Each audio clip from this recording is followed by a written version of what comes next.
Welcome back to Liberal Live. We are here live from the Shaw Centre. It's been an absolutely jam-packed morning. People are arriving. They're grabbing some breakfast. They're casting some ballots. That is open now. We just heard a really, really great panel with Dr. Catherine Smart, who's previously the president of the Canadian Medical Association, talking about mental health and everything that our government is doing to make sure that we're standing up, making sure that people have the resources they need, making sure that we're investing in all sorts of care. We touched on the opioid crisis. We spoke about children's mental health. Dr. Catherine Smart's a pediatrician, so it was a really, really insightful conversation with Minister Pettypot-Taylor, with Mark Holland, as well as the legendary Dr. Carolyn Bennett, who needs no introduction. We've got a really jam-packed day today. Going forward, we've got Marci in with Liz Plank. It's going to be really, really exciting. I've been looking forward to that one all weekend, actually. After that, we've got the keynote from Anita Anand. We also have Farah Alibay. We've got live interviews with Sean Fraser, Randy Boissonneau, Seamus O'Regan, and Pascale St-Onge, one of my personal favorites. Later on, we're going to have panels on the economy and affordable housing. Affordable housing is such an important issue in Milton. For me personally, I'm a co-op kid. Shout out to all my co-op kids out there. We've also got the LPC board election, live interviews with the incoming president. It's going to be jam-packed, so please stay tuned to your YouTube channels. And when you get a chance, remember to donate. You can do that by texting 54222. You can also go to liberal.ca or donate any way that you usually donate, because you know what, this is a fun event, but it's also all about keeping this momentum going forward, making sure that that we continue all of the great progress that we've started together. It's a team sport. Can't thank you enough for being on our team. So thank you for participating. Thank you for tuning in. Thank you for all of your encouraging comments. It's been really, really awesome to be part of this for the last couple of days. I'm excited for these next couple of panels. Also just great to mingle around, talk to folks, getting some great ideas from Liberals from across this country. Can't thank everybody enough for just, coming in such large numbers. We got over 4,000 people tuning in and joining live. It's been absolutely extraordinary. So to all the Liberals joining from coast to coast to coast, thank you so much for being so positive. The outpouring of support has been fantastic, and we've really enjoyed this so far. But keep your screens on, keep your feeds going for these upcoming panels, because it's going to be great. So we'll see you soon, and thanks for all of your awesome donations so far. It's been awesome.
Veuillez maintenant accueillir la députée de Toronto Centre, l'honorable.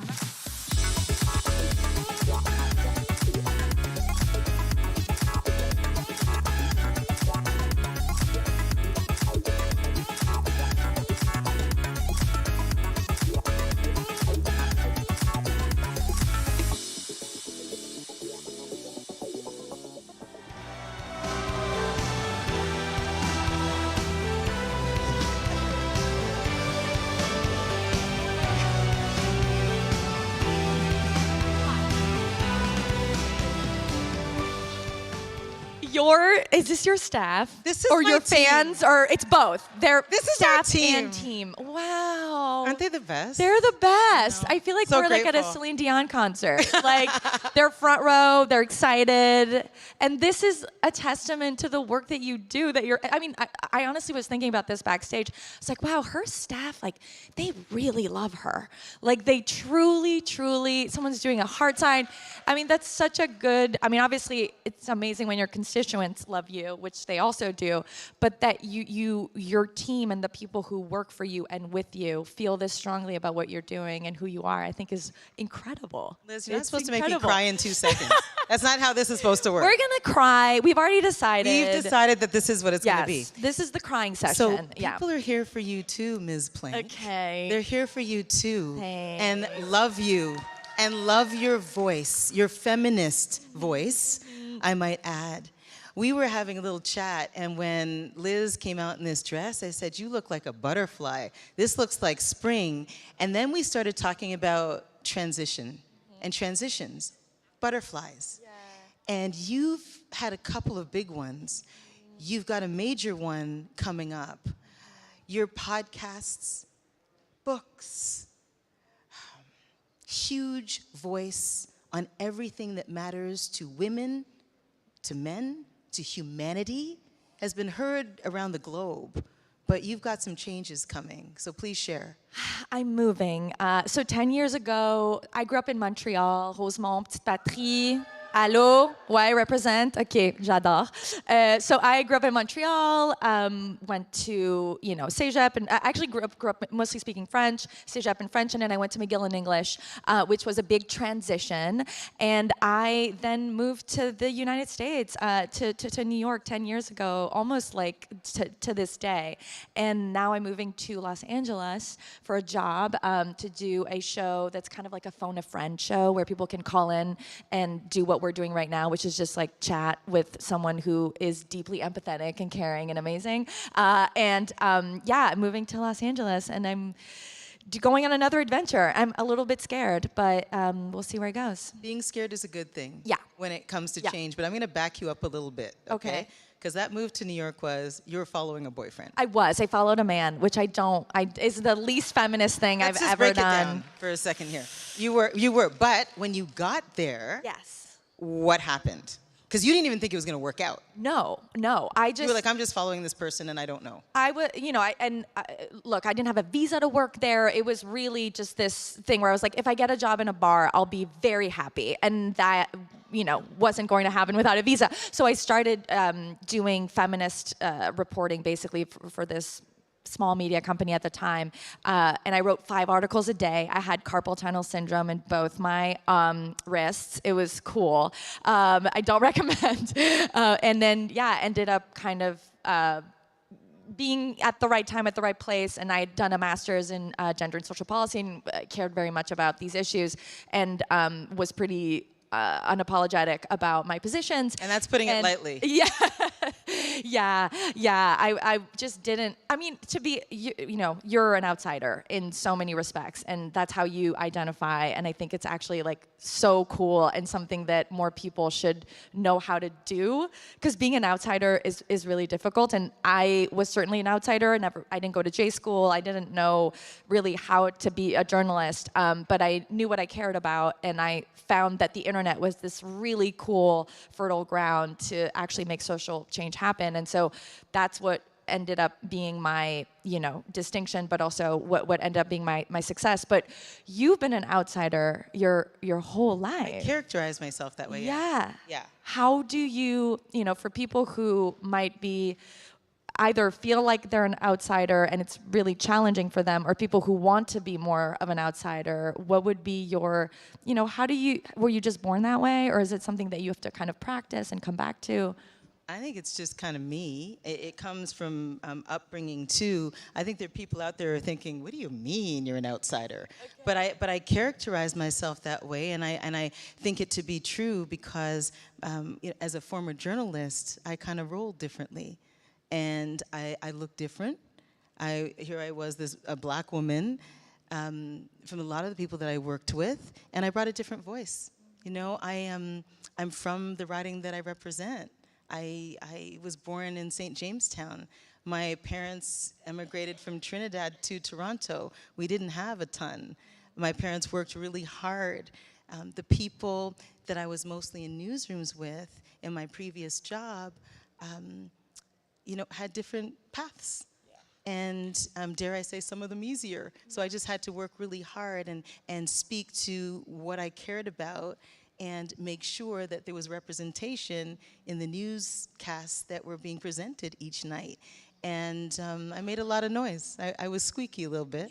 I haven't stopped, but I was squeaky a little bit. So when I say an outsider, that view, it wasn't about cliques. It wasn't about being with, the people that I guess you were supposed to be with. It was about doing the job and really being there for people and being a part of the people and listening and understanding. And that's why I love what I do now. So it's grassroots stuff, right? But speaking to your voice, so last night, listening to Secretary Clinton and Chrystia, there was a part of that conversation that was so real. And Secretary Clinton said, and went right to it, when Roe v. Wade was overturned, please make no mistake, that was a plan.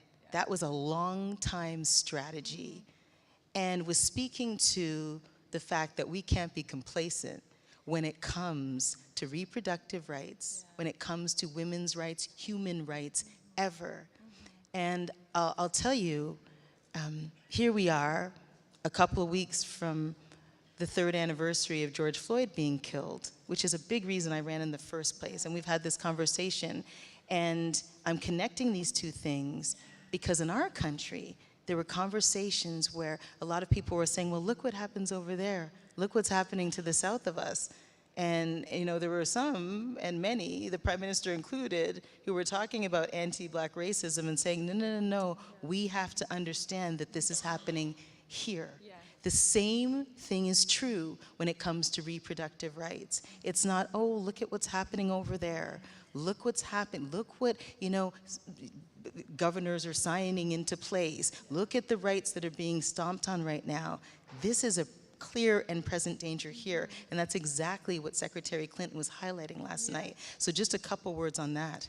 Yeah, what's funny, and I left out the part where before I moved to New York, I lived in Washington, D.C. for a couple months. I did an unpaid internship when I was trying to figure out my life, and it was 2010, and that's 13 years ago. And 13 years ago, that's what I saw. They were, right-wing anti-abortion politicians were literally shutting down the government over Planned Parenthood funding. And it was one of the major reasons why I actually decided to move to the United States, because again, not that Canada's perfect, but I was like, they need help. Things are really bad. And obviously they got worse. And there's so many lessons there. I think that there's so many things we could do a full hour on this really. They made anti-abortion politics fun, which sounds kind of wild, but it kind of applies. Like what's happening with abortion rights is what's happening with anti-immigrant sentiments, with racist policies, with anti-trans policies. It's all connected. And they, I think that there's, some of them are really, really, really good at connecting these really negative feelings that people may be feeling right now as a result of the pandemic, as a result of uncertainty, as a result of the fact that, there's so much income inequality, or people have, mental health issues, and there's a loneliness crisis. They're tapping into those real emotions that people are feeling, and they're saying, here's why. I'm going to create a story for you where the problem is, abortion. The problem is trans children, or the one athlete that, in North Dakota it's just ridiculous, right? But they're really good at storytelling, and sometimes I feel like there's a real lesson for us on the left where we go, this is really important, and you should care about this. And the right go, you really care about this. Let me tell you why you should be on my side, because I care about it too. And I think that that's like a really big distinction that I wish we would have done on abortion rights, and I wish that we did on more issues. I covered the Trump presidency as a reporter for Vox, and the one thing, there are a lot of takeaways and a lot of things that I saw there, but one of the most significant parts of covering that administration was like, these rallies are fun. Like people are, I'm not having fun, but like people are having fun. And this is a party. As an observer, you saw this. Yes. Yeah.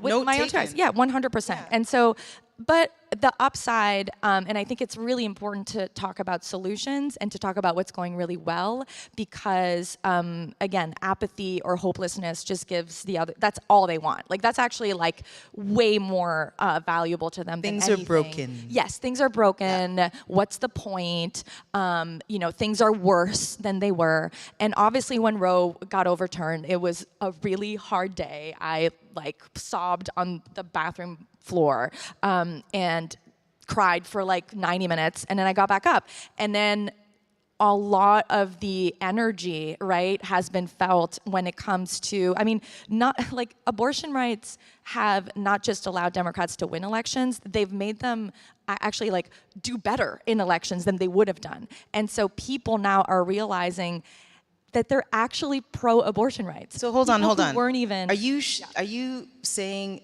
not that it would ever be a good thing, but you saying there are lessons here that because it was overturned, people have woken up? Yes, to what they're, again, because the storytelling on the right is amazing, right? We're going to save babies. Okay, sure, I'm on board, right? That sounds great. Abortion is murder. But when you go and you ask them, what does that mean? When a lawmaker says that something is murder, right? That means that there's where do murderers go? They go to jail. They go to jail. So are we putting women in jail? And they would never go into that part of the story. It was kind of like a mystical, I feel like we often get attacked on the left. They're like, oh, you guys are just like hippy dippies, and you're not actually talking about real numbers or real sort of concrete things here. But on abortion rights, that was their amazing weapon in this, is that they never went into detail about what these policies really meant. And so once Roe was overturned, and it's 13-year-old girls, being forced to carry up the pregnancy of a rapist, right? These horrifying stories. People realize, oh, I'm actually pro-abortion. I actually care about abortion rights, and abortion rights became more important than inflation right before the midterms, which again, just it is pretty astounding. And so I think that it's really important to point to the fact, it's important to point to what's going really well, and how we're able to also rebel, even when there's laws, even when there's things that are in place that feel impossible. There's so many different ways that I feel like the movement has never been this energetic, and that there's never been this, even the fact that I use the word abortion, right? I feel like a year ago, you were supposed to say, pro-choice, or you're supposed to say, sort of euphemisms. And we've all learned so much more about the importance and the centrality, of abortion rights because Roe was overturned. And it's a shame that it had to get to there. But we hit rock bottom, and we're only going to go up, from here. Yeah. So, when it comes to choice, and that word choice, because I really believe that we've got to look at, here in Canada, the country as a whole, and not everybody is on board. Yeah. Let's face it, right? And so I look at that and think, okay, how do we address that? Yeah. And when you define the word choice, it means you get a choice, and I get a choice. the idea is it's just about respecting that we each have a choice. It isn't about stamping someone else out, right? Like that's what it's about. So how do we lead that way? Because there are those of us that are already on side, right? How do we lead in a way that might get the attention of others who aren't? I mean, I really want to know what I want to know what you're doing, because I think that you're extremely effective and impactful in this space. And we were, talking backstage. I think in my conversations with people, it's really about listening, which again, you do extremely well. And I think politics and just being a politician, often it's seen as, what are you going to say? What do you have to say? But it's actually so much more about really listening and being able to really take in what people are saying. And in debates about abortion, I don't want to start from a position of like, everyone who's anti-abortion hates women. I don't actually think that's true. And I also have never seen a productive conversation in my, experience kind of go well when you're starting from that position. And so there's actually AOC talks about this, where it's like a strategy when she's talking to people who disagree, which happens all the time. I think it's called the Golden Gate Rule. And it's basically like you create an out for the person to actually agree with you or sort of expand out of their position, but still feel good about themselves. So, right, like if I start, you're anti-woman if you believe this, like there's no, I've already deemed you, right, as, I'm in a box. Exactly. And I've already also assigned, in like the worst thing to do if you're in a relationship, right, is like they say, is to assume the person's intentions when you're having an argument or a conflict about anything. And even I heard this really good quote the other day. It was like, bad communication is assuming that you already know. And I just thought that was so well put, That right? is, yeah. Wow, right? Yeah. And so I already know why you believe that. No. It's actually like, it means you're gonna have a conversation and you have to listen. But I want you to share how you've approached these conversations, because you're in all kinds of different environments, mosques and faith-based communities who have a lot of reasons for feeling the way that they do. How do you approach those tricky conversations? With respect. I like to think that my writing is a microcosm of this country, and with respect. So whether I'm in a mosque or outside of one, or outside of a church, or in a community, and we have these discussions, it is about listening first. But then it is about stating, this is about choice, right? And so if I choose this way, and I understand your choice, and respect your choice, what's wrong with that? What's wrong with that? When we have conversations like that, it gets people thinking. It's empowering. And you're right, people just want to be heard half the time. And it lowers the temperature. And that doesn't mean we don't have a fight on our hands. And I'm using that colloquially. We don't have a fight on our hands, but there's a respect issue, right? And when people feel respected and listened to, amazing things can happen. Amazing things. I've seen it.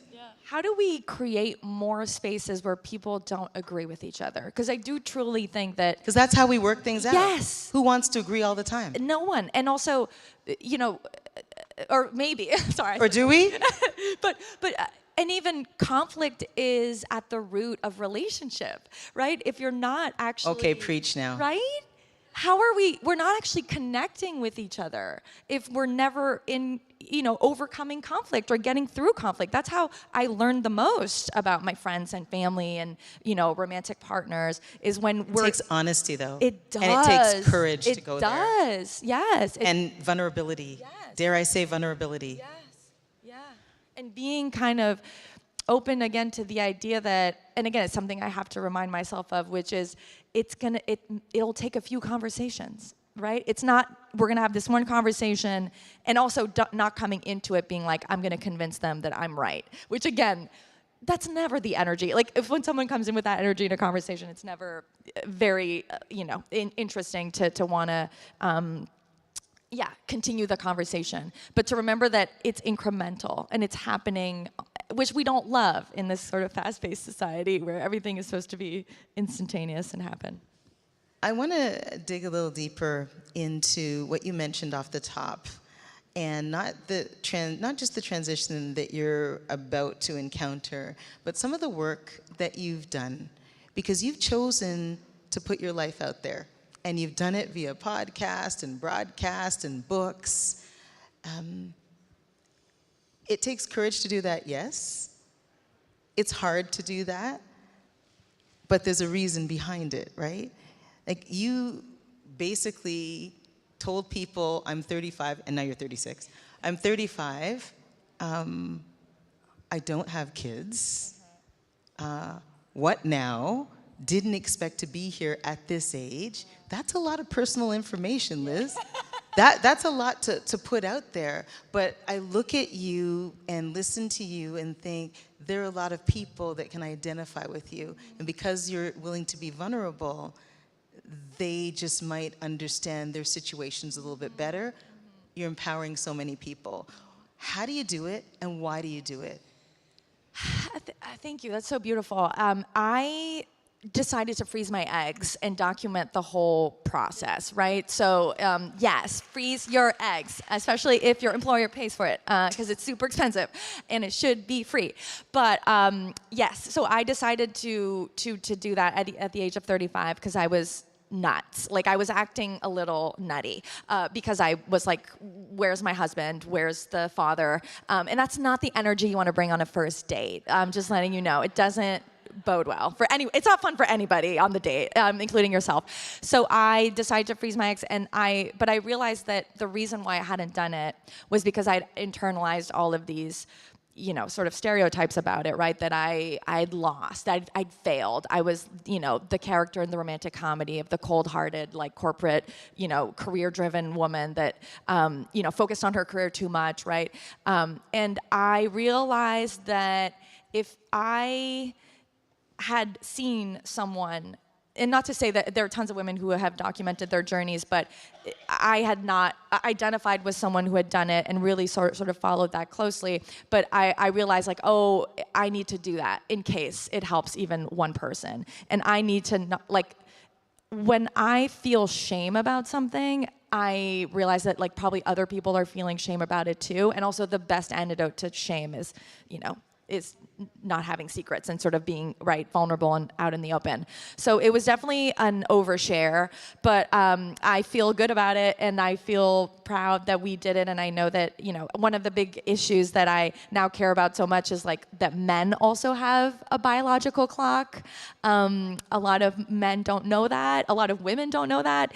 But actually, in half of cases of fertility issues with straight couples, it's, half of them are the woman, is it's part of it, it's the woman's, not fault, but it's her, and in half of them it's the man. So after the age of 35, men's sperm quality also decreases, and it increases miscarriages and complications. And again, it's we should be, men should know about their fertility just as much as women, and should be taught about this just as much as women. So yeah, it became very, you just learn so much through the experience. But what would be, because you talk to young women, I mean, again, and my unique position of privilege, which is I was able to afford it, I was able to do that. It is so inaccessible, and particularly in the United States, healthcare is completely inaccessible for most Americans. So, yeah, when you talk to young women,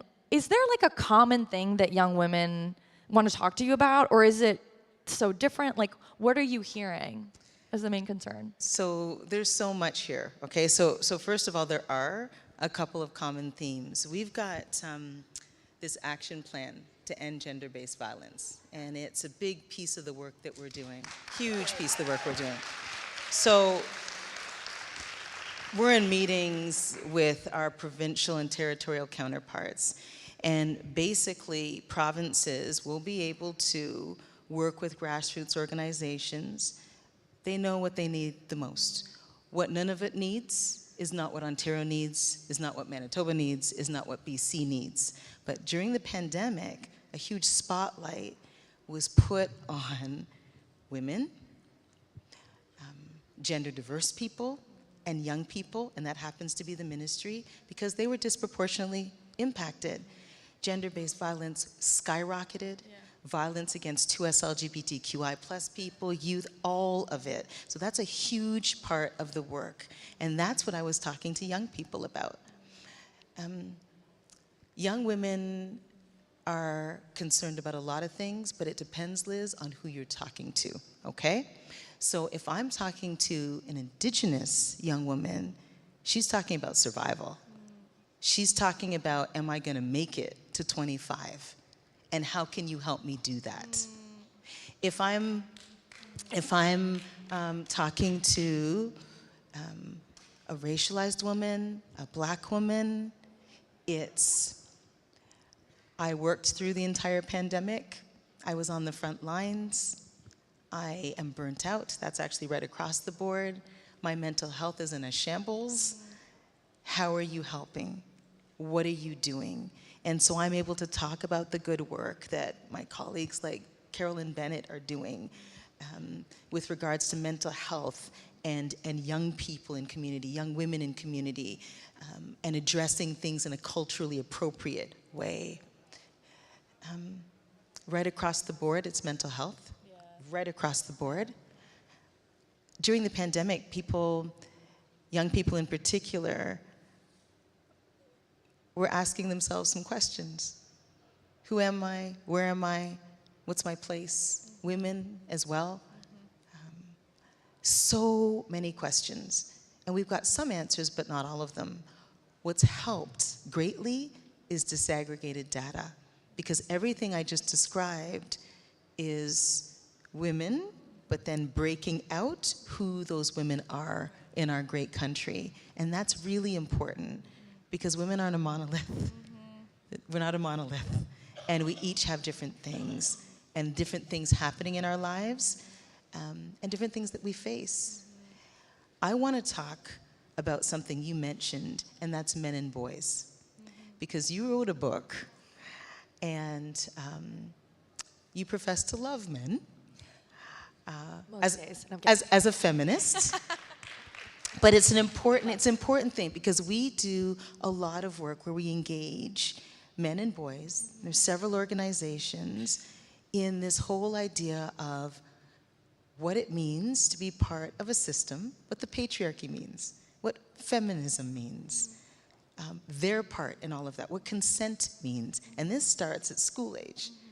There are some that don't think men and boys need to be a part of this conversation. I'm not one of those people.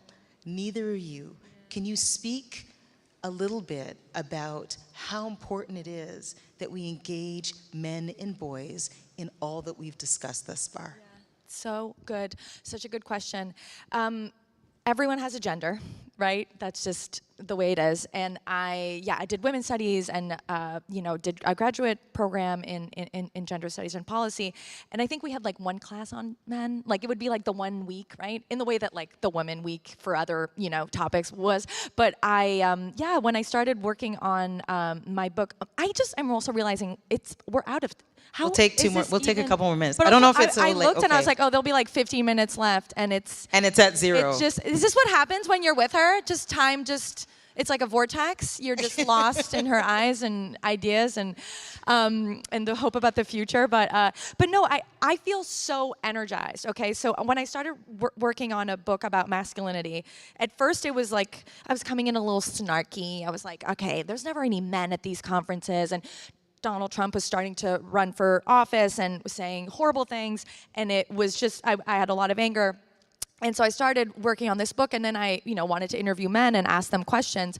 But what really, really struck me is that in many cases, I was lady on the street, in the park, coming up to you, like stranger, the first person to really ask men what's hard about being a man. Or even like, what does it mean to be a man? Right? Like I would love right now, like if every man, if you want to come up to me afterwards, like what does it mean to you? It's all different in the way that it's different for women, and in a way that it's different for a white man than it is from a black man, especially in America, but in Canada as well. Class, yes, everywhere. Yeah. It is just, black boys in America who are raised by millionaires are just as likely to be incarcerated as white boys who are raised under the poverty line, right? There's something just fundamentally broken and different about the experience of being a man, and it's just as multifaceted and I think interesting to really delve into masculinity as it is to delve into what it means to be a woman. And I really realized that there was a lot of pain and pain that I think men weren't even really aware of and felt shame that they even sort of felt. And so it became also very clear to me that masculinity wasn't the problem, it was the solution, and that we were ignoring that part of the puzzle, and also coming back to assigning intentions, saying men are acting like this, because they hate women, or again, whatever. And I realize, again, there's so much going on here that we're not talking about. So I think it's one of the coolest conversations that I've been, grateful to be a part of. Obviously, Bell Hooks wrote The Will to Change 20 years ago, was talking about it before, so many other people were, and I highly recommend her book. It's such a delicious, beautiful read. And and I just, it's really about inclusion, right? And sort of having empathy. And if we say inclusion, we have to mean yes, it. everyone, yeah. And it's not about taking mics away from men and being like, you're not allowed to speak. Like, that's not a fun party, right? Like the rallies that are fun are the ones where like, we care about what you care about, and we want to hear from you. And saying you're not allowed and only these people can talk and you've talked enough, like, I don't think that's that's not the party I want to be a part of, And so it's about throwing more fun parties, including everybody, and I think we'll have better results in terms of the conversations that we're able to have from it. I really encourage you, just ask like your brother or your boyfriend or your nephew, or when did you know that you were a man? Like, that's such a fun question, because, it'll just open up a lot of different things that often, I learned things from my dad that he never shared with me, and my dad is very nurturing and caring, and we have a great relationship, but there's a lot that men aren't sharing, and not enough spaces where they're able to do it in a positive way, and that's why we're seeing the rise of Andrew Tate's and all the other, clown shows, but that's, they're like, it's the wrong medicine for a real illness, right? Like the problem is there. They've just found a great fun story, right? And a way to be like, come over here. We know you're hurting. We hear you. Yes. And we have to say that too, we really do. So we ran out of time. Can I just say, yes. I love you so much. I love you. I love her. Yeah. That's all. Thank you so much. Merci beaucoup, tout le monde. Merci. Thank you. Merci, merci. Oh my God, I love your...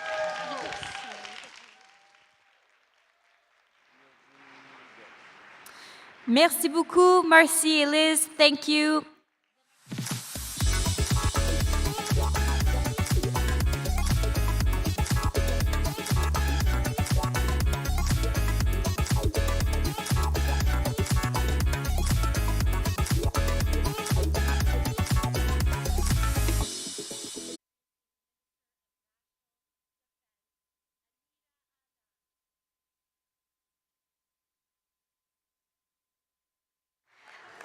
As the first woman of color to oversee the Canadian Armed Forces, she has been instrumental in helping lead cultural change in the military, so everyone feels more safe, protected, and respected.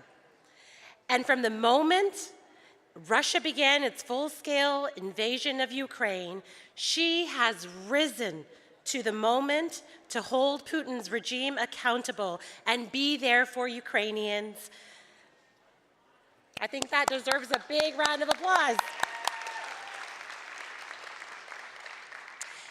Canada has helped train over 35,000 Ukraine military and security personnel through Operation Unifier. Under her leadership, we have provided over 6 million pounds of ammunition, weapons, winter equipment, and more donated by Canada and our allies and partners.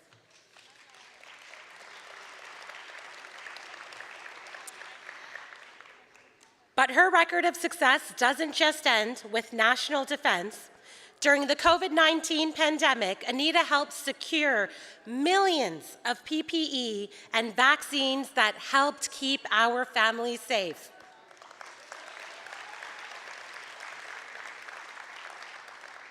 Anita is not only a trusted leader who is sharp and tough, but she is a compassionate person. I am so proud to call her a colleague, a friend, and a fellow badass mom. I can personally attest to the fact that Anita, it's not unusual to get a call from her out of the blue, ask. So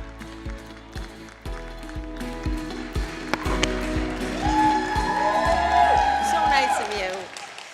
Well, thank you, Ruby, for that warm introduction, and right back at you. You're a role model for me, Ruby, and thank you so much for everything you do for our party and our government. You're incredible. Let's give it up. And possibility. And we are here because we want to embrace big ideas, put them into action, and make life better for everyone. Let me tell you my Canadian story, if you'll indulge me. My parents came to Canada to build a better life. They heard Canada's promise. If you work hard, give back to your community, and treat others with kindness and respect, there is nothing beyond your reach. Born on the other side of the world, my parents both had a passion for helping others and became doctors. And after working in Nigeria together, my parents flew to Halifax, drove to the Annapolis Valley, and found the right place to raise my sisters and me in Kentville, Nova Scotia. Any Nova Scotians here today? Nova Scotia, woo! And they were enthralled by the countryside, but also by the kindness of the people who live there. And so my parents, like millions of others over many decades in Canada's history, packed up their bags and moved here, knowing that this country would offer them a place to fulfill their potential. We didn't look like many other families in our neighborhood. In fact, we were one of a very few South Asian families in the province at the time. But we became part of the community. That was what mattered. Tout le monde s'entraidait à être là pour les autres. En cas d'urgence médicale, mon père se rendait rapidement dans la cuisine de nos voisins pour aider quelqu'un dans le besoin. That is how our parents raised us. They taught us that in Canada, we're not on our own. We stand together.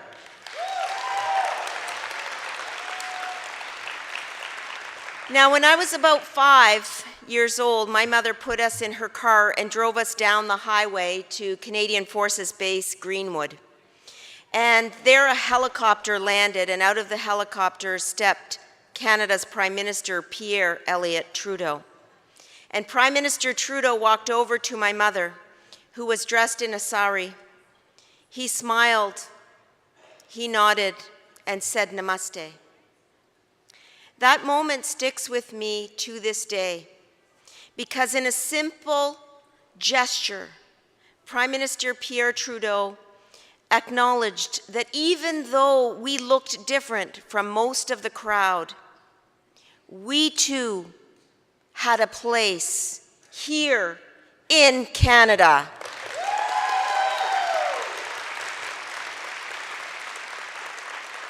Diversity is a fact, but inclusion is a choice.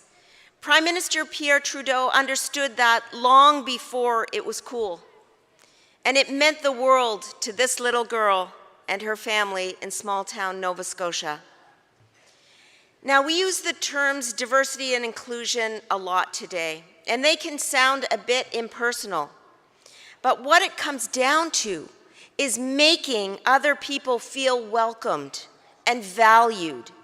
And many years later, in 2019, these same values motivated me to run for office under the leadership of another Prime Minister Trudeau, a leader who believes in building a stronger Canada where everyone has a fair shot at success. J'ai vu ce que les Canadiens peuvent accomplir lorsqu'ils travaillent ensemble, qu'il s'agisse de bâtir une classe moyenne plus forte, une économie pour l'avenir, de lutter contre les changements climatiques ou de faire progresser la réconciliation. On peut tout faire lorsqu'on est unis. Whether it's getting vaccines in arms, delivering Ukraine the tools it needs to fight for freedom, or building a Canadian Armed Forces where all members feel protected, respected, and empowered to serve, Canadians can do it when we stand together.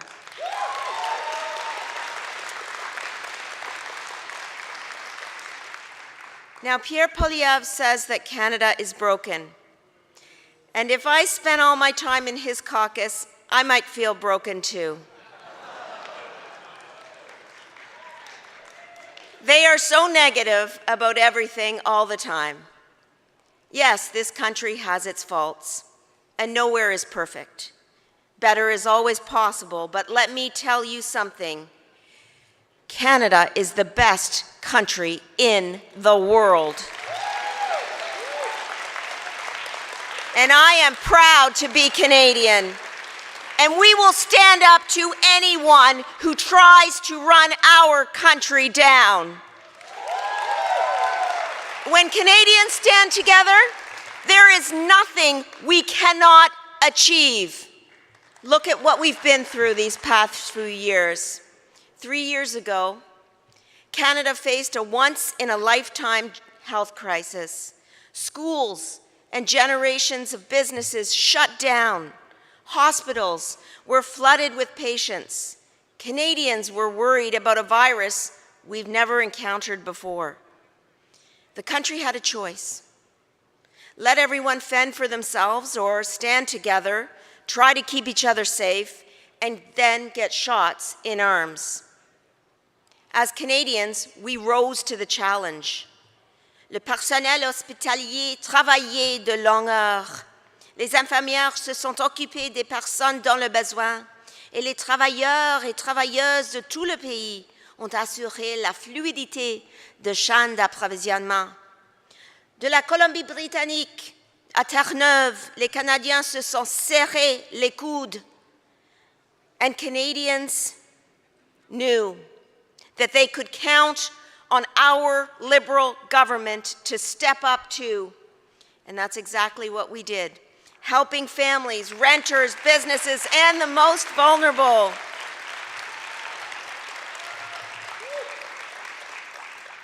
Some politicians questioned our resolve. They even questioned the science behind the vaccines.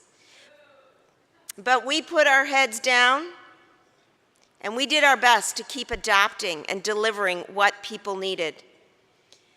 There was intense competition to buy PPE and rapid tests, and then eventually the biggest fight of them all, getting vaccines. We didn't know which vaccine would pass the clinical trials, which vaccine we could offer Canadians or when. So we signed contracts with 7 leading vaccine suppliers, and by summer 2021, Canada had the highest vaccination rates in the world.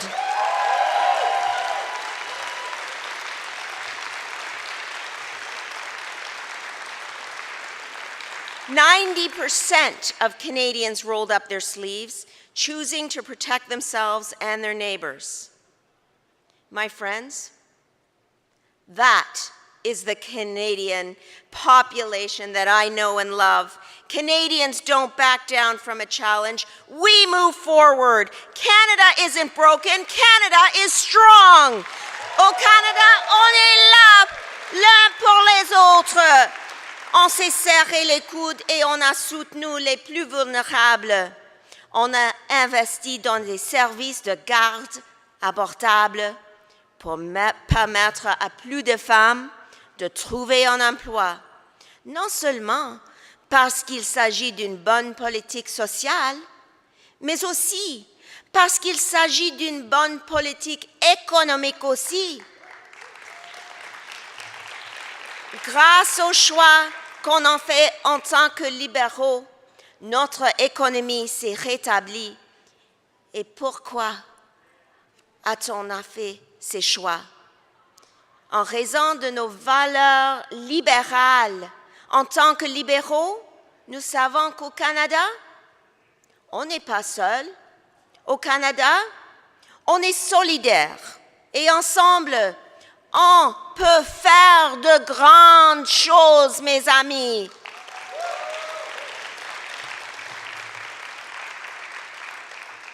Let me turn now to another challenge that we have taken on together. On February 24th last year, Vladimir Putin attacked Ukraine. He sent his tanks across the Ukrainian border, thinking the world would be silent. He believed Kyiv would fall. He thought that he could divide NATO. He thought that Europe would freeze in the dark, but he was wrong. He was wrong. Thanks to the bravery and resilience of the Ukrainian people, the Ukrainian flag still flies. Ensemble, les Canadiens et Canadiennes ont soutenu l'Ukraine dès le début et on continuera à le faire aussi longtemps qu'il le faudra. Our Canadian Armed Forces have trained over 36,000 Ukrainian troops, and Canadians are providing more financial support to Ukraine on a per capita basis than any other G7 country. Because when our friends need help, Canadians don't turn away. Canadians will continue to stand with Ukraine for as long as it takes. Because Ukraine's fight for democracy and the right for people everywhere to choose their own future is also our fight. Democracies around the world have a stake in this battle, and Canadians get this. In towns across the country, you will see the Ukrainian flag flying on cars, front porches, and in the windows of homes and businesses. Canadians have welcomed those like Alexei Dukach, who left Ukraine several months ago and settled in Milton, Ontario. Thanks to the local auto industry, Alexei has a job, a home, a new life where his children can succeed. Je pense à Orica Orkova, dont les filles ont survécu à des semaines de bombardement à Mariupol. Orica et sa famille vivent aujourd'hui au Québec, où Orica travaille dans une clinique vétérinaire, alors que ses filles apprennent le français à l'école. Lorsque je voyage à travers le Canada, j'entends des milliers d'histoires comme celle-ci. Parce que lorsque nos amis ont besoin de nous, les Canadiens seront toujours là pour défendre nos valeurs. As liberals, we believe in a Canada where everyone has a fair shot at success. And that is why we need national institutions that reflect the diversity of the Canadians they serve. Let me talk for a moment about the Canadian Armed Forces. When Canadians call on them, our brave people in uniform answer the call. At Vimy Ridge and on the beaches of Normandy, in the mountains of Afghanistan, during peacekeeping missions around the world, and sometimes here at home, fighting forest fires and floods. Chaque jour, les Canadiens voient nos forces armées en action dans leur communauté, partout dans le pays. Le bilan de cette institution est impressionnant, mais elle n'est pas parfaite. Pendant beaucoup trop longtemps, un trop grand nombre de militaires ont été victimes de racisme, de discrimination et d'inconduite sexuelle. We have a duty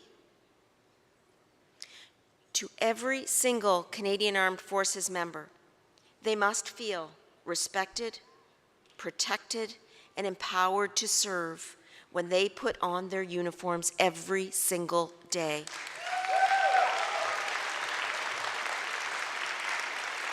Et si on veut que nos forces armées puissent continuer à répondre aux besoins des Canadiens et des Canadiennes, on doit mettre en place un changement de culture durable.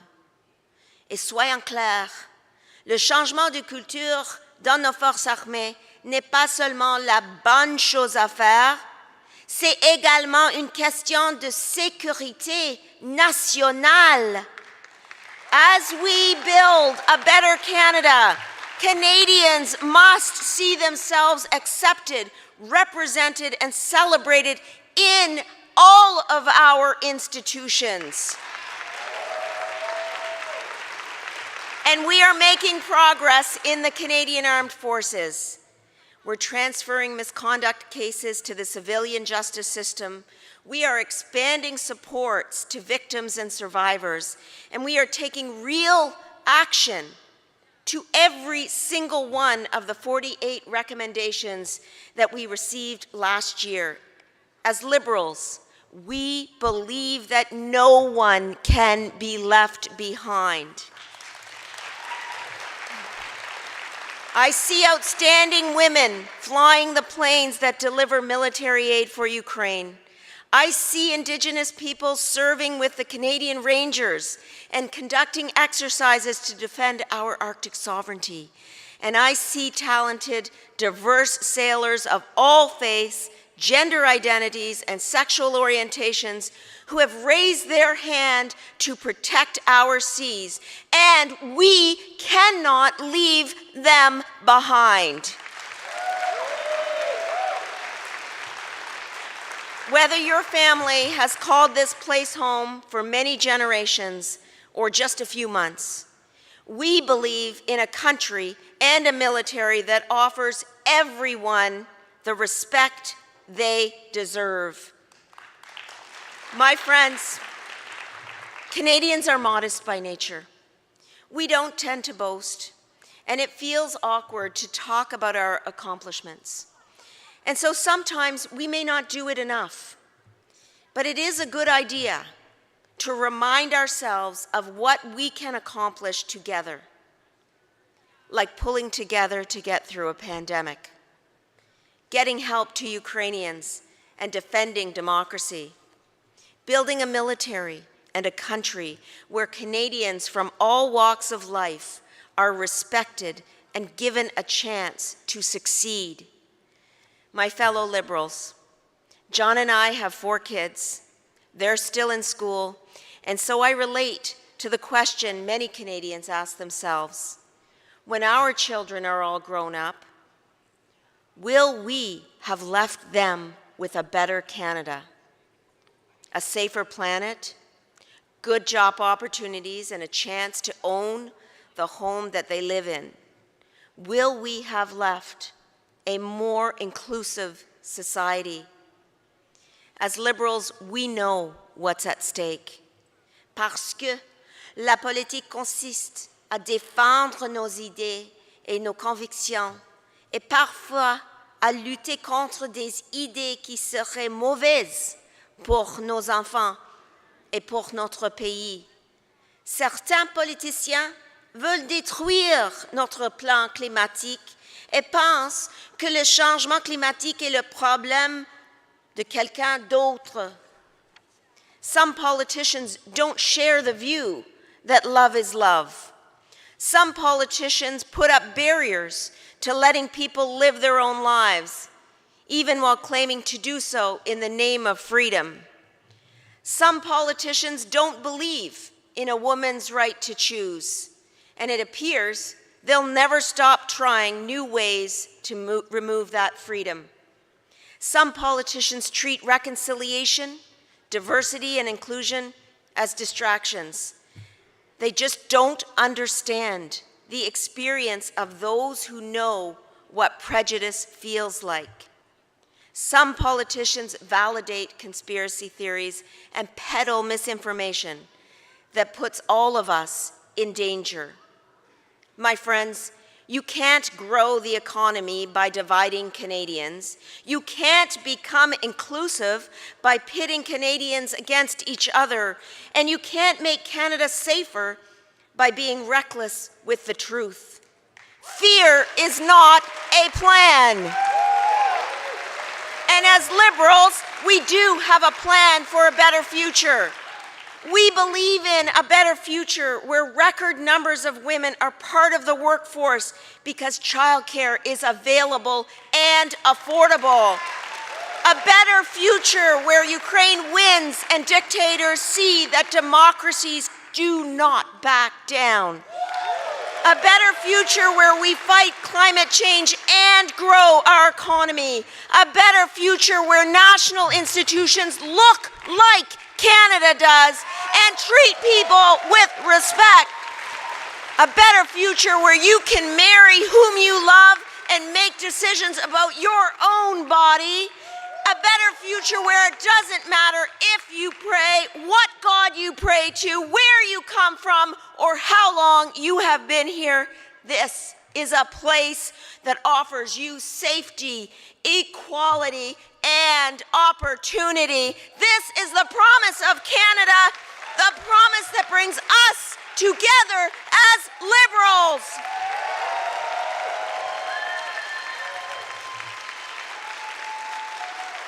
But my friends, this promise does not become reality without you. Every time you knock on a door, every time you call a voter, drive someone to the polls, talk to your friends, put up a sign, you help turn ideas into solutions. On a besoin de vous, parce que c'est vous qui faites du porte-à-porte. C'est vous qui montez les pancartes, qui faites des appels et qui amenez vos amis à voter parce que vous croyez au Parti libéral et au Canada. C'est vous, c'est vous. Notre parti est ici aujourd'hui dynamique et uni grâce à vous tous. Mais on doit continuer à avancer avec l'équipe ici et avec notre Premier ministre Justin Trudeau. On peut relever de grands défis.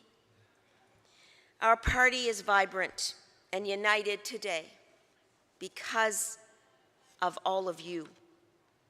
And thanks to this incredible Liberal spirit, we will continue to get big things done for our families, for our neighbors, and for our country.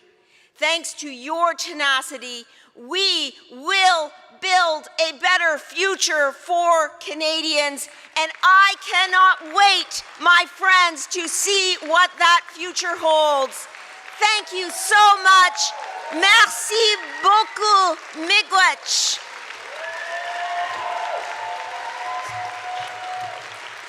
Thank you. Merci beaucoup, mes amis.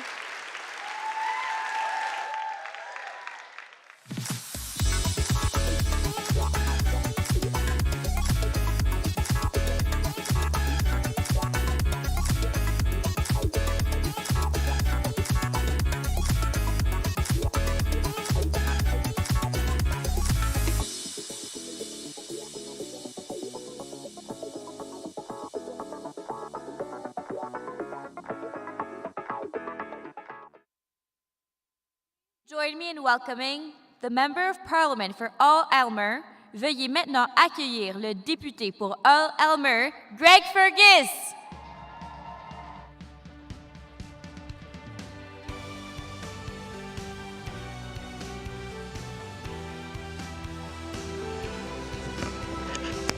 Salut! Bon après-midi tout le monde. Good afternoon, everyone. Je m'appelle Greg Fergus, je suis le député de Hull-Elmer et durant cette dernière journée du congrès libéral très réussi, j'ai le grand plaisir de vous présenter deux participantes à la table ronde principale. You know, when I grew up in Montreal, my family was one of the very few black families in our neighborhood, in a predominantly Jewish neighborhood, in the English part of the city, in a French province, in the English continent. And I always used to say I was a minority within the minority, within the minority, within the minority, within the minority. And one of the things that afforded me was a way of seeing the world differently. Vous savez, à la base, l'innovation découle de la diversité d'idées. Et aujourd'hui, on va avoir deux conférencières qui vont parler de l'innovation et l'importance de la diversité. They're going to be talking about challenging the stereotypes in environments they work in. They both believe in the power of positive role models, especially female ones, in whom girls can see themselves reflected. Dr. Farah Alibay went from growing up in Joliette, Quebec, to becoming a systems engineer at NASA's Jet Propulsion Laboratories. She is working on everything from mission concepts to the InSight, Perseverance, and Ingenuity missions. She studied aerospace engineering at the University of Cambridge and MIT, during which she also interned at NASA. Farah is the daughter of immigrants who left Madagascar during the civil unrest to immigrate to Canada. Canada gave her family the opportunity to succeed, and Dr. Alibay now gives back.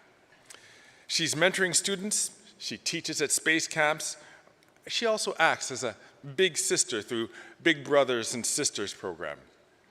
Pascale St-Onge, qu'on connaît très bien, est la ministre des Sports et responsable de l'Agence de développement économique du Canada pour les régions du Québec. Avant d'être élue, elle était la présidente de la Fédération nationale des communications et de la culture, une organisation syndicale québécoise, où elle a défendu les secteurs des médias et de la culture. Elle est convaincue qu'en apportant plus de diversité à la table de décision, on obtient des meilleurs résultats, puisque chacun fait bénéficier les autres de ses propres expériences. Alors, ça me donne le grand plaisir de vous présenter deux personnes exceptionnelles, Pascale St-Onge et Dr. Farah Alibay.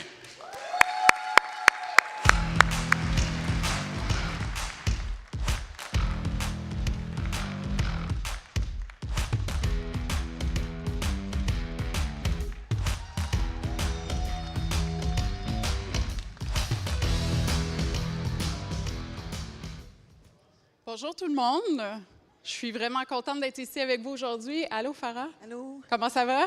Ça va bien, longue journée aujourd'hui, mais je suis contente d'être ici. Belle journée en plus, du moins. Oui, enfin, il fait beau.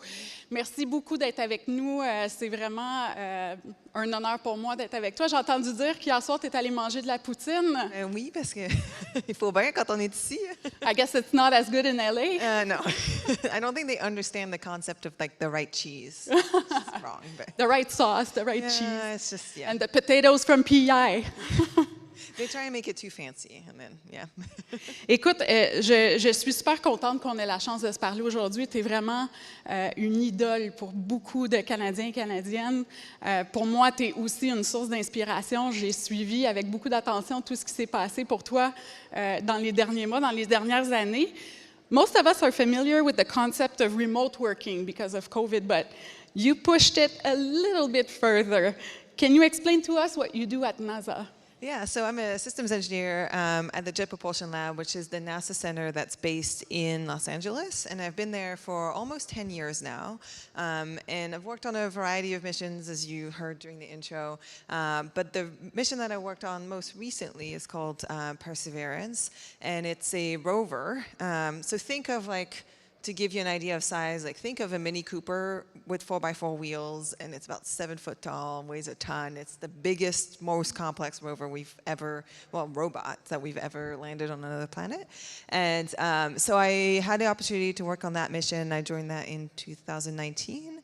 My role on the project is that I was in charge of navigation for the rover. If you land on Mars, turns out you can't just open your phone and use Google Maps. You will not find yourself. There's no GPS. GPS is from satellites that we have here on Earth. And so I worked on sort of the instrumentation that we use and the algorithms to make sure that the rover orients itself. And then once we landed on Mars, I was in charge of helping with operations. But so yeah, I get to say that during the pandemic, because we launched in July of 2020 and landed in February of 2021, I get to say that I worked remotely from Earth on Mars, which is really an incredible adventure. Absolutely. And what are you currently working on? So I'm now working on a telescope that will be launching in 2025. So I specialize in kind of like when you build a spacecraft, just casually, when you build a spacecraft, you have to conceive it, and then you build it and test it and then operate it. And so I specialize in sort of like the build, test, and early operation phase of a project. That's kind of what I like doing. So this telescope is an infrared telescope. It's going to launch just in Earth orbit, so not too far from home, and it's going to take maps of our universe. And so it basically images the sky every single day, different areas of the sky, and it's going to do that 4 times in the span of 2 years, and that will allow it to image 500 million galaxies. And so using that, we'll get a 3D map of the universe, and that will allow us, so when you look at the universe, when you look at the stars at night, you're actually seeing light that's traveled all the way from there to your eyes. And so that light has taken a certain amount of time to get there, and so you're looking back in time. So with this mission that I'm working on, we'll actually be able to study the expansion of the universe that happened at the very beginning of our universe, right after the Big Bang. So pretty cool. That's pretty amazing. Yeah, it's a fun job. Big questions. Exactly, big questions, and I guess you're curious about finding life elsewhere in the universe. Yeah, so on the side of life, right, that's kind of one of the big, I think it's part of being human, that we want to know where we come from. I think we've always looked at the stars and thought, is there something else out there? So with Perseverance, for example, by going to Mars, we are trying to find signs of extant life on Mars, right? And so the idea is that a few billion years ago, Mars and Earth looked the same. It was the beginning of life here, like just DNA and RNA, so starting here to replicate. And so the idea, the hypothesis, right, is could there have been life on Mars? So Perseverance is doing that by taking samples that we'll eventually bring back to Earth in the next decade or so. But there's so many other missions that are also sort of looking for life, right? So there's a mission called Clipper that's launching in a few years. That's going to be imaging a moon of Jupiter that has an ocean. We have the James Webb Space Telescope in orbit right now, which has a Canadian instrument, as we were talking about earlier. Big Canadian contribution to that mission, which is the biggest, most complex mission telescope we've ever launched. And that one is allowing us to study, so it can image exoplanets, which are planets around other suns. We've done that before, but what James Webb can do is it can study their atmosphere and actually understand what type of atmosphere is around them, which again can give us clues about life. So really, really exciting years ahead in terms of exploration. Maybe you'll discover the solution to a bunch of mysteries. It's possible, yeah. So something that we're really proud of here is the fact that Justin Trudeau had really made a conscious choice to build a team that is truly representative of Canada. So around the table of decision in cabinet, we're 50% women. We have people of color around the table and people from the LGBTQ community. And it's really a philosophy that he has and that our party embraces, that it's necessary to make room for everyone around the table so that the decisions that we take don't leave anyone behind. I've heard you talk about this a little bit, about the positive impact that it has to have diversity and how having people from different spheres and different experiences, even in science, it changes the science. So can you talk a little bit about that? Yeah, I mean, there's a lot of different ways in which diversity helps us, right? As a child, seeing people that looked like me. For me, as a child, the people that I looked up to were people like Sally Ride, who were the first American woman, the first queer person to go in space, Mae Jemison, the first black woman to go in space, right? Those are the people that solely by being themselves, allowed me as a child to dream, because I saw a little part of myself in them, and then that allowed me to think, well, if she made it, or if this person made it, or if this person that looks like me or had a similar experience to me made it to where they want to be, then maybe there's a place for me as well, right? So that's where it starts. And so when the next generation is looking at their country and they feel represented, it gives them hope in the future, or certainly it did for me. But when we come down to the science, right, of like, if I'm building a team, honestly, if I'm building a team, the last thing I want is 5 more of me on that team, because we're trying to solve really complex problems, as you've seen. and when we have a problem, and I'm sure it's the same in your field of work, right? When we have a problem, I can't just come up with one solution and say, yep, we're going to do that. And then we come up with 5 solutions maybe, and then take a hybrid of it and look at costs and like, maybe we'll do this one, right? So how do you come up with 5 solutions? You get people who think differently. And so I've seen it firsthand on my projects that teams that are diverse, teams that come from different environments, people that have different experiences can look at the same problem, and even a scientific problem that you think, oh, there's maybe just one answer, though you approach it differently and bring more ideas to the table. And so diversity is also this diversity of thought, which then allows us to progress further than we could have if we were a homogeneous team. So definitely it makes a big difference. Ben, je suis d'accord avec toi, puis pour être honnête, moi non plus, je me suis pas vraiment vue comme étant une ministre typique. When it comes down to it, I think it's about one thing. We see diversity as our strength. We've always said that Canadians are strong not in spite of our differences, but because of them. But we cannot be fooled, because we're seeing that with the rise of the right, there is a backlash against those ideas. A lot of people are playing with fear of the unknown, fear of people who are different also. So can you tell us a little bit about your experience as the daughter of an immigrant? Yeah, it's interesting, and it is worrying to see sort of the trend that's happening in our society, right? So my family immigrated here in the 70s. They were welcomed in Canada. It's, for us, it was a safe place. My family didn't come with much money or anything. My grandparents had a corner store, and they got by so that my mom could have education, and so that we could eventually, right? And it's, to me, I mean, that's the beauty of Canada. I think that's what represents Canada. We're a land of opportunity, and if you come to our family, everyone will tell you that we're so grateful that those doors were open for us. But I think what we're seeing a lot today is I don't know, a backlash against that, even though we're clearly all immigrants in this land, right? This land isn't ours, but there seems to be a return back to old values of, well, this is my place and I want everyone to look like me. And something I lived a little bit of, that racism growing up, but it wasn't to this level. I think it's maybe amplified because of social media. It's amplified because of some of the political discourse. But ultimately, what I have to say is that on an individual level, I have rarely met a person who I cannot ultimately find common ground with, right? On an individual level, it happens, but most of the time, people, for example, will come to me and they might have some political ideas, and they'll meet me and be like, oh, but yeah, we get along. And so I think what we need to do, and maybe part of it is because of COVID and we lost touch with the people, but we as a community need to come together and get to know each other and get to share our values and our culture, because I think by having that education and that common ground, I think that's how we'll be able to move forward. And je veux vraiment te féliciter et te remercier, parce que justement, le fait que tu prends le temps, malgré que tu es super occupé déjà dans ton travail principal à la NASA, mais tu prends toujours le temps de venir raconter ton histoire encore et encore au Québec. Je pense que tout le monde te connaît. On a tous suivi ta mission sur Mars avec beaucoup d'attention.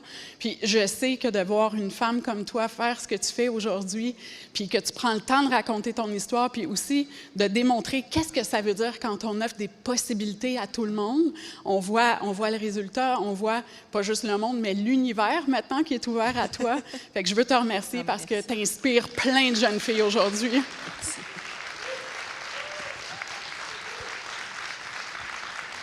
Non, mais c'est un plaisir. Puis pour moi, c'est important aussi parce que, je veux dire, c'est important aussi que je le fais en français. On se parlait de ça tantôt, mais en grandissant, des rôles modèles, il n'y en avait pas beaucoup. Puis je pense que surtout quand on parle de la science, de la technologie, c'était loin, ça faisait peur. Tu vois, les films de science-fiction, tu te dis, c'est aux États-Unis. Puis je pensais que c'était pas pour moi, que c'était inaccessible. Puis c'est pas la faute du Québec ni rien, c'est juste parce qu'on n'avait pas cette ouverture-là dans ce temps-là, puis l'information n'était pas nécessairement disponible en français.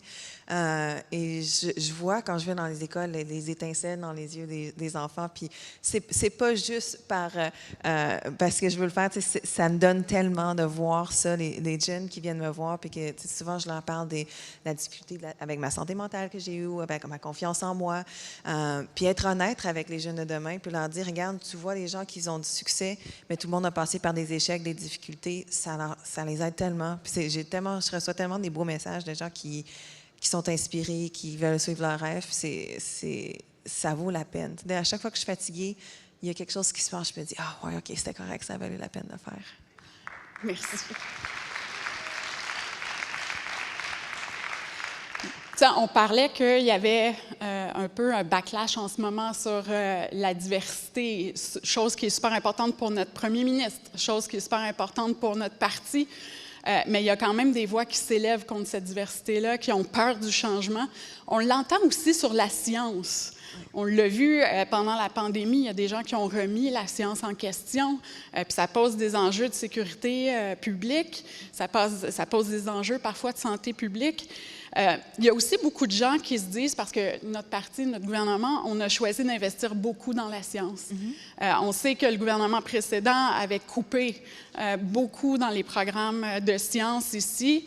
Il a démantelé aussi beaucoup d'expertise au sein de la fonction publique. Nous, on croit que c'est important de soutenir nos scientifiques, de soutenir l'innovation, puis on voit ça vraiment comme des investissements dans les gens, puis des investissements dans notre avenir, dans les possibilités qu'on offre à la population ici. C'est important aussi de démontrer que les investissements qu'on fait, que ce n'est pas des dépenses. Oui. On ne gaspille pas de l'argent quand on investit dans la science parce que ça finit toujours par avoir des répercussions sur notre vie quotidienne. Puis des fois, ce qu'on investit aujourd'hui, dans 10 ans, bien, ça va changer complètement la façon dont on vit. Est-ce que tu peux nous parler un petit peu des innovations sur lesquelles tu travailles ou que tu as travaillé ou que dans le monde de l'aérospatiale, puis de ce que ça nous donne aujourd'hui dans nos vies quotidiennes ou plus tard, qu'est-ce que ça peut nous donner, les choses sur lesquelles tu travailles en ce moment? Oui, je vais vous donner quelques exemples, mais c'est intéressant, ce problème d'investir dans la science fondamentale. Quand tu essaies d'expliquer ça à quelqu'un, OK, je veux investir là-dedans. Puis la réponse, c'est bien, pourquoi? Qu'est-ce que ça va me donner, moi, demain matin? Puis la difficulté avec investir dans la science, c'est que ton retour en investissement, tu ne l'auras pas le lendemain matin. Ça peut prendre des années. Des fois, tu ne peux même pas dire tu peux pas prédire ce qui va se passer. Donc, par exemple, quand on parle de l'aéronautique, de l'aérospatiale, oui, des fois, ou même quand on investit dans la physique pure. Mais qu'est-ce que ça me donne demain matin? Bien, demain matin, ça ne donnera peut-être rien, mais dans 10, 20 ans, ça va peut-être changer fondamentalement la société. Donc, c'est quelque chose que, tu sais, il faut continuer à investir là-dedans et de changer un peu sa mentalité, de dire, OK, oui, c'est correct de ne pas avoir mon retour demain matin. Donc, pas une chance, c'est difficile à convaincre, mais ça en vaut la peine. Mais je dois vous dire que, on peut regarder en grand, premièrement. Quand on investit, par exemple, dans l'aérospatiale, on a parlé tantôt du concept de trouver de la vie quelque part ou du concept de comprendre nos origines. Mais ça, c'est des valeurs en tant qu'humain. C'est des questions qu'on se pose depuis le début de l'humanité. Puis, tu veux me dire que tu ne veux pas investir là-dedans? C'est des questions qui, en tant que société, oui, on a des problèmes à régler à la maison. Oui, on a besoin de savoir comment on va nourrir sa famille demain matin, mais il faut aussi continuer à avancer. On ne peut pas juste dire, en tant que société, qu'on ne va pas avancer nos connaissances générales. Puis si je dis qu'on retrouve de la vie ailleurs dans le système solaire, ça va bouleverser notre compréhension de nous-mêmes. Donc, il y a ce côté-là peut-être plus ésotérique, mais il y a aussi le côté appliqué, que bien sûr que quand on investit dans la science, dans la technologie, les choses reviennent vers nous éventuellement. Puis une de mes histoires préférées, vous avez tous entendu parler sûrement du velcro, que le velcro qui avait été utilisé pour les astronautes, maintenant on l'utilise tous nos jours. Cool, tout le monde en connaît celle-là. Mais j'en ai une que j'aime beaucoup partager. C'est qu'il y a une mission qui s'appelait Galileo, qui est allée ça fait quelques décennies de ça, qui est allée en orbite autour de Jupiter. Puis son but, c'était d'étudier les lunes et Jupiter et les lunes autour de Jupiter. Bien, il s'est passé un incident avec ce satellite-là. En fait, c'était supposé avoir une grande antenne qui allait se déployer, puis de là, ça nous permettait d'avoir un débit de communication assez élevé pour retourner toutes les images qu'on allait prendre à Jupiter. Bien, il y a eu un problème avec l'antenne, puis elle ne s'est jamais ouverte, elle n'a jamais fonctionné. Fait qu'ils ont été obligés d'utiliser leur antenne d'ingénierie pour envoyer les données. Puis ça, c'est dans le temps que c'était tout sur du tape, là, des VHS, là, les données, fait qu'ils étaient déjà limités. Puis à cause de ça, là, les ingénieurs se sont dit, OK, mais comment est-ce que je vais renvoyer ces grandes photos-là avec un tout petit débit de données? Bien, ils ont inventé la compression d'images, les tout débuts de la compression d'images, des certains protocoles qui ont été utilisés pour ça. Puis maintenant, à cause de ça, bien, c'est pour ça que vous avez des GIFs, par exemple, sur vos téléphones. Vos GIFs viennent de l'espace. Mais c'est vraiment ça. La caméra que vous avez sur votre téléphone, c'est vraiment, ça vous affecte de tous les jours, la caméra, l'optique, la miniaturisation des optiques, quand c'est petit comme ça encore là, ça vient de l'aérospatiale parce que avant les caméras, quand on envoyait ça, c'était énorme, c'était super lourd, tout. Puis on a appris justement à faire ça de manière digitale, plus petite, parce que nos satellites sont limités de la masse qu'on peut mettre dedans. Donc tout ça qu'on a dans notre vie de jour à jour, ça ne serait pas là sans ces investissements. Un investissement pour aller étudier Jupiter. Maintenant, on est capable de, vous avez vos applications de médias sociaux sont là à cause de ça, indirectement. Merci beaucoup.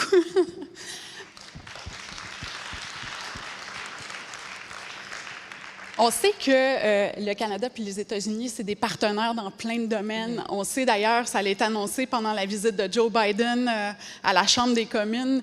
Ça a été annoncé qu'on allait avoir un astronaute canadien qui allait être dans la mission, qui allait se rendre sur la Lune. Donc, est-ce que tu peux nous parler un petit peu à la NASA de la relation avec le Canada, puis comment le Canada est perçu dans le domaine de l'aérospatial? Oui, dans le fond, on est tous des différentes organisations gouvernementales, hein, donc il y a beaucoup de collaborations internationales. Puis entre la NASA, l'Agence européenne et le Canada, il y a énormément de collaborations. Le Canada, vous savez, a le bras canadien sur la station internationale. C'est le 2e d'ailleurs. Mais ce que vous savez peut-être moins, c'est qu'on se spécialise beaucoup en optique au Canada. C'est un domaine d'expertise où on est les meilleurs en optique. Il faut être fier de ça.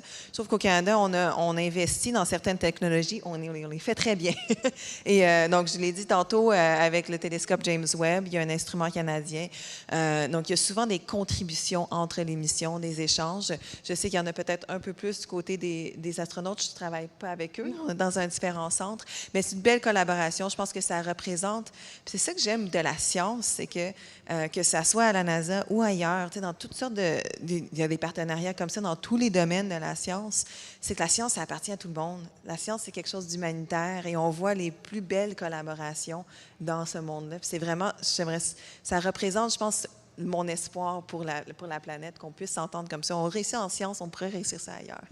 Oui, absolument. C'est un super beau message, ça. Comment par la science, puis moi, je suis ministre des Sports. Oui. Donc, par le sport aussi. Merci. Oui. Je sais que tu es sportive, hein, aussi? Oui. Je fais plus de l'escalade, des randonnées en montagne. Moi, l'éducation physique, c'était pas pour toi. Que j'aimais. Non, je regarde le sport, mais oui, j'ai grandi faisant, bien sûr, du patinage artistique. Étant québécoise, il fallait bien 10 ans de patinage artistique. C'est pas rien, 10 ans, c'est beaucoup. Mais maintenant, c'est ça, vivant en Californie, je fais beaucoup d'escalade, j'aime ça. Moins de patinage artistique en Californie. Oui, on a un aréna près de chez nous, mais je ne suis jamais allée. OK. Donc, c'est ça, ce que je disais, c'est que autant dans le sport que dans la science, c'est une belle façon de rapprocher les peuples puis d'avoir des collaborations qui débouchent sur autre chose. Puis on en a plus en commun qu'on a différence, je pense, en tant que pays et ailleurs aussi.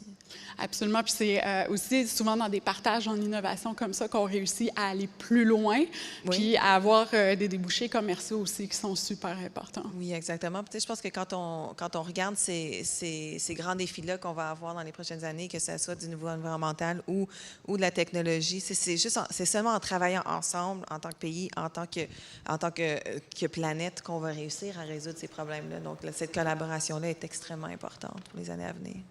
Ça nous permet aussi d'apprendre à se connaître. Oui. Donc, ça crée des ponts.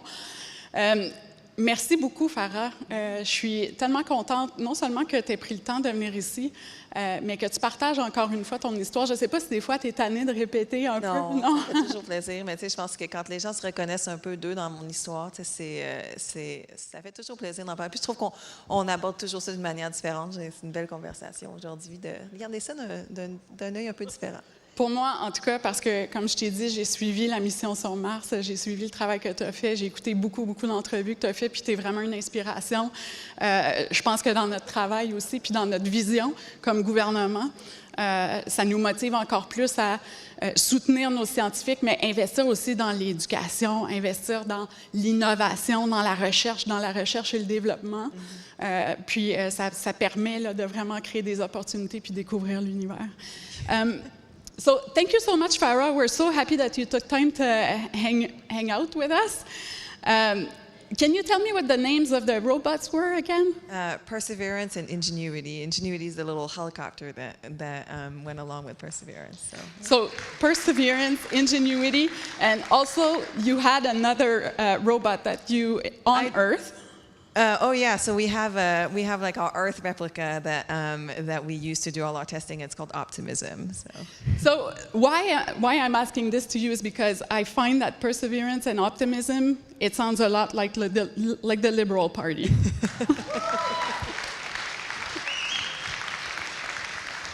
You know, that's really the vision that we're trying to bring to this country when people are going through tough times, and it seems that it's harder than it's ever been. You know how difficult things were during the pandemic, with also the war in Ukraine currently, and with the far-right movement that seems to be picking up a little bit everywhere in democracies. So I think that these two themes are extremely important, but I have a suggestion for your next robot. Okay.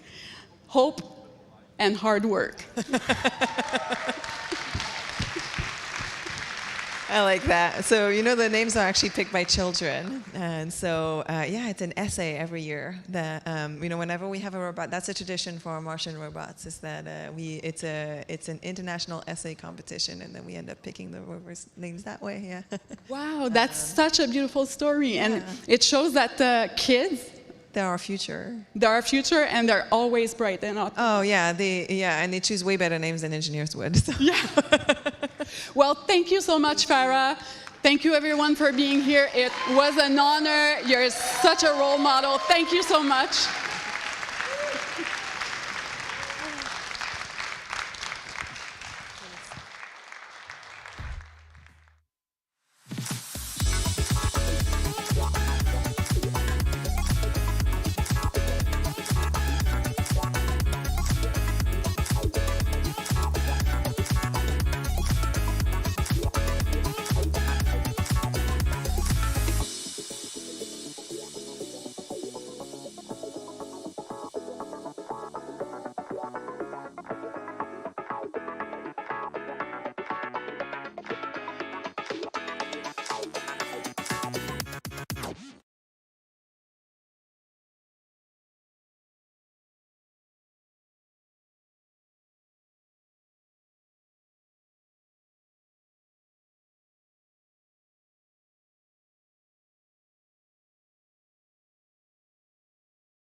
Hello, liberals who are still watching us online. This is day 3. Ariel Kabaga with you again. I hope you're having fun continuing to watch this very energetic convention.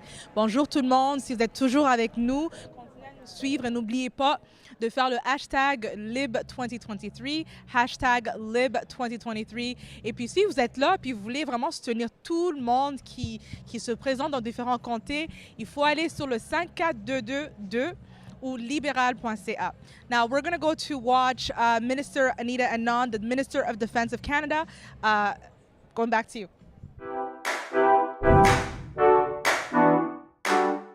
And we're now chatting with Minister Anand, Anita Anand, who's a Minister for Defense. Minister, how cool is it to be a woman of color, to represent so many women in Canada as the Minister of Defense? And welcome. I'm sure it's the case with you, Ariel. We ran for public office because we believe that our institutions, our government, our universities, our hospitals need to represent and reflect the population of our country.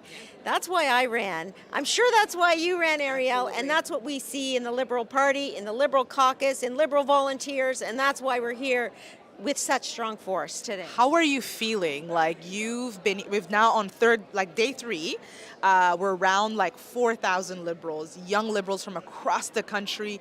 There is so much excitement. What are you feeling right now? And how do you think this energy is going to get us through to the next election? Glad you mentioned energy. It is incredible to feel the energy in the room, whether you're actually in the room where the speakers are or out in these corridors. It is the youth, it is the volunteers, it is the people who are putting signs on lawns and knocking on doors. We are seeing Liberals come out in full force, and it's fantastic to be here in Ottawa. As we can see out the window, there's the House of Commons, and that's what we realize is important for protecting Liberal values and the principles that we all believe in so deeply. Yeah, absolutely. And hier soir, on était avec Hilary. Un seul mot pour hier soir. Hier soir, avec Hilary, la conversation là, c'était incroyable. Elle est une personne avec l'intégrité et elle croit que nous devons continuer d'être là pour les femmes. Et les femmes qui vont gagner les sièges dans notre chambre de commune. Absolument. And she talked about, the envy of Canada being the envy of the world. We're being trailblazing in our social economy, our feminist economy, and what the future of our role is on the global presence. And you're doing a lot of that work. Do you want to talk a little bit about why it's important for us to continue and now more than ever to build a strong presence in defense, in foreign policy across the world? Canada consistently punches above its weight. Wherever I go in the world, people are saying they want more Canada. And why? Because we are reflecting the values of peace, security, democracy, as well as strengthening women's rights and women's role in peace and security. And so we as Liberals believe deeply in these principles and these values, and that's why there's so much energy in this convention, Ariel, because we are joined together by a common belief of what we need to do for this country and for Canada's place in the world. In French and English, Minister Anand, if you could say a message to your riding right now as we close, what will it be? Je vous aime beaucoup, et je vais être là pour vous aussi. And you heard it from Anita Anand. Thank you so much for chatting with us today. Thanks, Ariel.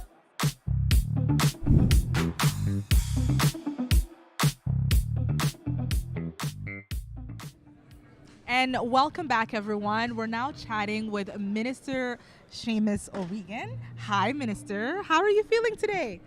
I'm really good. This is a great convention. Yeah.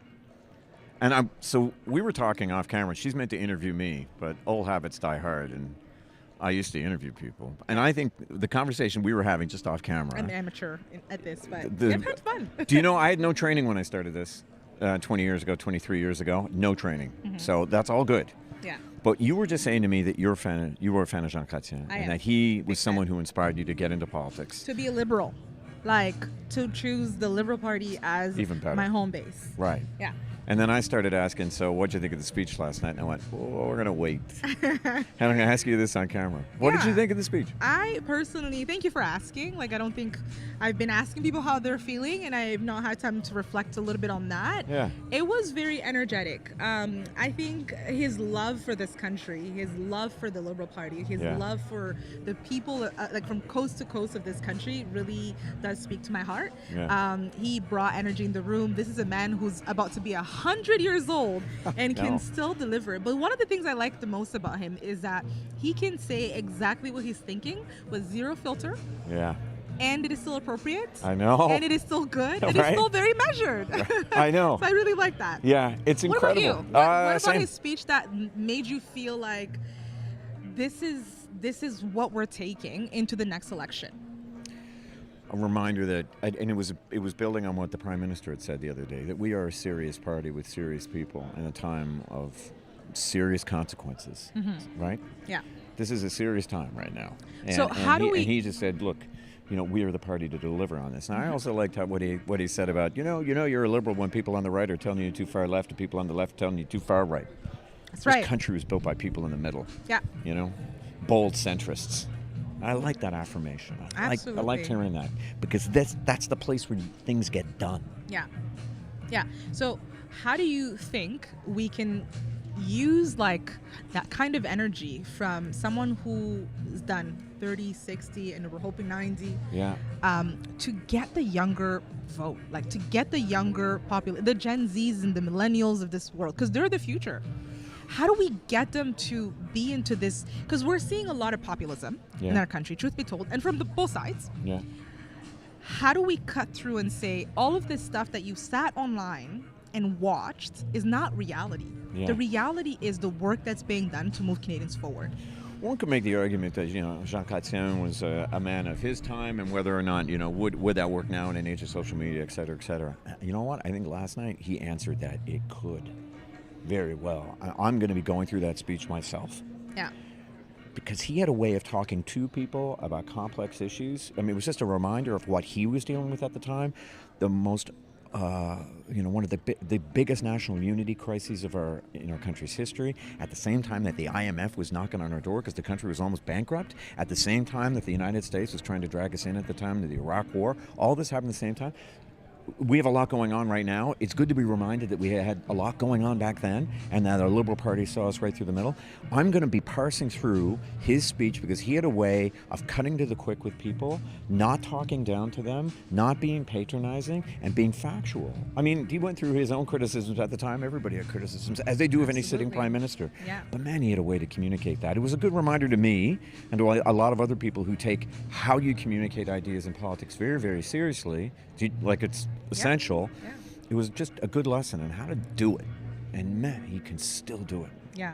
I also heard last night from the conversation between Deputy Prime Minister Chrystia and Secretary of State Hillary Clinton about the fact that some of this stuff is getting people not want to be involved in politics. I know. How do we stop that? How do we make sure that these institutions that we all strongly believe in continue to be maintained by the future? That is a tough question that I can only tell you it's affirmed, though, that we're getting somewhere when they keep asking people here of the 4,500, how many people are here for the first convention? And all these hands are up, and they're invariably young hands. Yeah. That's amazing. So kudos to our party for organizing this and for getting people. People aren't easily fooled these days. They have access to so much more information now. Yeah. People, I think, do think critically. Yeah. It's just that we get a wash in all this stuff, all this extreme stuff. Yeah. For some people out there, they figure, I got to do something. I want to do something. And we have to be there with welcoming arms. We have to be an open and big tent. Yeah. But we are a party about getting things done. At some point, you have to agree on certain policies, and then we all have to agree that we're going to work hard to get in power, to win people's trust, so we can do them. Yeah, absolutely. So at some point you make choices. I don't know. I think just got to be frank with people. You got to be straight up with people. And that's what I was going to end with. I'm going to say that you have a way of connecting with people in a very calm way. Not as a politician, but you're a politician and a minister at that. I'm not always calm. And you can pass a message in a very clear way and in a very non-jargon political way, that's really, really, really good. Thank you. And I just want to say that I'm a huge fan. Thank you so much for chatting with us. Thank you. Yeah. I got a mug that I use in my office. It's the old British saying, keep calm and carry on. Yes. Except mine says in the same font and logo, don't tell me to keep calm. Okay. I don't like being that. told to keep I calm. like that. But I So- do try. Yeah. Thank you so much for chatting with me. See you on Now- the floor. See you on the floor. Up next is going to be my co-host, Adam Vancouver, then, who's going to be chatting with Minister my Fraser.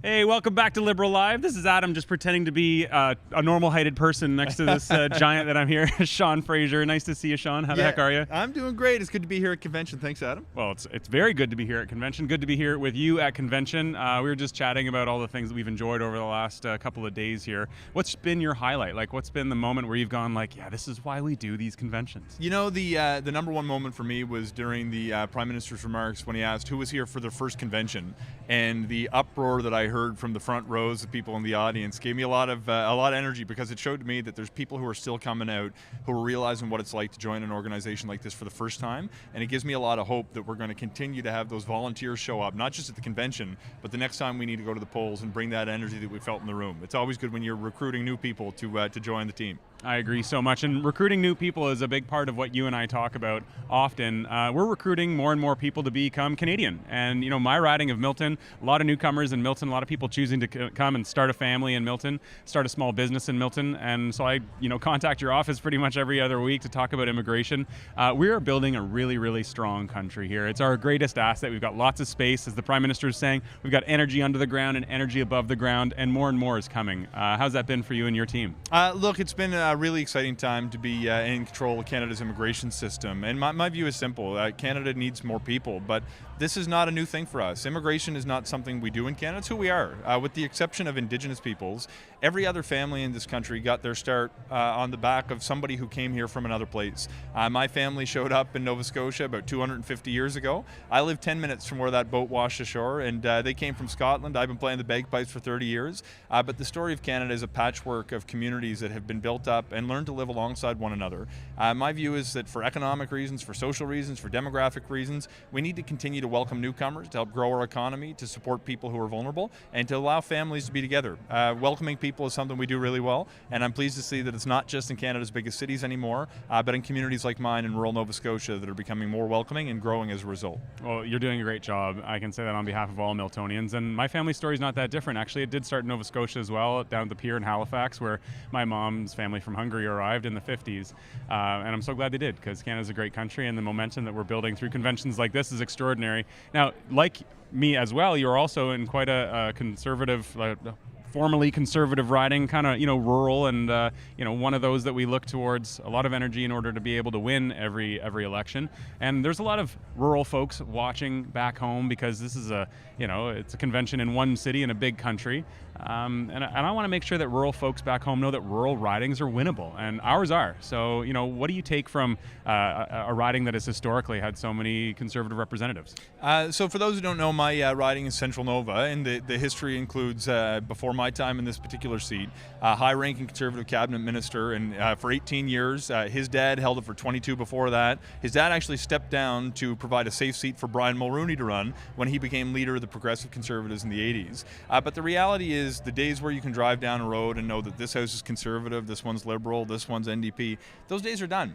People don't care so much, in my experience, about what party they're going to support. They care about what ideas you're putting forward that are going to help them and their families. If we continue to bring energy around ideas that are going to help grow the economy, allow people to work, make sure that people can get through their days and put food on the table, and make sure that we continue protecting our environment and pursuing equality in Canada, these are the kinds of things that people respond to, in my experience. And it doesn't matter if you're got a history of Conservative-held ridings or Liberal-held ridings. People are going to demand fresh ideas, and we're going to continue to work with the party members to develop them at this convention, so we can win more ridings like mine and return to government after the next time we go to the polls. Well, I just voted. I don't know about you, but there was a long list of of party resolutions that I really enjoyed going through a couple of days ago and looking at all the great ideas that Liberals from across the country have to build our country and continue, this momentum that we've built up in the last 7 years or so. My favorite quote from any Liberal is actually from Pierre Elliott Trudeau, talking about how a country's not like a house or a building or a treehouse, something that you just build one day and then it's finished. A country's always in a state of construction.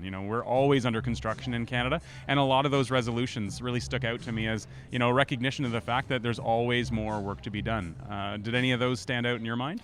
Absolutely, and I think it's a key point that you made. Social change happens, whether we like it or not, and it's up to us to manage it in a way that serves people's interests. Coming from rural Nova Scotia, I was really impressed with a number of the resolutions that focused on increasing access to primary care. The reality is, if we're going to continue to see communities grow, we need to make sure that there's doctors available for the families that we want to attract. The kinds of policies that we want to continue to push are the ones that are being driven by people who know what the needs of their community are, and that's the strength of coming to a convention like this. The best decisions are not made in boardrooms with closed doors on Parliament Hill. They're made on doorsteps from engaging with people who actually know what they're talking about through their own life experience. If we continue to listen to people who are bringing the voice of their community to this convention, I think we're going to be very well served, and we're going to build a better Canada for our kids than we had growing up. I think that's evident from all of the great ideas that I read on that sheet and continue to hear from Liberals. This continues to be, after almost 8 years, a grassroots movement. There's a lot of people that have been involved in the party for a long time. I see one of them just eager to come up the stairs now, somebody who's no stranger, no mystery to Liberal Live. Kind of the West wants in. Well, look, I had Alberta as a second home for about 5 years. I'm pleased to hand it off to my pal here, Randy Boissonneau. It's good to see you, man. You guys take care of the stage. Thanks very much, Sean. Yeah, Sean thanks, Fraser, Adam. everybody. Good to see you, pal. Take care. See you, my friend. Yeah. Now my friend, my taxi cab mate this morning, Randy Boissonneau, all the way from Edmonton. Good to see you, Randy. How's it been? This has been an incredible. I know that this is usually your spot. You do the Liberal Live, but you passed the baton on to me, and I'm very, very excited to be able to interview a lot of great ministers and members of Parliament, as well as just people walking around. And the energy in this place has been phenomenal. So thanks for amping it up. Randy's always on 12 out of 10. So my pleasure. And look, what better person to hand off Liberal Live to an Olympian, to a colleague. We started this in 2012, and it was an experiment, literally, that we did in 2010 and then 2012 convention, and we haven't looked back since. So it's always a pleasure to share a stage with you, my friend. Well, thank you for setting that stage. It's been a lot of fun with my co-host, Ariel. Now, this has been a good couple of days. It's been a raucous couple of weeks in the House of Commons, but it's nice to be with friends. It's really, really good to hear all the great ideas and really charge the optimism batteries up quite a lot. That's what I've taken from this. But I was hoping to touch base with you a little bit on your portfolio, on tourism. Milton is a hotspot for tourism. Little known fact, we actually have one of the most visited ski hills where I learned to ski, you do. Glen Eden. There's lots of golf, lots of great reasons to go to every riding across the country. So what are we doing to encourage more Canadians to staycation, more international folks to come and visit, and when they visit, to stay longer and spend more? What's our strategy all about on tourism? So it's a really great question, and we're wrapping up the Federal Tourism Growth Strategy, which is getting to the final strokes. But if we take a look at what happened during the pandemic, and we took the international money that we used for marketing, brought that money into Canada to say, please travel around the country, it has stimulated a renaissance in Canadians traveling from coast to coast to coast. And so we've kept that money as part of Destination Canada's budget now. We're back to promoting internationally, and actually it looks like we're going to recover a whole year early. And as an Olympian and as a phenomenal MP for Milton, you are well placed to really take advantage of the million people that are going to come to Toronto for FIFA in 26. So you're going to see us laying down track, and in your official duties as Parliamentary Secretary for Sport and Health, your voice is going to be really important, because we want the healthy aspect of sport, but quite frankly, we want the fun and the competition and the economic development that comes from tourism. So whether it's Vancouver or Toronto, whether it's people going to NHL games, or whether it's parents watching free footy in my own backyard, all of that matters, and we are going to punch above our weight when it comes to bringing the world back to Canada. I'm glad you mentioned free footy, because Tim Adams, I'm a big fan of Tim Adams. He's probably watching back home in Edmonton. It's always great to visit Edmonton. I've got lots of friends in your great city. Do. And I'm going to come back sometime soon. But speaking of the West, I want to talk about the West, because the West is a place of opportunity for this party, for our movement, and for the government. When next time we have an election, we plan on winning lots more seats out West. I know that you've got a great strategy that and really this party has been we've got roots in Alberta and British Columbia, and we've got a great opportunity ahead of us, because there are a lot of Liberals. Every time I come to Alberta, I'm like, wow, there are just so many Liberals in Alberta. So every time I come, you introduce me to more and more. How are we going to continue to grow that movement? Well, we have hundreds of Westerners and a really good concentration from Alberta here. And let me just say this, Adam, we're living right now we've got floods here in central Canada, and we've got forest fires burning around home. I will be on the phone today with Mayor Sohi and Mayor Gondek. They are obviously concerned, and we stand at the ready to help Alberta should they ask for that assistance. When it comes to the politics of the place, it's all about engaging Edmontonians, Calgarians, Albertans, and we need representation back in Saskatchewan. So George Shahal, our colleague from Calgary Skyview, and I have a plan with our colleagues for Alberta, but we need that anchor seat back in Saskatchewan, if not more. We need more seats in Manitoba. And then, look, when we put Prairies and North together as a caucus, it's a region that if you think about the future fortunes of the Liberal Party, it really does run through the urban and Indigenous West. Absolutely. And you touched on floods and fires. It's hard to avoid talking about climate change. Yeah, and absolutely. we are consistently the party that demonstrates that we are not only prepared to tackle climate change and to usher in a new era of environmental stewardship and protections, as well as emergency preparedness. I must say, it's all part of a package of accepting the reality, but also challenging the status quo, ending our reliance on fossil fuels and finding alternatives and solutions for the problems that are affecting our planet. Not only that, making sure that we are demonstrating to the world that you can lead on climate change and still have a really, really strong economy, and that's what Alberta has been leading on for almost a decade now. So we are going to be 7 years ahead of greening our electricity grid in Alberta, 23 instead of 2030. And what's also interesting is I was just a week ago at a convention in Edmonton, 5,000 people last year, 8,000 people from around the world this year at the Canadian Hydrogen Convention. A whole new way of, taking what we have in the ground, but actually having a net zero fuel that comes out of it. And that really matters for Albertans. And look, we walk the talk. I want to see us, use the funding from fossil fuel sources to actually power the net zero future. But when we have tailings ponds issues, like we've seen with Imperial, we stand up and say, you got to do better. And we did that this week, and we're going to continue standing up for communities from coast to coast to coast. And you've been doing a great job, so I thank you very much. The energy in this building continues to just bubble up. We've got a lot of really, really exciting panels as well as speakers coming up soon. And I think Ariel is going to join up on stage just in a minute. But I just want to thank you, Randy, not just for your leadership, but also for your energy, for your ability to weave through a crowd and connect with hundreds of people over the course of a couple of hours. It's an amazing thing to watch you work. It's so like thank you. Plugging into the mainframe for me, and it's energy for the next 2 years on the way to winning this next election. So thank you to you, Adam, and to Ariel for doing a great job. I feel that Liberal Live is in very good hands. Thanks, everyone. Your baby's fine. Thanks, Randy. Cheers.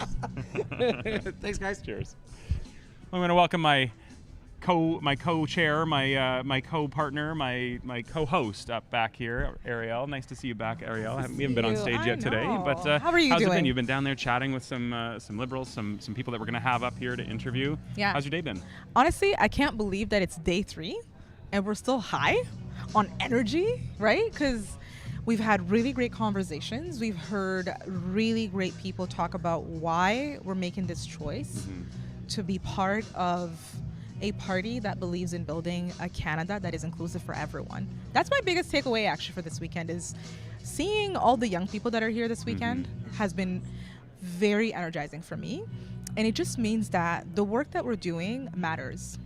And it matters today, it matters tomorrow. And if I can quote a great man who spoke yesterday, Vive le Canada.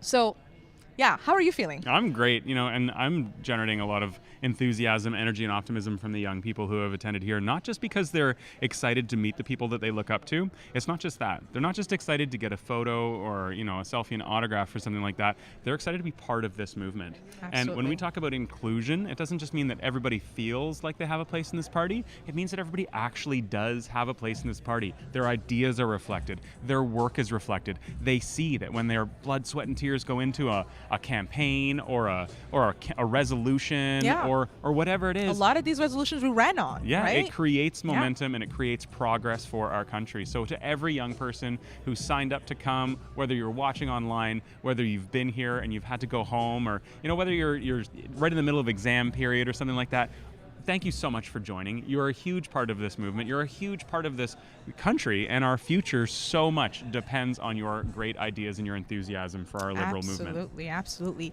Et maintenant, on va aller regarder ce que mon collègue a fait tout à l'heure. Il a continué à parler avec tous nos membres qui sont ici aujourd'hui, des gens d'un peu partout du Canada qui sont venus au congrès.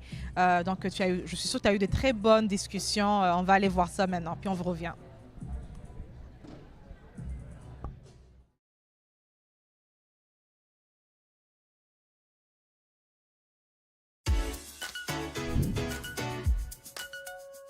Laurent, bienvenue. Dis-moi comment tu te sens. Hey, je me sens de façon excellente. Quelle convention, quelle excitation. Combien de gens, c'est vraiment un plaisir total. Il y a des gens partout, il y a du plaisir. On vient de voir Trudeau nous passer devant.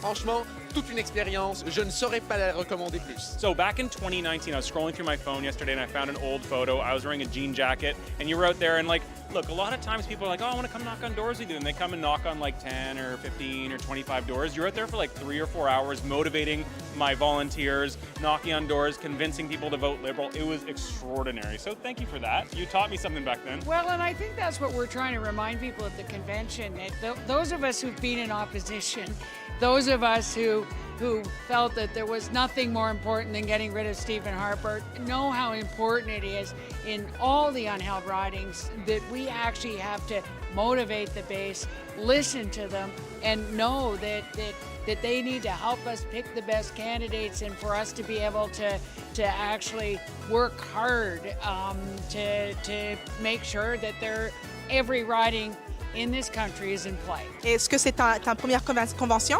En personne, oui, c'est ma première convention. Et si tu as un message pour nos jeunes qui nous regardent présentement, quel message tu leur donnes? En fait, il va y avoir bientôt 2 visions de Canada qui vont s'opposer, 2 visions très, très différentes. Donc, venez ici, venez voir ce qu'on a à attendre puis à vous proposer. Tu l'as entendu de Elliot. This new generation of folks, I think we have 50% of people at their first convention, something like that. It says to people that, look, we know we can make a difference by getting involved. And that's why these conventions are so incredibly important. Et maintenant, on parle avec une Montréalaise. Dis-moi, c'est quoi ton nom? Catherine. Catherine, tu viens de quel comté? Je viens de Anticartierville. D'accord. Est-ce que tu es une jeune libérale? Oui, en effet. Et puis, qu'est-ce que tu as hâte de voir ce week-end? Qu'est-ce que tu as hâte de faire? J'ai hâte de rencontrer tous mes amis que j'ai pas rencontrés pendant l'année scolaire. Voir tous les ministres ensemble, puis avoir un bon moment entre les jeunes libéraux et aussi avoir... On peut-tu voir le PM derrière nous? Pendant la convention, on voit le PM derrière nous. Oui. Ouais, c'est ça, c'est très excitant. Laurent, est-ce que c'est ton premier convention? Non, c'est mon deuxième congrès. J'ai eu l'occasion de participer en 2021. Ça a été un excellent congrès. Je remplis le poste depuis de vice-président français des jeunes libéraux et je suis très content d'y revenir à ce coup-ci. Mais là, du coup, c'est la première fois que tu es là en personne. Mais oui, parce que 2021, c'était bien en digital et quelle différence ça fait. Avoir les gens tout autour de nous, les connexions qu'on fait, les gens qu'on rencontre, les idées qui s'échangent, c'est vraiment le futur du parti qui se construit aujourd'hui. Et toi, tu es vraiment impliqué. Quel message que tu aurais pour des jeunes, pour les amener à être impliqués, à faire un peu plus, pour faire sûr que notre demain est vraiment sûr? Je pense que le Parti libéral est ce message, parce que le Parti libéral, il offre une possibilité de créer, de changer, de faire valoir nos idées et nos politiques. Ce matin même, j'ai défendu une politique sur la construction d'un train haute vitesse entre Québec et Windsor. Ouais. C'est ça, le Parti libéral. C'est une place où chacun peut venir avec ses idées, les présenter, les faire écouter et entendre des gens qui sont d'accord avec nous. De la part des Franco-Ontariennes de London West, Laurent avec moi, on continue à parler avec le reste. Merci beaucoup.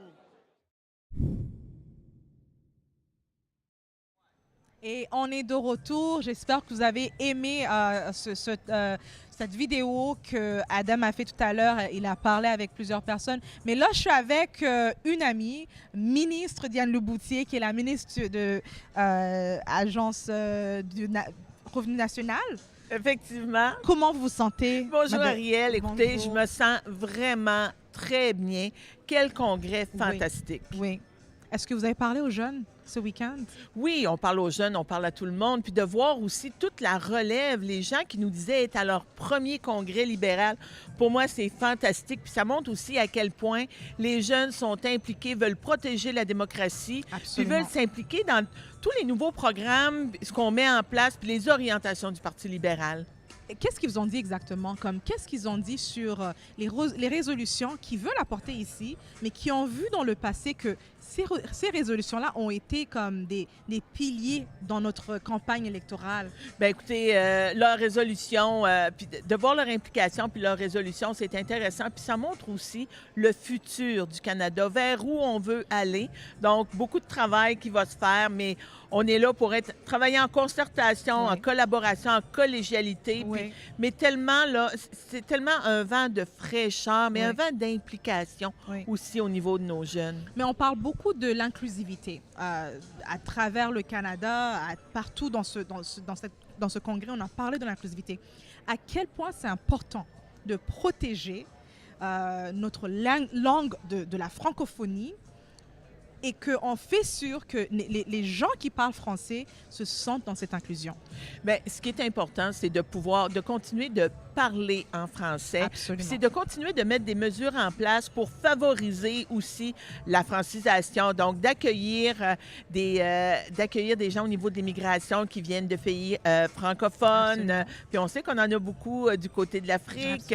Donc, puis d'avoir les Français, les francophones avec nous, mais aussi les mesures qu'on a mis en place pour permettre aux anglophones de pouvoir apprendre le français. On a tous intérêt à travailler puis à connaître les deux langues. Donc, je pense que c'est un acquis là, pour nos deux langues officielles. Et aussi de protéger l'accès à l'information en français.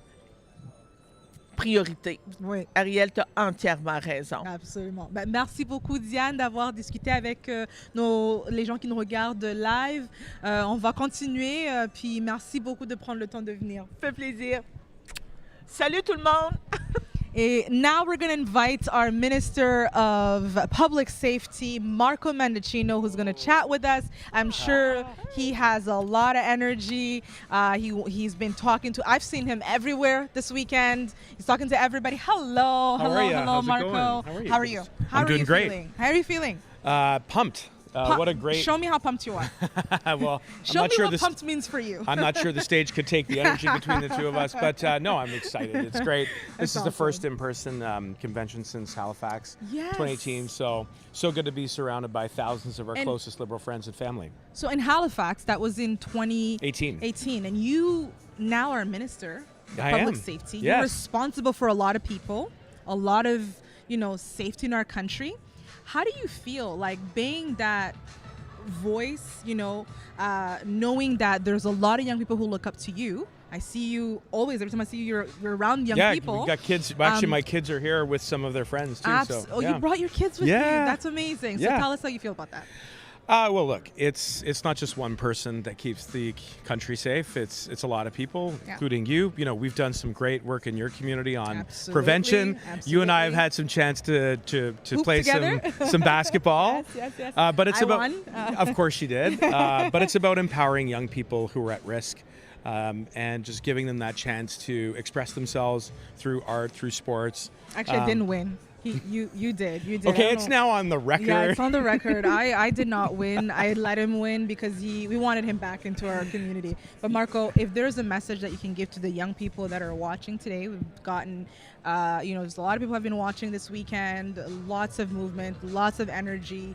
We want to be prepared for the next campaign because we know what's at stake. Yeah. What is at stake and how do we do that? How do we make sure that people really understand what we're fighting for and the importance of protecting our democracy right now? Well, there's a lot at stake, and I think the choice really comes down to a country that will be built on hope and around unity and around respect for one another, regardless of one's background. And all of these things, as we heard Mr. Chrétien say last night, the Liberal Party can never forget it's that social moral compass. Yeah. That idea that we share more in common together than we don't. And that has always been the North Star of this party, being inclusive and being compassionate and always striving to do the right thing, not only on public safety, where, yes, we need to do work around responsible gun control, strong gun control laws, strong action at the border, but strong prevention too. And addressing the root causes of crime. So making sure investing in communities. Exactly. So doing mental health work, building up capacity to reduce those barriers so everybody can participate and achieve their potential. And I think that's what resonates with young people. We've seen it in your community. I've seen it in my community. I play every weekend in a community that has really felt the brunt of some of those challenges. But we got to do it together, and we got the best team. Absolutely. Thank you so much, Marco, for chatting with us. Thanks so much. My colleague, Adam Vancouver, then will be chatting with Greg Fergus. Passing it over to a true Olympian. We're swapping out. We're doing this. I got two mics. Thanks, Ariel. My friend Greg Fergus is coming up the stairs here. Goodness gracious, Greg we went from the main meal to slight dessert here. Oh, it's okay. I think people want to hear from Greg. Merci de me rejoindre ici sur le stage pour Libéral Live. Écoutez, c'est vraiment mon plaisir d'être ici à vos côtés, Adam, et puis avec tous les libéraux qui nous regardent aujourd'hui.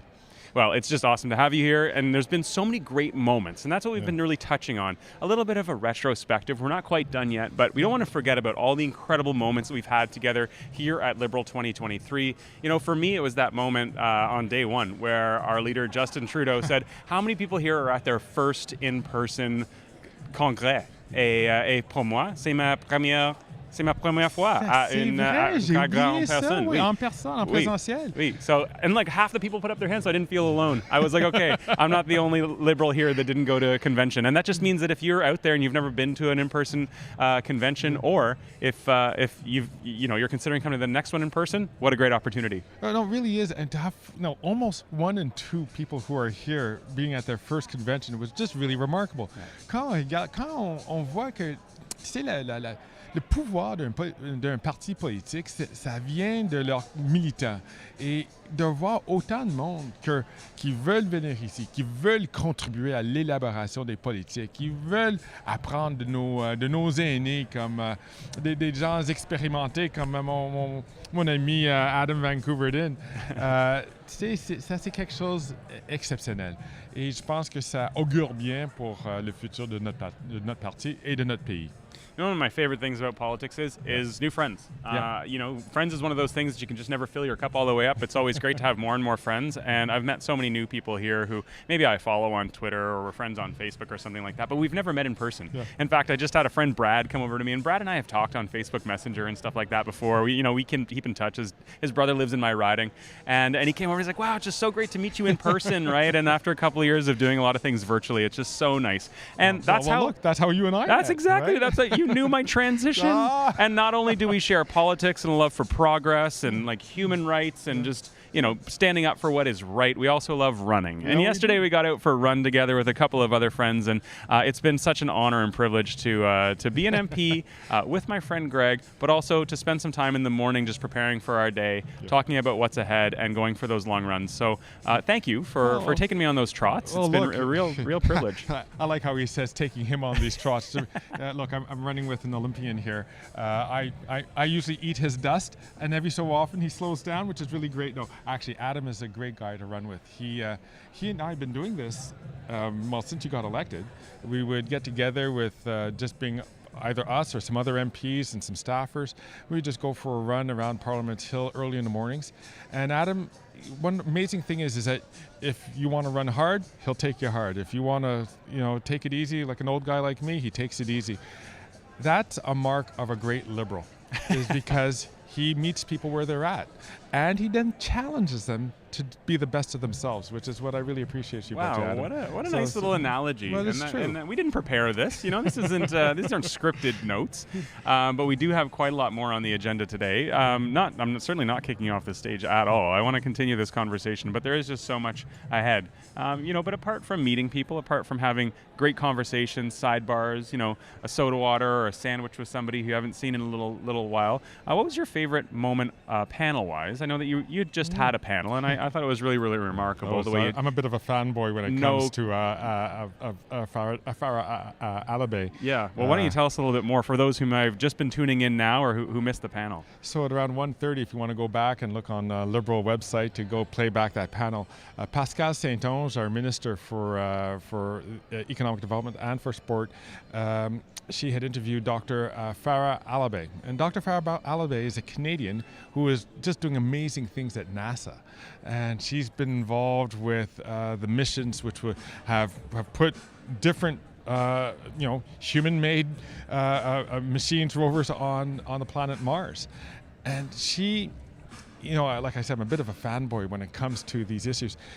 Elle vient du Québec, elle est née à Montréal, elle a grandi à Joliette. Elle est québécoise d'origine madagascar et c'est extraordinaire ce qu'elle avait accompli.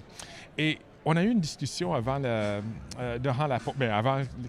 la conférence a commencé, puis elle nous a dit que comment le fait d'être québécoise, d'être francophone, de parler anglais puis une autre langue aussi, c'est cette façon de voir des choses autrement lui a aidé pour apporter des idées novatrices en sciences et certainement avec ce qui s'est passé à NASA. Alors, to me, speaking two languages, and Adam, for those who don't know, Adam speaks a great French, and he's been learning, and he's been doing a great job on this. Speaking a different language makes you see the world differently. Mm-hmm. There are just certain ways of being, right? Mm-hmm. And the more languages you can speak, there are more different ways you can see things. And it's the same thing like playing a musical instrument. These are the things that allow you to see the world in novel ways. Et la chose que j'adore avec le Parti libéral du Canada, comment on met l'accent sur la diversité pour avoir d'autres façons à voir le monde, pour adresser des importants enjeux, tant que le changement climatique, pour la prospérité économique, la diversité en soi. Vous savez, toutes ces choses-là découlent d'avoir des perspectives. And that's why we need you. And that's why we are excited about having, almost half the people half the 4,000 people here being first-time comers, is that means there are new ideas which are coming into the party. Allows us to see things differently, right? Absolument. Nous toujours disons, notre parti, le forté de notre parti est la diversité. Oui. Mais la question de quoi est diversité? Et il y a une diversité de diversité aussi. Oui. And the diversity of our ideas, the diversity of our opinions, our backgrounds, and our perspectives, I think is just one of those qualities of this party that really resonates with a lot of Canadians, because there is an extraordinary amount of space within the Liberal Party to disagree without being disagreeable. That's right. And that makes us so unique. I was actually talking to a member of the NDP who is here as an observer, and he said, I wasn't going to name any names, but he said that it's really remarkable, and we were discussing, I'll attribute this to myself, that we were discussing how it's so possible to disagree on very many things within the Liberal Party, have a constructive discussion on them, and not be disagreeable about it. Right. And I really, really love that. This is a party with a lot of diverse opinions and views. We just voted on some party resolutions. Yep. Not all of them were exactly the same. But I really love that in the Liberal Party of Canada, what really wins is good ideas, right. Great policy. Right. And great debates. Great debate, exactly. This has been a contest of ideas in a sense, a show of ideas, and a show of what's going to drive our country forward towards green jobs of the future, Yep. better quality of life for Canadians, better access to family doctors and primary care, all sorts of things. And it really just, there's no shortage of good ideas. Like great friends, you can never fill your cup up all the way to the top with great ideas. So Greg, thank you so much for joining me on It's a Liberal pleasure. Live. I really C'est love being here. d'être ici avec vous. N'importe quand. Et Puis on se verra la semaine prochaine en espadrille. Oui, un petit courriel, peut-être mercredi ou jeudi avec vous. Ouais. C'est mon rêve. Super. Merci encore. Je cède le micro à... Très, très bien. Greg, c'est vraiment un mentor pour moi et pour plusieurs jeunes à travers le Canada. Je dis toujours ça parce que c'est grâce à lui qu'aujourd'hui, je suis députée de London West. Merci beaucoup, Greg. On t'admire beaucoup.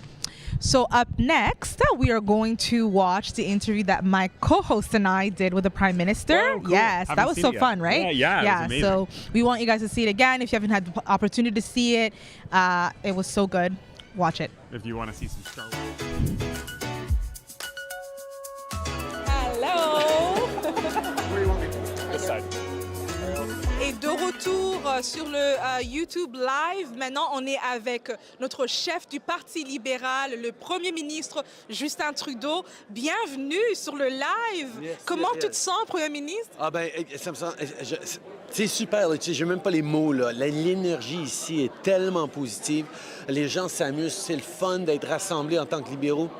Ça faisait longtemps, depuis Halifax, il y a 5 ans, toute la pandémie, la convention virtuelle qu'on avait eue, c'est un moment où on peut se rassembler, pas seulement juste pour se voir, mais pour se remémorer de pourquoi on est libéraux, pourquoi on est en train de se battre, parce que réellement, le choix va être extrêmement clair dans les prochaines élections. Monsieur le Premier ministre, on a beaucoup de jeunes qui sont ici présentement, mais on en veut encore plus. Quel message tu as pour les jeunes qui nous suivent présentement et qui peuvent envoyer à leurs amis pour faire sûr que quand c'est le temps de faire le choix, ils fassent le bon choix? Bien, souvent, on veut essayer d'attirer des jeunes, des militants parce que, ah oui, il faut que vous vous impliquiez en politique, il faut que vous vous intéressiez au parti. C'est pas ça qui intéresse tout le monde. Les gens sont ici parce qu'ils aiment vraiment la politique et ce qui entoure, puis c'est pas pour tout le monde. Mais on connaît tous des gens qui s'intéressent peut-être pas à la politique, mais qui sont préoccupés par l'environnement, qui sont préoccupés par des causes humanitaires, qui sont impliqués dans leur communauté. Et de les laisser être plus ou moins intéressés par des partis politiques, mais très intéressés par les sujets qui vont être importants dans les années à venir pour notre pays, c'est la façon d'avoir des vraies conversations avec eux. Quelqu'un n'a pas besoin de devenir un militant, un sympathisant libéral pour voter libéral un jour. Là. Et c'est ces conversations réelles et ancrées dans le pourquoi on est en train de bâtir un monde meilleur qui vont se rassembler.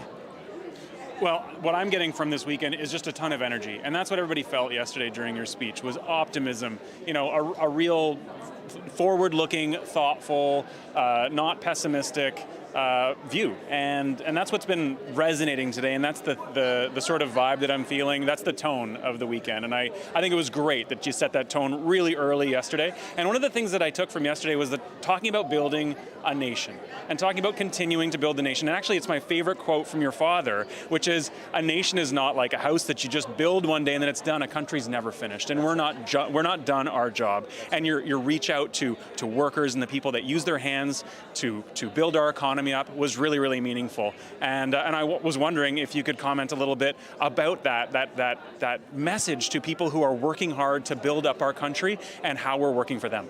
Well, listen, I mean, there's no hiding from the fact that we're in a time of anxiety right now. Like, things are really challenging, whether it's the impacts of climate change that are realer and realer every single day, whether it's the war in Ukraine and the destabilization of geopolitics that comes with it, the disruption of supply chains that continues even years after the pandemic's most acute phase, inflation, all these things that are going on that are putting pressure on people. And there is worry about whether there's a bright future and whether there's room for people to really succeed and see their communities and see their kids succeed. Those are real questions that people are asking. But as political leaders, we have a choice. Either you reflect back that anger and say, yeah, you should be really angry. Let's get angry together and we'll get even more angry. And then we'll shout some and then we'll burn some things down and we'll get, okay. But that's not going to solve anything. Whereas what we've been working on is saying, yeah, we're working hard every day to make things better. Things still need to be worked on. There's still lots to do. But there are solutions for this, and we can start showing with people and bringing them along in the future we're trying to build. Yeah. And that future involves success for every industry right across this country, whether it's energy workers who are incredibly excited about the opportunities in hydrogen, in solar, in renewables, or just in decarbonizing our traditional fossil fuels that is going to be a big piece of the next number of years. Or whether it's natural resources in minerals or manufacturing like Volkswagen or the automakers that are coming in that are doing big things, or whether it's aerospace, or whether it's the innovations coming into Atlantic Canada, or the innovations we're having around the prairies in farming and in food production for the world.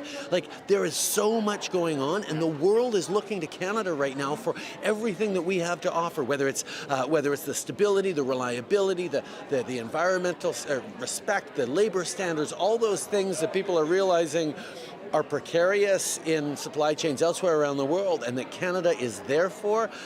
gives us this moment. But our job as liberals is to make sure we're painting that picture to people at the same time as we recognize, but yeah, that's a picture tomorrow. Today, we've got a lot of work to do, but we're doing it and we're being there for each other while we get to that brighter future a few years from now. You know, I was really inspired by Monsieur Chrétien last night. How many people here were inspired? I mean, oh my God.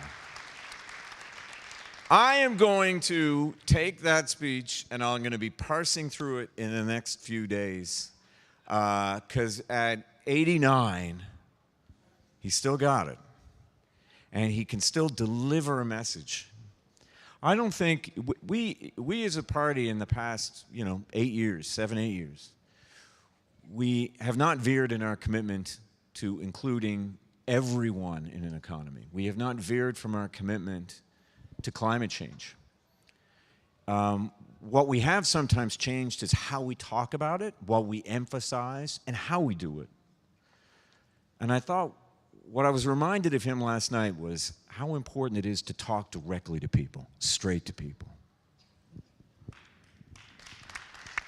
To be upfront, to be factual, to use language that they understand.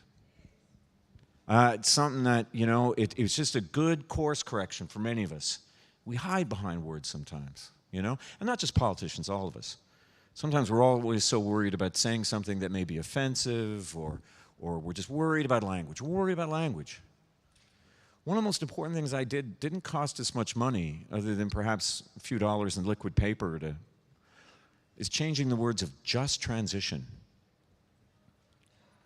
to sustainable jobs. Now, I know, smattering of applause, I know. Sounds like a small thing. If you're from Alberta, if you're from Saskatchewan, if you're from Newfoundland and Labrador, the oil-producing provinces in this country, it's not a small thing. Because they felt talked down to. They didn't feel included. And we were taught a lesson in 2019. Seeing Ralph Goodale out of Wascana, seeing good people out of Alberta, shouldn't happen. Listen, there are many good people in this country who want to feel included in this economy nationally, right across this country, and we just got to meet them halfway. They are there. They are ready. There are do you know which province is leading this country by far in wind and solar? Alberta. Yep. By far. By far. There's so much we can learn from them. And, I joke about our fair province in Newfoundland and Labrador. We really can't afford ideology, so we're brutally pragmatic.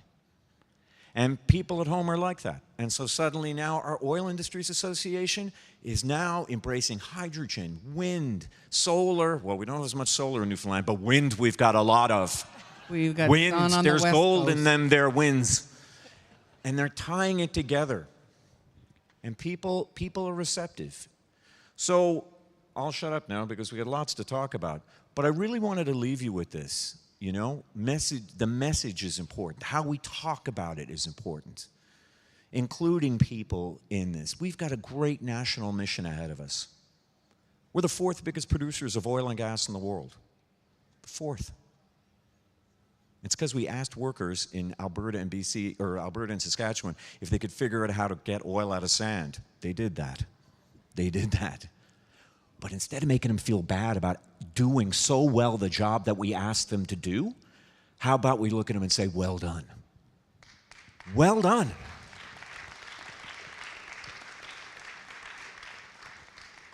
But now we got a new assignment, a big one. We got to lower emissions. So all that expertise, all that knowledge, all that grit, all that creativity you put into figuring out how to get oil out of sand or oil on our offshore, out of our offshore, we gotta lower emissions with the same intensity and urgency, even more than what you did before. They are the ones to do it. There are very few people in this room who know how to do it. I don't. So we got to include people. That's how we'll get it done. And I am going to ask about energy transition specifically in a second. But before I do that, I told Mark behind, I said, we'll only be 2-3 minutes each. Nobody's going to get carried away. But I told them all I would cut them off if necessary. Yeah. But Goody, Mary Claude, do either of you want to jump in on that? What does it mean, like, to have an economy that works for all Canadians, especially in a country like Canada? Mark, it has to work for all Canadians, from coast to coast to coast, in our rural and our remote and our Indigenous communities, because that's who we are as this beautiful country that we are. Seamus hit the nail on the head, though. We have to speak about not only what we're doing in his just transition and cleaner jobs and all that, but sustainable jobs, sorry. See, I don't have it yet. But we have to talk about what we've done. Folks, we have done so much in Canada that we've got to talk about and be proud of what we've done. Like the one, as you know, Mark, I'm passionate about, is a connectivity piece. When we, in 2014, only 78% of our country had access to affordable, reliable, high-speed internet, speeds of 50-10. That was the easy part of the country. Look at the map. When it was colored in, there was this colored swath at the bottom, and all respect to our friends here from big urban centers, you had internet. It wasn't an issue for you, right? But 30% of the population that lives in the rest of the world, the rest of the country, didn't have that. We are now at 93.5% of having the country connected. We've put more money than any other government combined, any other previous government combined. We've got over $7 billion available to get the country connected. We're going to be at 98-point-something%. I'm aiming for 99% by 2026. And Good, you'll get 100. Yeah, well, I'm aiming on that too, but definitely by 2030. But friends, that's the equalizer then. Mary Claude's going to talk about incredible stuff going on in agriculture in our province with fishing and forestry, and of course, we haven't even touched on critical minerals yet. What is the one conduit that all of that needs? Good connection, good service, because the technology out there is phenomenal, and we're getting it done, right? So be proud of that. You can't see it, because there's, it's all under, fibers under the ground and all that. But talk about it proudly. If you're from BC, if you're from Alberta, we are getting you connected. If you're from Ontario, Quebec is doing a great job. Atlantic Canada, we're going up in the north. So talk about it proudly. That's something that our government has done that, frankly, the others gave up. They did the easy part. We've done the hard part. Oui, et puis je pourrais faire du pouce sur la connectivité et l'importance de la connectivité pour le secteur agricole, mais je suis sûre qu'on va parler d'innovation dans quelques minutes. Alors, quand on pose la question, justement, comment on fait pour avoir une économie qui fonctionne pour tout le monde, ça m'a rappelé, moi, en 2015, quand j'ai vraiment décidé de faire le saut, et de faire le saut avec les libéraux, c'est parce que j'en pouvais plus de Stephen Harper. J'en pouvais plus de sentir que ma région était méprisée. Et c'est vraiment comme ça que je me sentais. Mon conjoint était maire de Sherbrooke à cette époque-là, et je pouvais voir à quel point il nous méprisait parce qu'on n'avait pas voté pour lui. Et ça, c'est ça qui m'a, franchement, qui a été l'élément déclencheur, puis qui a dit, je me suis dit, ça suffit. J'étais déjà très impliquée dans ma communauté, j'ai décidé de faire le saut. Et je peux vous dire que nous autres, on se préoccupe de tout le monde à travers le pays. On a protégé la gestion de l'offre, puis c'est quelque chose qui était cher à mon cœur. Je suis dans Compton-Stanstead, Quaticook, la laiterie de Quaticook. Je suis certaine que vous connaissez la crème glacée de Quaticook.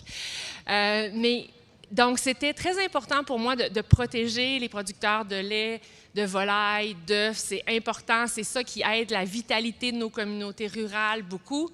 Mais en même temps, on a investi énormément pour développer tous les autres secteurs de l'agriculture. On a signé des accords de libre-échange qui nous ouvrent des portes immenses. On est capable de faire les deux. On est capable de travailler pour les producteurs sous gestion de l'offre et on est capable d'ouvrir des marchés, de signer une entente, une nouvelle stratégie de développement avec la région Indo-Pacifique. On va ouvrir le premier bureau d'agriculture agroalimentaire Canada là-bas. On est capable de travailler pour tout le monde. Et puis, on a une vision d'avenir pour l'agriculture. On veut vraiment être sûr que, déjà, le monde se tourne vers nous beaucoup. Le Canada, on a une réputation d'être un leader mondial en agriculture durable. On veut le demeurer. Donc, on investit beaucoup, beaucoup dans cette transition, dans cette agriculture durable-là. Et puis, c'est justement, on est capable d'avoir cette vision d'avenir et de dire, on veut que nos producteurs, productrices agricoles soient des modes de production qui vont leur permettre d'avoir une bonne terre pour les prochaines années, pour les prochaines générations, de protéger notre eau, de réduire nos émissions. Alors, tout simplement, puis, oui, il faut que je vous dise ça.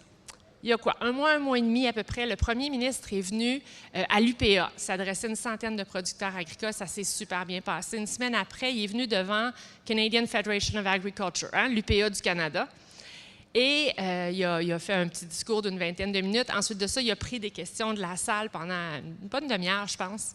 Et le soir, quand je suis allée au cocktail, j'avais des ranchers ou des farmers de l'Ouest qui sont venus me dire qu'ils n'avaient jamais imaginé à quel point, un, ils connaissaient les dossiers agricoles, deux, qui étaient intéressés parce qu'ils relançaient les questions puis ils disaient « Attends, ça, je ne connais pas si bien, explique-moi ».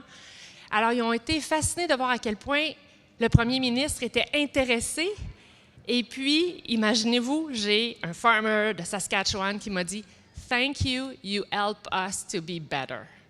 Donc, c'est juste pour vous démontrer à quel point on travaille pour tous nos producteurs, productrices agricoles, pour les régions et pour les gens de la ville aussi. And I think that, you know, I was going to go into this whole rural versus urban part, but and we've kind of gone there, and I appreciate that, but let's talk a little bit more about some of those things that we've actually done for Canadians. We, you know, have, I think, done a lot for not just individual Canadians to support them and give them all the chances and opportunities, but also for businesses. We believe in supporting Canadians, building people up so that they can be successful. Unlike, quite frankly, the conservative approach, which is let everybody kind of fend for themselves. And I think it's important to reflect back on some of those things that we did, and in particular stuff, quite frankly, that conservatives routinely vote against. Seamus, do you want to start us off? No, I mean, now's the time. Il est le temps de bâtir notre économie énergétique par les employeurs, par les travailleurs, par les travailleurs des bons emplois. So with good jobs. That's how we do it. Here's what we're doing, you know, my first message to you was tone and language. That'll only get you so far. You got to have substance. Let me tell you what we have done in the energy file, in both the fall economic statement and the budget. I have been telling union leaders for years, both in my time as Minister of Natural Resources and Minister of Labor, I had said time and again, you know, you're not just at the table, you will lead this. Because none of us know how to do it. None of us know where to tighten the bolts on a pipeline to make sure methane doesn't leak. None of us know how to build the wind turbines and the solar panels, but workers do. And many of them have the same skills in the oil industry and can use them in renewables. And they can use them in the oil industry to lower emissions. But they're worried, like a lot of the language and the extreme talk that you get, particularly from the conservatives on this, where they're just saying, we're going to shut down the oil and gas industry. The fear and the anxiety. I mean, I've been quoted more than once. In fact, they used as an ad, they cut a speech that I gave saying it was so irresponsible for conservative politicians in a time when we have a war in Ukraine, when we have a time of affordability and inflation and interest rates and climate change and everything else, that they would add more anxiety to it. So they cut that and made it sound like I was adding more anxiety to it. It's amazing. The ad didn't do very well, but every time they air it, it costs them $3,000, so I'm very happy if they keep repeating it. Drain the coffers. But it's so important that we actually have something to show that we mean it. And what we did in the fall economic statement and what we did in the budget is say, listen, we are going to put $80 billion in tax credits out there so that we can build our hydrogen industry, so that we can build renewables, so that we can build carbon capture, so that we can build clean tech. But the only way you are going to be able to avail of those tax credits is if you use unionized workers or pay a prevailing union wage. That is a game changer. That is a game changer, not only because those are good jobs, but because finally, I get to say it isn't just rhetoric, and it isn't just tone. Because rhetoric and tone will bring them to the table, but to keep them at the table, the one group that is essential to lowering emissions in this country and building renewables, workers. Show them the money. Show them the money. Show them the money. Show them that we mean it. Show them that we will only invest in these sectors, and we will tell investors they can only invest in these sectors and get the full tax break if they use unionized employees or pay a prevailing union wage. That is called putting your money where your mouth is. The other side is fear and rhetoric. Fear and rhetoric. And anxiety. Unnecessary anxiety, which is unforgivable, if you ask me. We need people. We need to bring them on side. We got to show them that we mean it. We are demonstrating that. We are demonstrating that by being in that essential center where the work gets done. That is what we do as liberals. This country needs us, I argue, more now than ever. We have laid out so much groundwork and we have done so much, and we got to see it through. We cannot lose this opportunity. We have people at the table right now, and they are ready to work to change this country. And the world is watching us because they expect more from this country. Not only because we got the natural resources, but we have the knowledge and the workers, and because the rest of the world knows we know the right thing to do. So we got to do it. Well said, Seamus. And you know, folks, I'll tell you when the other time the Canadians needed us was in that pandemic. We all remember that. COVID-19. I remember, it was March 13th.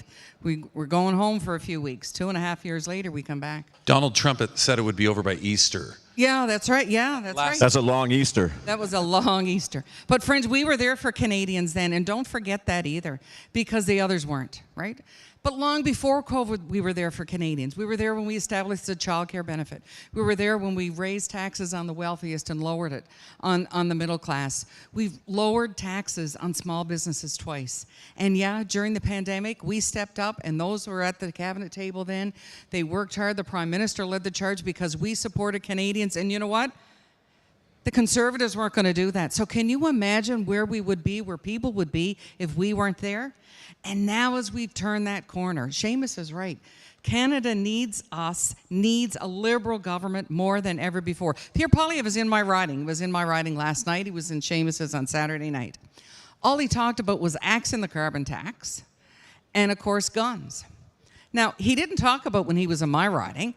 He wasn't down in the area that was devastated by Hurricane Fiona, and why it's so important that we have to lower our emissions, that we do fight climate change. No, he didn't go down in the area that was devastated, but he stayed in an area where he just talked about axing the tax. I would have loved to have been in the room, because I would have said, what's your carbon? How are you going to reduce carbon emissions? What's your climate plan? Because go and talk to the folks in Port aux Basques and the Southwest Coast, where Seamus was with me. They're devastated, right?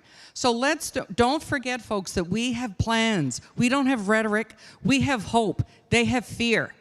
And let's keep that message of hope with our plan going for all Canadians, because now more than ever, Canada needs Liberals. And I want Mary Claude to jump in on this too, but you know, since you brought up the carbon tax, never an issue that I shy away from talking about, Goody, but let's not forget, the Conservative Party of Canada has been back and forth on the issue of carbon tax. Stephen Harper was the first person to actually float the idea. Then in the last election, 338 Conservatives went door-knocking throughout this country with Erin O'Toole's carbon tax plan, another plan to price pollution. Now all of a sudden, Pierre Poilievre says he'll axe it. They don't have a plan. They've never been able to put forward a plan, and routinely, all Conservatives ever do is just talk about what's wrong with what we're doing, criticize what we're doing, and never put forward an environment plan, because quite frankly, we know that from their conventions, just like ours here this weekend, more than a majority of them in their last convention voted that climate change isn't even real and it's not something that we need to be worried about. So let's just absorb that for a second. And I think that it's really important to reflect on where they are back and forth on the issue of the environment, generally speaking. But I just wanted to get that in. The opportunity was great there. Good evening. I appreciate it. Mary Claude? Et les conservateurs, ils prennent pour acquis les producteurs et les productrices agricoles, littéralement. Ils les prennent pour acquis. Mais il ne faut pas penser qu'ils ont la mémoire courte aussi. La dernière fois qu'ils ont été au pouvoir, ils ont coupé dans tout. Ils ont coupé dans tous les programmes de recherche et d'innovation. Ils ne croient pas à la science. Alors, la science, ils ont coupé énormément. Ils ont coupé dans les programmes de gestion de risque. Ce qu'on appelle les programmes de gestion de risque, c'est ni plus ni moins que des programmes d'assurance catastrophe, dans le sens assurance s'il y a une sécheresse, une inondation, un ouragan, une maladie animale ou une maladie végétale. Et alors que nous, parce qu'à tous les 5 ans, on signe une entente avec les provinces et avec les territoires. On vient de renouveler le 1er avril cette année, le partenariat canadien pour une agriculture durable. On a ajouté un demi-milliard de dollars dans cette entente-là. C'est passé de 3 à 3,5 milliards de dollars. Et si vous voulez aller voir un peu plus proche, là, vous regardez l'énoncé de Guelph, de Guelph Statement sur Google, vous allez voir où sont nos priorités. Alors, je peux vous assurer qu'on a eu des bonnes discussions avec mes collègues des provinces et des territoires. Et je tenais absolument, notre gouvernement, on tenait absolument, on disait oui, on va mettre plus d'argent dans le pot pour les productrices et les producteurs pour pouvoir leur permettre d'avoir cette agriculture plus durable, comme je disais. Mais je peux vous dire que ça a été tout un combat avec les provinces des prairies, avec l'Ontario. Une chance que j'avais un ministre au Québec et un ministre en Colombie-Britannique qui était très solide, expérimenté et très engagé pour l'environnement. Les maritimes aussi, dans une certaine mesure. Et on a réussi à trouver une façon, on a trouvé une voie de passage et on les a amenés avec nous.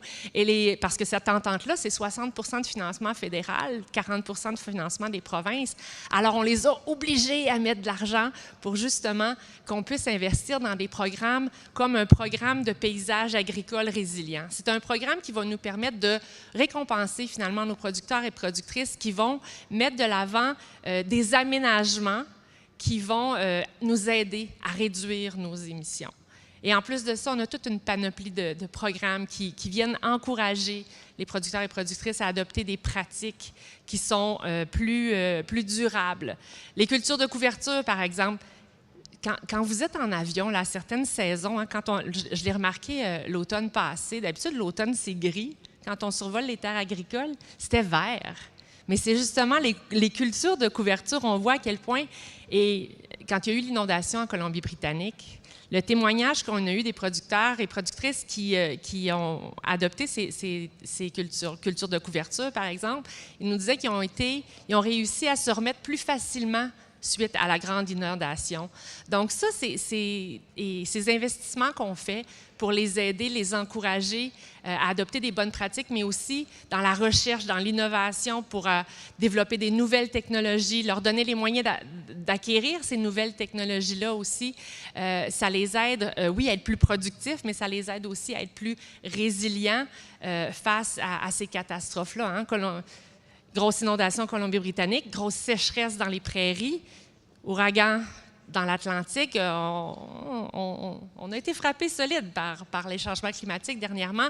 Mais tous ces investissements-là, ce n'est pas de courte durée. Ça nous aide déjà à courte durée, mais c'est parce que justement, on a une vision d'avenir puis on veut que nos producteurs et productrices réussissent dans cette nouvelle réalité.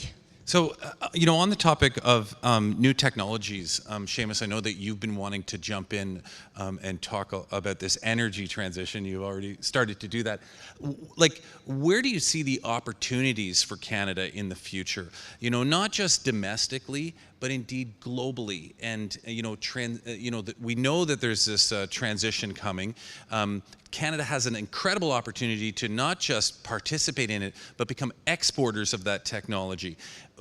Where do you see the role of government in terms of supporting our workers to ensure that we are at the forefront of it and we're not lagging behind in that regard?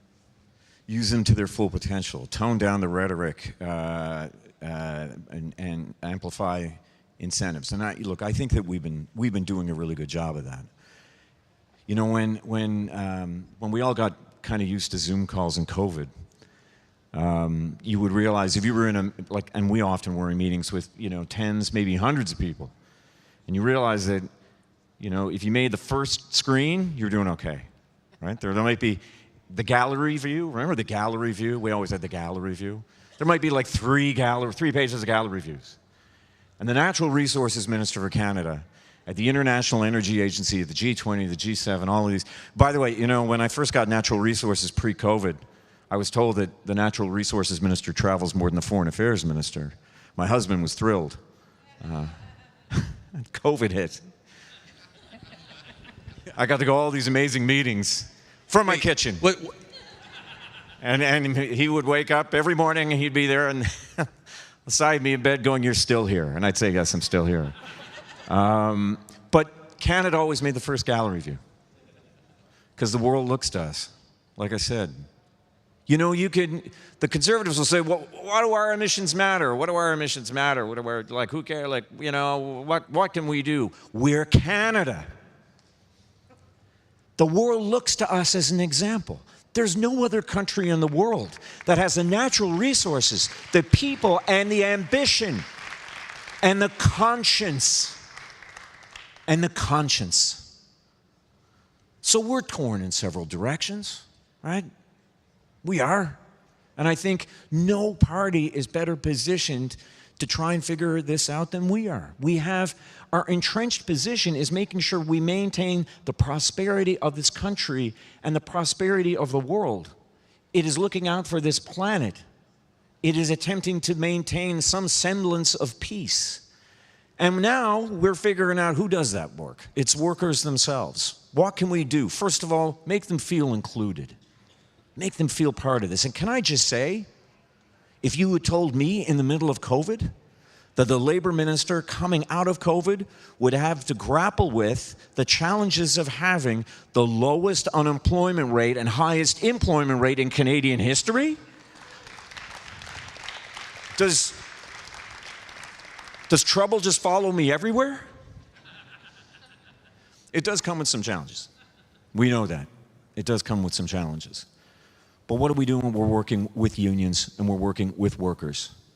One of the things we're doing when it comes to the energy transition, sustainable jobs, is we have doubled, and I'm willing to bet, if I have my way, we're going to do it again, increase the funding to union training centers. Why should we be building new bricks and mortar shops and stuff in government, trying to figure out where the new jobs will be in the energy transition? Workers know.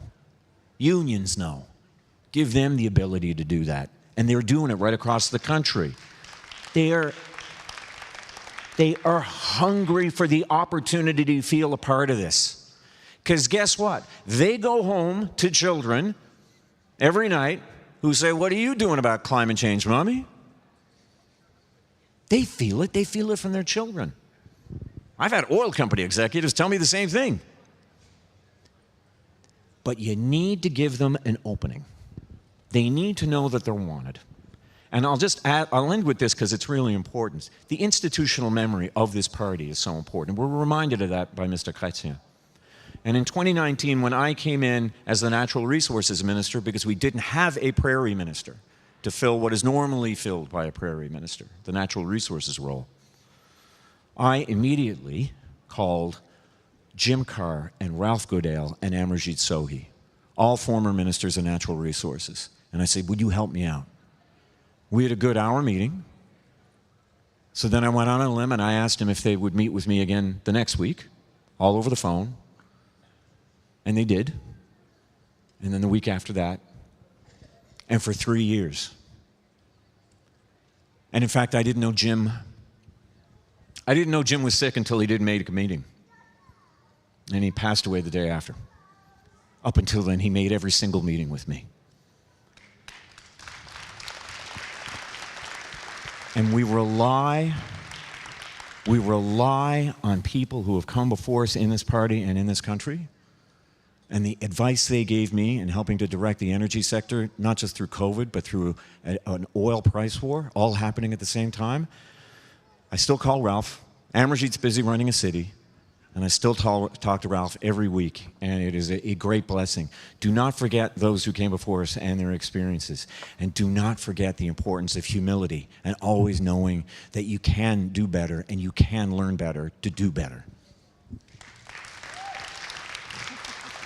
I'll tell you something we don't talk about enough either. We talk about these incredible investments in, I'm sure you've all heard the word Volkswagen this week, a few days, yeah, and it's incredible. Francois Philippe has not brought it up at all. No, hasn't mentioned it at all. But we've got to... He's there! He is there! He is there! Yeah, wonderful. I'll tell you what else we've got to remember, though, friends. These investments are incredible, what we're making from coast to coast to coast. But look at the communities and the small businesses in these communities that are supporting these big businesses.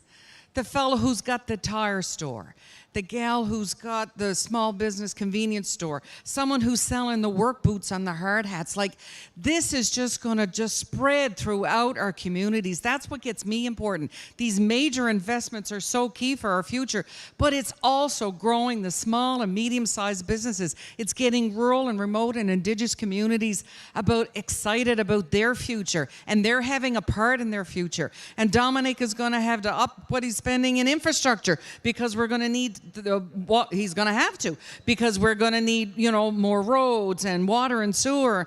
And Amanda's got an incredible housing plan. That's got to get out. And as Mary Claude, I'm sure, is going to touch on, we need workers. We need workers to fill all these jobs. And Sean Fraser's doing an amazing job at that. But friends, we do have an economy that works for every Canadian from coast to coast to coast, be it in remote, really remote, indigenous and urban centers. So let's just say we've got an economy that works for everybody. Absolument. Et puis, il ne faut pas avoir peur de l'innovation non plus. Parce que, on le disait, le taux d'emploi en ce moment est extrêmement élevé. On est au plein emploi. Et puis, on investit beaucoup dans la recherche, dans l'innovation. Comme je le disais tout à l'heure, on a des super stratégies avec nos super grappes dans différents secteurs. On en a une dans le secteur agricole avec les protéines. Et vraiment, c'est absolument incroyable ce qui se passe en ce moment dans le secteur de l'agriculture au niveau de l'innovation, tout ce qui s'appelle agriculture de précision. Et là, ça peut être le super gros tracteur. Puis là, vous voyez ça à la télévision, là, vous voyez le gros méga tracteur qui arrose d'une super largeur. Si vous saviez comme c'est rendu précis, il faut vraiment aimer les ordinateurs maintenant pour conduire un tracteur. C'est tellement précis. On est capable, avec les GPS et tout, puis là, c'est pour ça qu'il nous faut toujours la connectivité, être capable de vraiment utiliser les intrants au bon endroit, à la bonne saison, dans la bonne quantité. L'agriculture de précision, c'est aussi tout ce qu'on peut faire dans les serres, l'agriculture dans des containers maintenant, dans des anciennes usines. Donc, c'est vraiment incroyable de voir tout ce qui se fait au niveau de l'automatisation, mais et de façon aussi toujours de plus en plus durable. Donc, on réduit nos émissions avec ces nouvelles innovations. Donc, moi, je pense qu'il va toujours avoir de la place, puis particulièrement au Canada, on est béni par nos ressources naturelles, nos terres agricoles, nos forêts et tout. Donc, il va toujours avoir la place pour l'agriculture traditionnelle, pour un bon steak. Mais aussi, on a une population mondiale qui grandit très, très, très, très vite. Les gens comptent sur le Canada pour pouvoir nourrir cette planète-là. Donc, toute la recherche qu'on fait, tout le développement des nouveaux types d'aliments, je crois qu'il faut s'ouvrir à ça. Faut voir aussi à quel point on est gâtés avec nos scientifiques au Canada, avec l'Agence canadienne d'inspection des aliments, avec Santé Canada et autres. On est vraiment gâtés et on est reconnus, on le disait tout à l'heure. Les gens se tournent vers nous, puis on est vu vraiment comme le bon joueur. Le joueur qui fait ses devoirs correctement, dans l'ordre. Et puis, je crois qu'il faut être fier de ça. Il faut être prêt à s'ouvrir à l'innovation, sachant qu'il va toujours avoir de la place pour le plus traditionnel, mais qu'il y a de la place aussi pour ces nouvelles technologies-là. Et on fait des investissements très, très stratégiques qui vont faire en sorte que nos communautés rurales vont continuer à thrive, comme on dit en anglais, à bien réussir et aussi de voir de quelle façon le monde urbain, maintenant, s'intéresse de plus en plus d'où viennent leurs aliments. Hein. Des fois, on disait au Canada, on prend beaucoup la nourriture un peu pour acquis. On a toujours vu des tablettes d'épicerie pleines, mais pendant la COVID, on a manqué de papier de toilette. Donc, on a commencé à s'en préoccuper, mais sérieusement, je pense qu'on a pris conscience aussi avec la COVID à quel point c'est important d'être reconnaissant envers nos producteurs et productrices, puis visitez vos marchés publics, allez leur dire merci. Ces gens-là travaillent extrêmement fort dans des contextes difficiles, vraiment. Et on a besoin d'eux. C'est tough en ce moment dans le champ. Je vous dis, c'est tough. Il faut aller vers eux, il faut les remercier, il faut les encourager, mais on est là pour les aider. On est là pour les aider de différentes façons, justement, pour qu'ils puissent être prêts à faire face à cette crise climatique, mais aussi à être capables de nourrir cette planète qui grandit. Et le drapeau du Canada flotte fièrement sur beaucoup d'aliments à travers le monde, puis on va continuer à protéger cette réputation et à offrir avec une grande fierté nos produits partout. So as we get to the closing of our panel here today, we only have just over 8 minutes left. I'd love to hear from each of you. You know, we have an audience here. These are the people that are out there spreading the incredible work that we're doing on a daily basis back in our communities. What is the one message that you'd like to share with them that, you know, really resonates about what our government has been doing in terms of supporting our middle class, in terms of supporting, you know, an economy that will work for all Canadians, rural, urban? You know, what would be that one message that they can help deliver back through their communities? Who wants to start? Mary-Claude? Ben moi, j'ai envie de dire, ce qui me choque souvent quand on se fait critiquer, disons, sur la dette, sur le déficit, puis qu'on ne pense pas aux prochaines générations. C'est tout le contraire. Laissez-vous pas dire ça.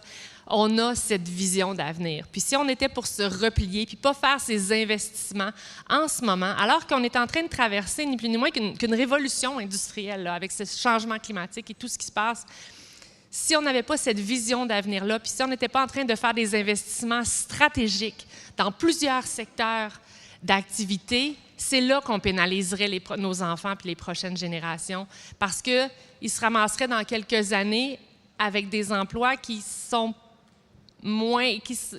pas moins utiles, je dirais, à cette nouvelle réalité. Donc, au contraire, on investit. C'est bien beau de dire, OK, on n'a plus... Hein? On n'a plus de... On coupe, mais attends, là, il faut investir dans l'avenir de nos enfants, il faut investir dans leurs études, il faut investir dans nos infrastructures, il faut investir dans la recherche et dans l'innovation pour justement que nos enfants aient un avenir prometteur et qu'on le fasse en protégeant notre planète pour qu'ils aient un avenir sain aussi dans tous les sens du mot. Alors, laissez-vous pas dire qu'on ne pense pas à nos enfants, c'est tout le contraire. On a une vision d'avenir pour nos enfants. Goody? My message would be Canada's not broken. Canada is not broken, my friends. Canada's foundation is strong. We started a plan in 2015 when Justin took us to a majority government, and that plan has been planting the seeds and growing along. Yeah, we've had a few bumps, but man, we've, as we say down our way, we relate everything to a boat. The oar is in the water, and we're all pulling in the same direction, and we're headed in the right direction. We have a plan, and it's working, and it's going to grow the economy. It's going to grow the economy for everyone, from coast to coast to coast, and especially for the future generations to come. That's my message. Canada is strong. We're the envy of the world, and stick with our plan because our plan is working. Seamus? My friends, we are just getting started. We are just hitting our stride. I would not sit here with my friends in front of you with confidence if I didn't feel it. But I don't know how you feel about this convention, but I am incredibly energized by you. You know, we have a big caucus, we have a diverse caucus, and I've been around politics for an awfully long time. I've seen lots of governments, good ones, bad ones. And there is a blessing from, you know, the long, hard winters that this party has felt. But the blessing of going from a third-place party to a majority government back in 2015, because of people in this room,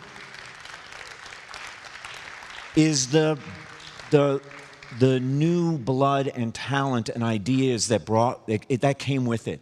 With a whole cohort of the class of 2015 that went through something together and is still going through something together. We don't always agree. We're like everybody else's kitchen table when we talk about the economy and climate change and the pace of change and how we go about it and trade and work, everything. We have it out. But at the end of the day, and I hope you got this from the people who have sat up here on this stage and who have walked these halls with you, the people that you have helped get elected to form a government 3 times now. We look after one another. We have each other's backs. We actually enjoy one another's company. We do. We spend a lot of time together. Ups and downs. We have been through a global pandemic, all of us in this room together. And we spread out across this country with excellent broadband,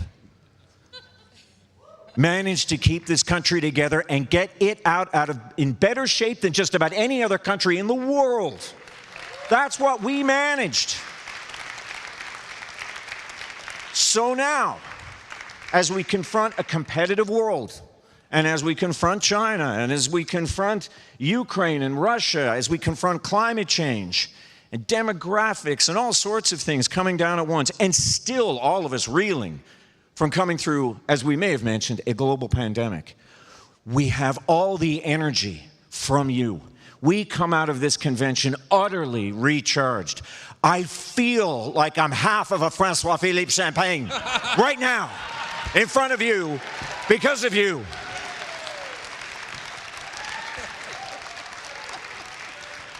So merci, mes amis.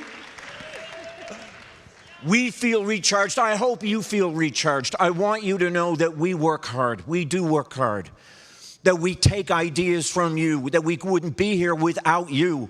And this party continues to be revitalized because of the grassroots of this party. We just try and play catch up. Thank you so much for recharging us. We know how much work we have to do for you ahead of us. We do it because we believe in this country, and we believe in this country's place in this world. Merci beaucoup. Seamus is always a tough act to follow. He speaks so passionately. But, you know, I think I'll just echo in closing that this has been a great convention for all of us, in particular your MPs that are representing the various different ridings and in Ottawa.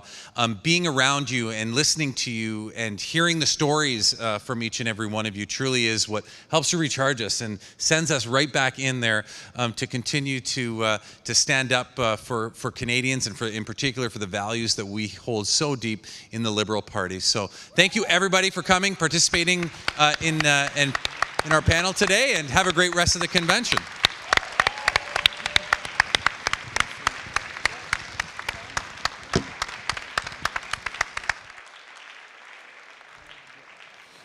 Merci beaucoup à nos panélistes. La prochaine session débutera dans 1 minute. Thank you to our panel. The next session will start in just 1 minute. Thank you.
We're all here today to talk about affordable housing and how we can work towards making it an achievable goal all across Canada. As the cost of living continues to rise, making sure that all Canadians feel secure in their homes is something that our Liberal government has made a priority.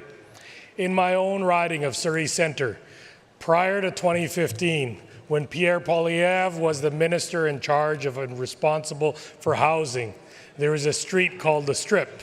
It had 165 people living in tents. Within the first year, he did nothing about it. He never had a housing strategy. He never created any housing funding for those that were most vulnerable or most needy. And I was proud to say that after getting elected in 2015, within less than 6 months, we were able to get modular housing for all 165, and then 250 permanent housing for homeless individuals in my riding. This is an accomplishment of a government that cares. After that, our Rapid Housing Initiative has helped some of the most vulnerable people in Surrey, in one of the fastest growing cities in British Columbia and probably the whole country, with a growth rate of almost 10% annually. So I see and hear firsthand the need for more secure, more affordable housing. Just this past March, we invested an additional $1.5 billion, bringing the Rapid Housing Program to a total of $4 billion. This cash goes directly to the cities to empower the housing groups like Atira in my riding that helps vulnerable and women facing violence or escaping violence get homes. The investment is expected to create at least 4,500 more affordable housing units for Canadians in need of housing, with 25% of the investments going to women-focused housing projects. It's initiatives like these that show the Liberal government makes real change and tangible change to the lives of Canadians. And the Rapid Housing Initiative is just one of the countless incentives that our Liberal government has announced. We also have the first-time home buyer incentive, the first-time home savings account, over 1,200 projects towards our commitment to end chronic homelessness, and our urban, rural, and northern Indigenous housing strategy.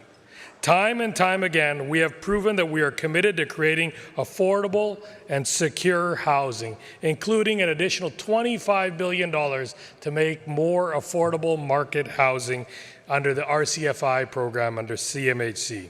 But as always, there's more to be done. As the Minister of Immigration, Refugee and Citizenships, my good friend Sean Fraser has been a dedicated community leader. He's volunteered for the local branch of the United Nations Association of Canada and provided pro bono services to vulnerable members of his community. In his current role, he consistently works to ensure respect and dignity for newcomers to Canada, which includes the right to affordable housing. We also have my good friend Soraya Martinez-Ferreira, who is the Parliamentary Secretary to the Minister of Housing and Diversity and Inclusion. For over 20 years, she's been involved in community, cultural, and political action. Her commitment to improving lives of Canadians is proven in her deep roots to community and her ongoing work to promote policies and make life more affordable for all Canadians. And from British Columbia, we have Joyce Murray, who is the Member of Parliament for Vancouver Quadra. Yes, give out her. She's also the Minister of Fisheries, Oceans and Canadian Coast Guard, and as a Vancouver Member of Parliament, she knows firsthand the challenges that many Canadians face with access to affordable housing. For years, she has supported initiatives that help more Canadians find an affordable place to call home, including the first ever national housing strategy, which she'll probably tell you some of the biggest investments have gone into her riding. Key supports and protection for renters, and has worked with Indigenous partners to advance reconciliation and make Indigenous housing more affordable. And last but never not least, please welcome Marco Mendicino, my good friend, the Minister of Public Safety, and the Member of Parliament from Eglinton Lawrence. A Toronto MP, Marco also knows the challenges Canadians face to find safe and affordable housing. Locally, he has worked tirelessly to advocate for repairs to Toronto's community housing units. And as a member of our Liberal team, he's been a leader in helping our government deliver on key housing investments across the country. So please join me with a loud welcome for Sean, Soroya, Joyce, and Marco. Over to you. Well, thank you very much, Randeep. Merci, Randeep. How are you all doing? Are you having fun? Who here liked that speech from Mr. Chrétien last night? How about that speech? Boy, does he know how to fire up a crowd. You know, he may come back again someday. Who knows? But look, it is a great pleasure to be here on this stage with an amazing team of friends and colleagues, Sean, Joyce, Soroya. C'est un grand honneur pour moi d'avoir l'opportunité de discuter en priorité, pas seulement en contexte de le gouvernement, mais même pour tous les Canadiens et Canadiennes. Creating homes for Canadians is a fundamental part of the Canadian experience. You know, we come to this country, or we're born here, and we work hard, and the idea is that eventually you'll be able to open up that first door to your home. It's where you build your life, you build your career, you build your family. And the discussion that we're going to have today is going to be, as Liberals and as a country, how can we make even more progress when it comes to allowing for the opportunity for Canadians to have that first home? And equally to make sure that those Canadians who may be in a rental situation are able to get into that home through ownership. And we're doing a lot of work on that front. And what I'd like to do is sort of kick it off with Soroya, who's from Montreal. Mais absolument. Soroya, vous avez beaucoup de partisans dans l'audience, eh? Yeah, my Oshlag team. Yeah, exact. Mais peut-être vous pouvez commencer avec la vision de le Parti libéral sur ce projet. Et qu'est-ce que c'est les différences, qu'est-ce que c'est le contraste entre nous, notre approche, et l'approche des conservateurs pour des années, des décennies, plus longues que ça peut-être. Il n'y a aucune idée. Mais Soroya? Merci Marco. Merci, c'est un plaisir pour moi d'être ici avec mes collègues pour parler de logement. Je vais commencer par vous dire que avant d'être au Parti libéral, moi j'ai un frère qui est handicapé et pendant des années avec ma mère, on a cherché un logement pour moi et mon frère parce que c'est un des défis, c'est notamment l'accessibilité. Puis on a pendant des années habité sur un 3e étage, puis monté mon frère avec sa chaise roulante, 3 étages. Et pour vous dire que de trouver un logement adapté à mon frère n'a pas été facile, donc on a créé une coopérative. Puis créer une coopérative demande beaucoup d'énergie, la communauté, mais on le fait parce que la communauté s'est mise ensemble pour donner un logement à quelqu'un qui en avait besoin, qui était mon frère. Puis pourquoi je vous dis ça? C'est parce qu'aujourd'hui, je suis fière d'être dans un gouvernement qui non seulement voit le logement comme un droit qui est humain, fondamental, mais aussi qui voit que le logement est un enjeu économique, de développement économique pour l'ensemble des régions du pays. Et donc, il faut travailler sur, oui, le logement social, mais aussi le logement comme un outil économique de développement pour les villes et les régions. Une des choses qui contraste avec les conservateurs, puis je vous le dis, ne l'oubliez pas quand vous faites vos porte-à-porte, quand vous faites vos appels, c'est actuellement, les conservateurs nous disent qu'on n'a rien fait en logement. Et c'est le chef d'un parti qui a été ministre du logement sous Harper. Lui, il n'a rien fait. Quand il y avait le temps et le pouvoir de faire, il ne l'a pas fait. Actuellement, on a mis plus de 95% de financement comparativement à ce que lui a fait. Donc, quand on vous parle de chiffres, ce qui est important de se rappeler, c'est qu'on n'est pas loin du 500 000 unités de logement construites et réparées. Wow. On a sorti des milliers, des dizaines de milliers de gens de la rue. On leur a donné un toit permanent. On a nommé la première commissaire aux droits du logement, parce qu'encore, comme je disais, il faut défendre le droit fondamental des Canadiens et Canadiennes d'avoir un toit sur la tête. Puis c'est ce que notre gouvernement fait aujourd'hui. Mais excellent. Non, c'est une très, très bonne réponse. Donc, c'est les deux. Ce n'est pas seulement une initiative économique, c'est une question des droits fondamentaux. Sean, you're at a stage in life that I think a lot of young people can relate to. And maybe you can talk a little bit about, the anxieties of young Canadians who are working hard, who want to be able to get into that first home, and it may just feel like it might be just a little bit out of reach. How are we as a government trying to close that gap so that that dream becomes a reality in a way that is really tangible? Look, I think it's a great question, and it's not lost on anybody who pays attention to housing in Canada that getting into the market for the first time is an incredibly difficult thing. But a lot of people may not realize there's a separate category of housing needs that people are facing that if you're not living through this experience, you may not be familiar with it. So there's a lot of people who aren't necessarily worried about getting into the market. They're worried about having a roof over their head to begin with. Increasingly, when I'm talking to people sort of my age and younger who are starting their careers, they're starting their families, they're often dealing with competing life expenses that make it near impossible for them, regardless of what their income level is, to find a place to live in the communities where they grew up.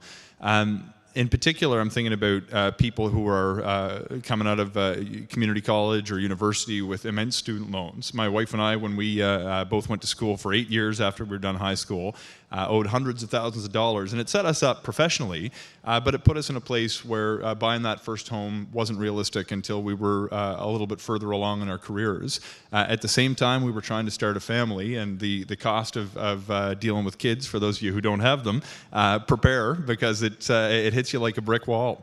But the reality is there's a couple things that I think we have done, a couple things that we need to do.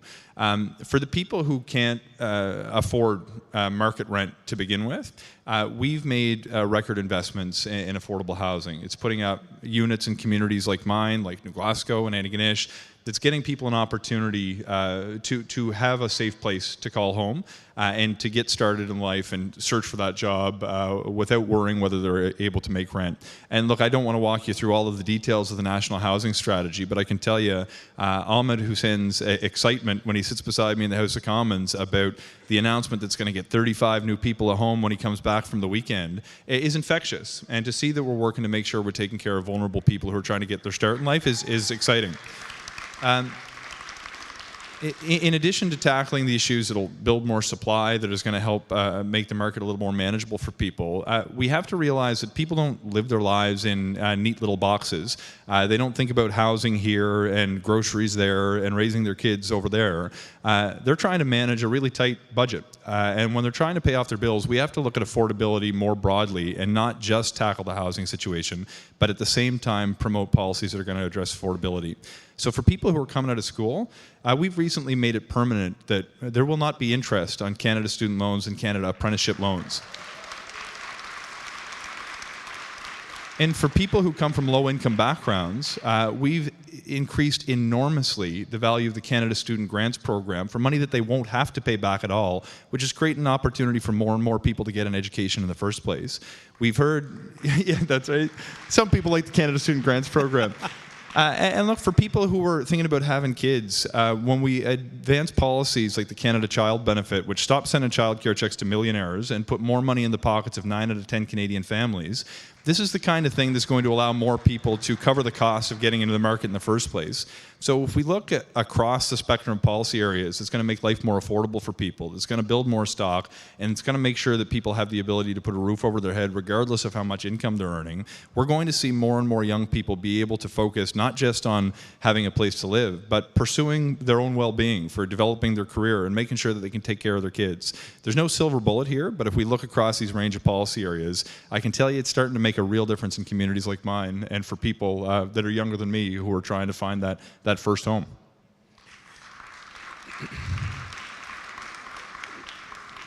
Sean, you really covered a lot of the waterfront on how it is that as a party and as a government, we're there to support Canadians at just about every stage of life.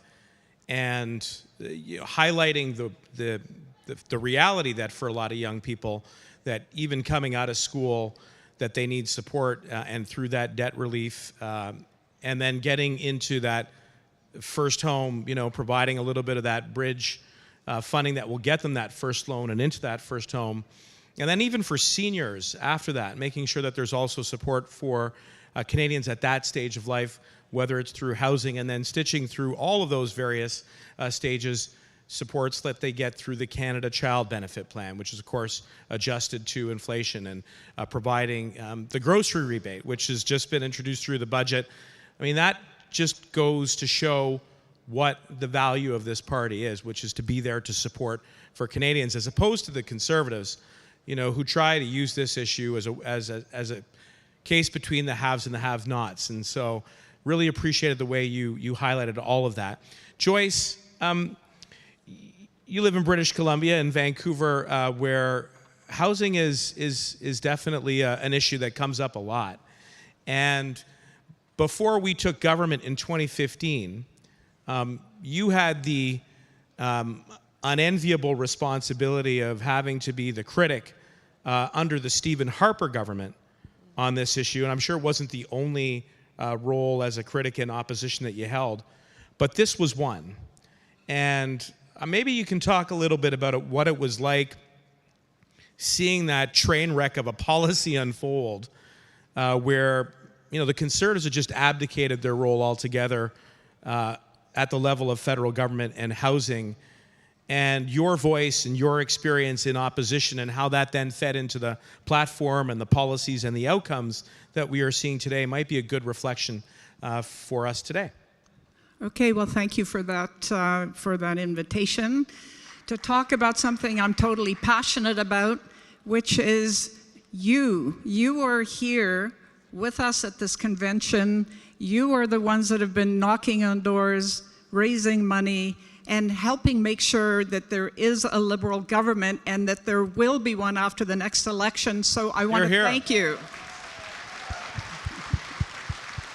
I mean, I really come from that perspective very genuinely, because I was one of 4 MPs west of the Ontario border. That's all the Liberal Party had, you guys. And we built it piece by piece, and it's because of you. So, and in fact, in the years before we were in government, the Stephen Harper government did not have a housing strategy.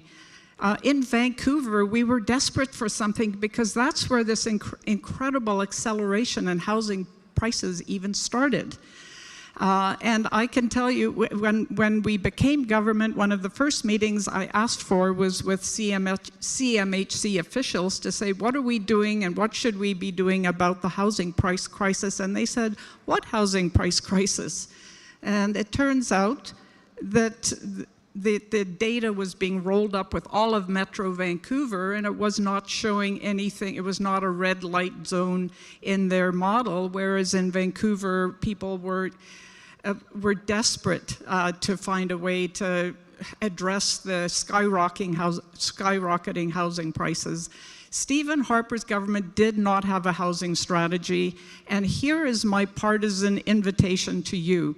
You've already heard a bit about the various kinds of things that we are doing, the $82 billion housing strategy, almost 500,000 homes that we've already built and improved, and all kinds of targeting every aspect of people's housing needs, rental, alternatives for people who are not sheltered, etc., etc. So you know that a lot is being done.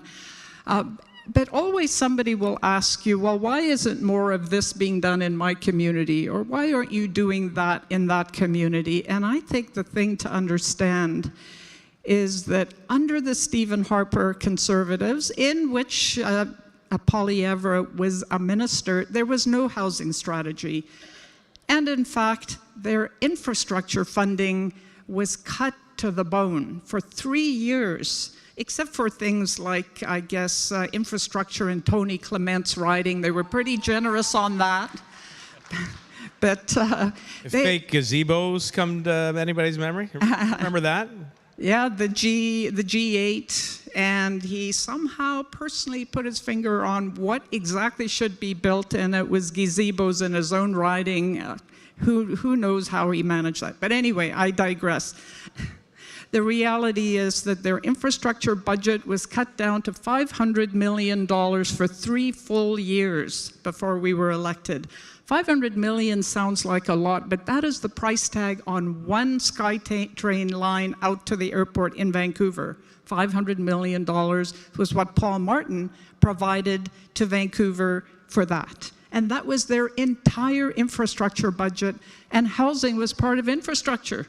So what you need to know, if you were cornered about why we're not doing more of X or Y on housing, the question isn't what more should we do, the question is what will be taken away if the Conservatives are back in, what will we lose if Conservatives are back in power? So just invite your friends and neighbors to think about that, because there was virtually nothing for housing under Pierre Poilievre. They did not see it as a federal responsibility. We see it as a shared responsibility, the cities, the provinces, the federal government, and we have doubled down. $82 billion housing strategy, and we're going to continue on working on that as there is still need. We're going to continue working and satisfying the need as much as we can. Excellent answer, Joyce, and just a real testament to you and to the other, did you say 4 members of caucus west of Ontario who made it through those years in the desert and are now part of a government that does believe that we have a moral obligation and an economic imperative to continue to do this work in creating more homes for Canadians. And you also mentioned something that I think a lot of people have been thinking about these last couple of days, and that's what's at stake. And that's one of the reasons why we are all here together as Liberals for the first time in person after 5 years, is to remind ourselves about what we stand for, what we believe in, and providing a home for a Canadian and at different stages of life, as Sean was talking about, is definitely a rally cry that we're going to have to be really focused on as we head into that next election. Mais maintenant, je vais tourner à vous, Soraya,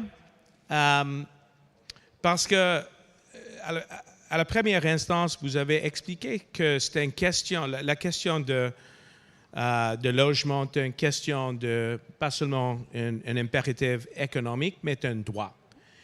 Et est-ce que vous pouvez expliquer dans votre terme comment cette approche nous aideront dans le contexte de le travail que nous faisons pour réduire les barrières sociales aux communautés en termes de santé mentale, en termes de sécurité publique? Nous avons une relation il y a 2 ou 3 ans avant de cette portefeuille, mais est-ce que vous pouvez expliquer et partager votre perspective sur ces questions-là, s'il vous plaît? Oui, merci, Marco. Je vais revenir un peu sur ce que Joyce a dit. C'est super important, le contraste entre notre gouvernement et un gouvernement conservateur, dans la mesure où, pour un gouvernement conservateur, le logement, ou le droit au logement, est une dépense. pour nous, comme gouvernement, c'est un investissement. Parce que si une personne, et il n'y a pas de petits projets, hein, parce qu'on l'entend souvent, hein, on dit, oh, on a fait, je ne sais pas moi, 20 logements ici, 1,000, 3,000 in Squamish Nation. Il n'y a pas de petits logements. Hein? Un logement, c'est un toit. Et pour notre gouvernement, s'assurer que les investissements qu'on fait protègent ce droit, c'est ça qui va faire que tous les Canadiens et Canadiennes vont trouver un logement qui va être abordable, sécuritaire, puis qui va contribuer, en fait, pour qu'ils vivent avec la dignité que chaque être humain mérite. Et c'est ça la différence entre notre gouvernement et le Parti conservateur. Pour eux, c'est de dire, if it costs too much, why do it? Let the market takes care of itself. Like they think, if we don't do nothing, it's going to solve by some miracle. No, our government says we need to make sure that we end chronic homelessness. We need to make sure that every Canadian that wants to buy a home can buy a home, because inequality in between generations, it's not right. And we have to make sure that every young family that wants to get a home can buy a home. And it's not leaving the market to itself that we're going to do that. Donc, on doit travailler sur la spéculation du marché. That's why we ban foreign investors to buy in our land. We want to know who's owners in Canada. We want to know, if you're flipping a home, you're going to pay a tax, because we want to make sure that people are not in the street because you want to make more money. And that's our engagement as a government. And you won't get that from a conservative. And I think what Joyce said, we're going to lose a lot if conservatives get their hands on our housing policies in this country. Excellent. Merci, Soraya.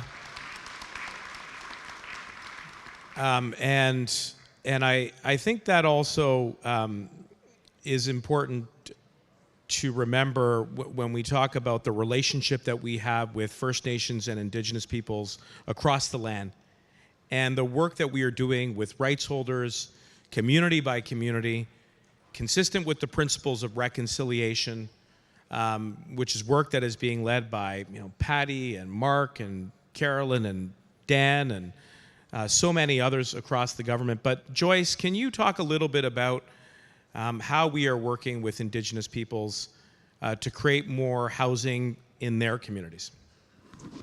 Well, thanks for that question, because there is such a great example right in Vancouver Quadra, which is not, or just adjacent in Kitsilano, which is not the most affordable place to live, actually. Now, when my parents immigrated to Canada and had 3 little children, they were able to, within about 3 years, they were able to buy a house. And that is so far out of reach for people nowadays that I do want to make the point that it's very important that we're also investing in affordable rental housing. You're here. Yeah. Yeah, so there's an initiative in which the government provides, our government provides no interest loans so that the developers' costs are lower, capital costs are lower, and in exchange there's an agreement about how many affordable rental units will be built in that development.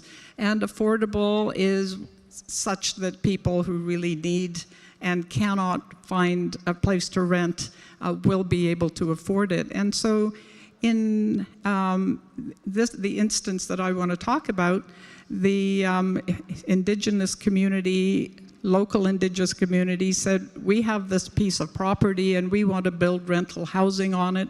And I believe that the number of rental units that they plan to build is some 3,000, and they are able to do much more affordable units that are held at an affordable rate in perpetuity because of our government's investment in a number of well, several $billion that is being provided interest-free. And I just wanted to add one thing as we're talking about the portfolio of kinds of help. There's help making sure that people who want to buy or rent have some affordable options. And I just was talking to a staff person, I think Maya, who was saying that she and her family just bought their own condominium because they saved $10,000 with the first-time home buyer program. So it's helping people buy or rent. There's also increasing supply so that we don't have prices through the roof because there is shortage of supply.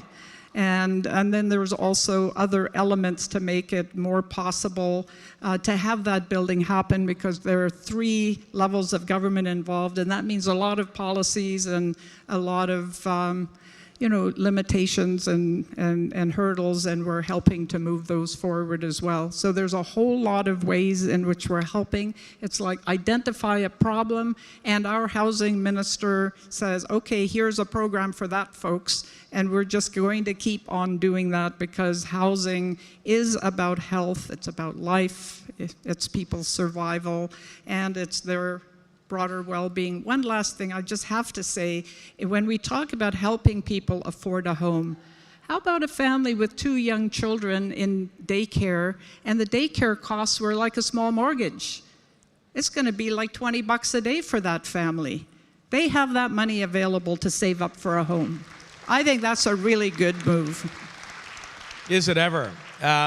Is it ever? And, getting childcare costs down to half and an average of $10 a day is another example on how it is we're trying to help young families. And, the point that you made about BC not, having its fair share of challenges around the cost of housing, I was thinking to myself, I'm sure that has nothing at all to do with the mountains and the ocean and the beautiful views and the fresh air and all of that. But in all sincerity, Joyce, you raised one other thing that I'm going to use to come back to you, Sean, to talk about, and that is how we address the supply side of the equation, because most economists and experts in this area will tell you that that is where we have the most amount of work to do.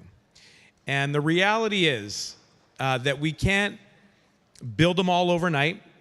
It is going to take some time, but we want it to take the least amount of time as possible so that we can open up the greatest number of doors as possible for Canadians. So you've got some experience in dealing with a portfolio that has some economic impacts in immigration, but also very near and dear to our hearts as a country that is made up of immigrants and immigration. But can you talk a little bit about the work that you were doing and the trajectory that we are setting at building a country that is diverse and based on immigration can also go a long way towards helping us to address the supply side of the equation when it comes to housing? Absolutely, and thanks for the question. And there's no one policy measure you can adopt to address the need to build more housing stock in Canada. We need to pull every lever at our disposal. That includes financing opportunities, like Joyce mentioned, that's led to thousands of people who now have a roof over their head in her community. We can point to opportunities to mirror different funding incentives with municipalities who can overcome zoning challenges that they have. But when I actually speak to developers, the primary bottleneck in many communities across Canada is that they can't find the talent or the labor that they need to actually build the homes when they are ready to go. One of the things that I think we need to stress is that when we bring more people into the country through our various immigration programs, if it's done well, it can actually alleviate a lot of the social pressures that we face rather than further exacerbate some of the challenges that we have. And I want to caution everybody who finds himself in a conversation when somebody makes the argument that immigration is a source of our housing problems, because the answer to our housing challenges is not to shut the door on newcomers, it's to build more houses. And newcomers can have a major impact to drive that outcome. Hear, hear. Now, we have to adopt the kinds of immigration policies that are actually going to lead to that outcome if we want to experience the success that we're looking for. Some of the things that we're doing is making sure that we incentivize people to choose parts of the country that have capacity to house people now. I'm thinking about programs like the Atlantic Immigration Program, who pulls people to our ridings on the East Coast. And by the way, the fastest growing cities in Canada right now are Moncton and Halifax. You never would have thought that was possible 7 years ago. We've got the Rural and Northern Immigration Pilot. We've got now community programs in places like Yukon, and we're working very close with provinces to help them push people to communities that have capacity now. But we also are trying something new. This year, we're making a major change to our federal economic stream that previously brought people in based on how high they scored as a result of their education, their work experience, their age, their linguistic competencies. But this year, we're making a major change by not just bringing in people who have the highest score, but who are most needed in our economy. In the second half of this year, we're expecting the first ever targeted draw that's going to be specific to skilled tradespeople who have the capacity to help build more houses in this country. Folks, one of our greatest advantages from an economic point of view in Canada is that we have a consensus that immigration is good for our communities. Nearly all of our population growth is driven by immigration. Nearly all of our labor force growth is driven by immigration. In a labor shortage context, including in building more houses for Canadians, this is going to be one of the solutions we need to employ if we're going to make sure that every Canadian has a safe and affordable place to call home. Hear, hear. That reflection you just offered, Sean, it took me back to December of 2015, right after we took the reins of government. And one of the very first things that we did, as some of you, most of you, I hope will recall, was welcome the first of those Syrian refugee families who were fleeing the worst humanitarian crisis at that time. And I remember going to the special terminal at Toronto Pearson Airport, and I took my daughter, Michaela, who at the time was only 8 years old, and she just turned 8. And we went to go greet that first Syrian family. And my daughter had a little teddy bear, and she gave the teddy bear to the youngest of the 3 children that the family had just come off the plane from. And the reason I mention this story is that when I was speaking with the parents and the father, and this was a really emotional moment, they were clearly still very much traumatized by the fact that they'd lost their home, he explained to me what he did. And what he did for a living was he framed windows for houses. And I can tell you that he was just so relieved to be able not only to be able to have a chance to save his family's life, but to be able to know that this is a land of opportunity where he can ply his trade, and by doing so, open up a new door for them and a new chapter for them, but equally for other Canadians as well. And that is why I think you are absolutely right that immigration has to be part of the solution when it comes to housing and creating new homes. So thank you for that, Sean. I want to come back to you, Soraya,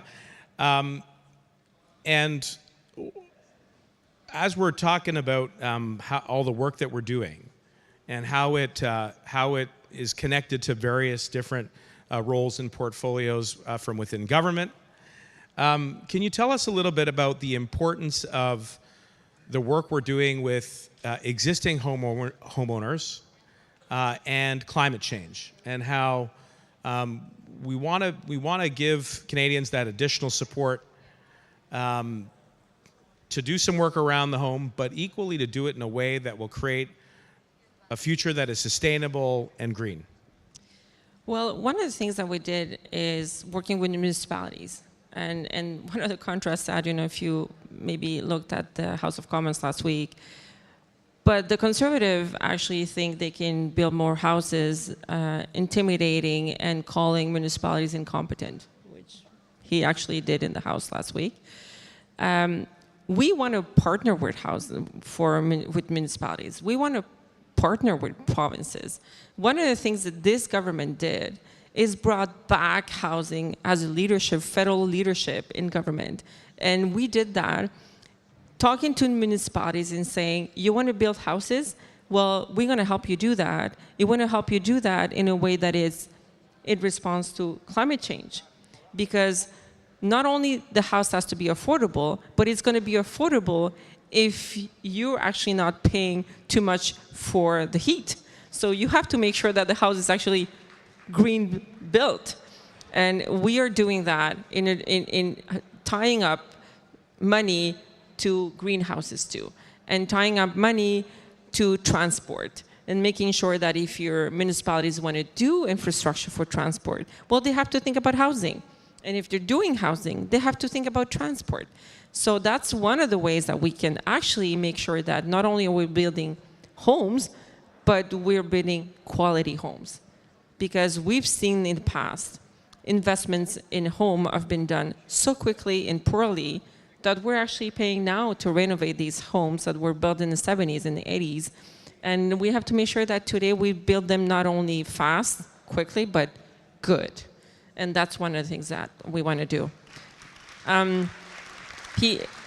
Just rapidement, because I think Joyce, we talked about Indigenous communities, but one thing that I want to tell you, reconciliation on the Indigenous communities, it's also about homes. And it's also about giving Indigenous communities the dignity of a roof that they actually not only deserve, but they have the right to.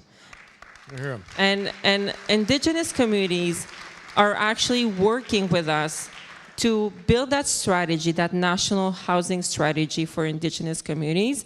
And they have the means to do that now because our government put a lot of money into this strategy in the last budget. And I think it's going to make a huge difference for northern communities all over the country, and give them the respect and dignity that they deserve. And we have to do better as a country to make sure that they're going to do that. Bravo. Put a lot of money into that, into creating more Indigenous housing, but also putting a lot of effort into the relationship and treating Indigenous peoples with the respect that is at the core of reconciliation, recognizing the inherent rights to self-determine when it comes to all of their choices economically and around housing, and doing that work on a nation-to-nation basis is absolutely correct. So thank you for that, Joyce. Soraya, I want to say to Joyce, coming to you, and this is something I asked Soraya about, and I think it'd be good to talk just for a few moments about how it is that housing can help to reduce barriers that are connected to public health issues. You know, one of the things that I've been concerned about is making sure that we have communities which are safe and inclusive, and creating an ecosystem and a set of circumstances that will allow people to put a roof over their head, to be able to get to work and go home in a way that is safe. How do we do that work? Where does our housing strategy fit into as a piece to the larger puzzle of creating communities which are safe and inclusive? Well, there are certainly a number of projects like that I've had the privilege of being the MP and joined with the federal government representative and the mayor and the provincial representative to announce. But before I go into any detail on that, I just wanted to say how important your words are, Soraya, about the increase in support for housing for Indigenous people in their communities. Because I think we have really several generations of legacy of not really doing enough on that. And we saw during COVID that when people have to have multi-generations in a small home, it is not healthy. So it is time that we really do invest in Indigenous housing, and I know it's a big part of our budget. Thank you. And again, in the election. It's not, are you going to do this next thing or do this thing you're trying to do and do it better? It's yes, we are, and it's also the risk of what we will lose if there is a Poilievre conservative government. I mean, that is, I think, a clear contrast that we just need to keep. Don't be put on the defensive is what I'm saying. I mean, we have done an enormous amount, and that includes for various kinds of housing. So it's not just about owning a home, it's having a safe home that you can afford to rent. And there are, thank you, there's a whole array that are targeted at the different needs. And so one of the, Atira, which is a women's shelter in downtown Vancouver, was the partner in a housing initiative that we provided the bulk of the funding for to house women who are leaving abusive relationships or are otherwise potentially on the street because they don't have a job and they can't afford rent. So that's one kind of supported housing. Another one that's right in the core of West Point Grey Dunbar area that I was very proud to see being built is housing, supported housing for people with addictions and mental health challenges.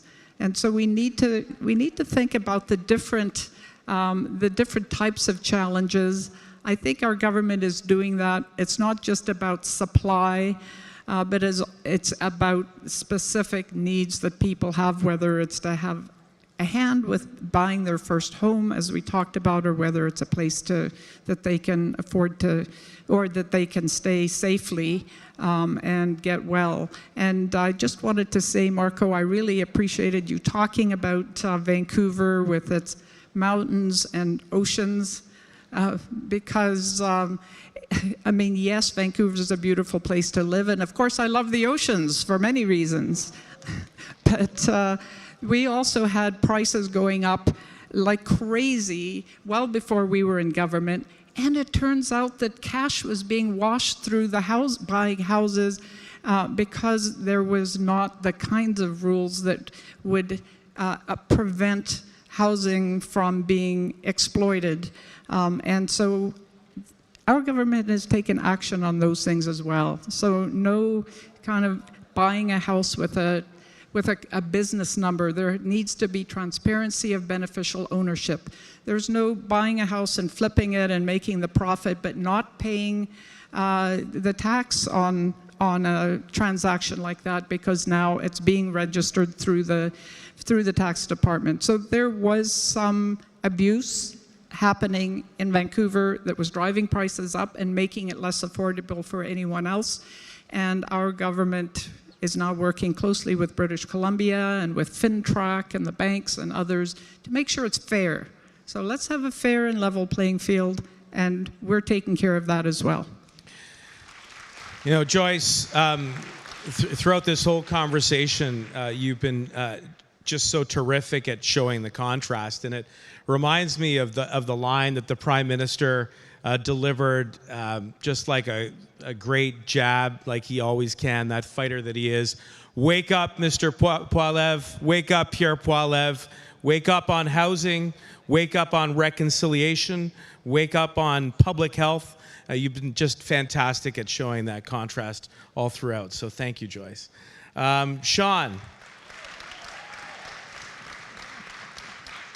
Sean, we got about a couple minutes left just before we wrap up. Can you share one story about a federal initiative on housing that has told you that we've made some progress here? Yes, there's still a long way to go, but one that maybe will allow us the inspiration to keep going ahead. Yeah, I can, and I've got a great one that comes to mind. So I come from rural Nova Scotia, and I want to tell you guys about, yeah, right on. By the way, we're hosting a Nova Scotia kitchen party tonight at the Lord Elgin, so I'll have the bagpipes and everything. Look, I want to tell you guys about an affordable housing project in the community of Antigonish. It's called, they've got a little development on Appleseed Drive. nice part of the town, close to school, a good place to live, not put out in another part of the community to hide a project that's designed for lower income families. When we had the official opening in that community, the most extraordinary story, because it felt so ordinary in its importance, came from one of the tenants in the project. Fairly young mom who had a son who was actually turning into a basketball phenom in Nova Scotia. She had a really hard time finding a place to live and couldn't afford anything on the market. When the project was completed, she was selected as one of the tenants who could benefit from it. And the story that she shared at the official opening was that because she was able to afford rent, she was actually able to go back to school to improve her ability to earn an income. She was able to take some time out of her day, because she didn't necessarily have to be at work, to take her son to go to basketball tournaments. And this guy is an elite player who was being looked at for full scholarships at American universities. Without that affordable housing project, she would have been working in a near minimum wage job. Her son would not have an opportunity to fund his education. One of the things that is so important to me is that we have to recognize the value in the investments for real people who live in real communities. You know, one of my favorite quotes is from Oscar Wilde. He said, "A cynic is a person who sees the price in everything and knows the value in nothing." When the chief criticism from Pierre Poilievre about our national housing strategy is that it's too expensive to provide homes for Canadians, we have to be ready to punch back, folks. Because I don't just see the price in our investments, I see the value in them.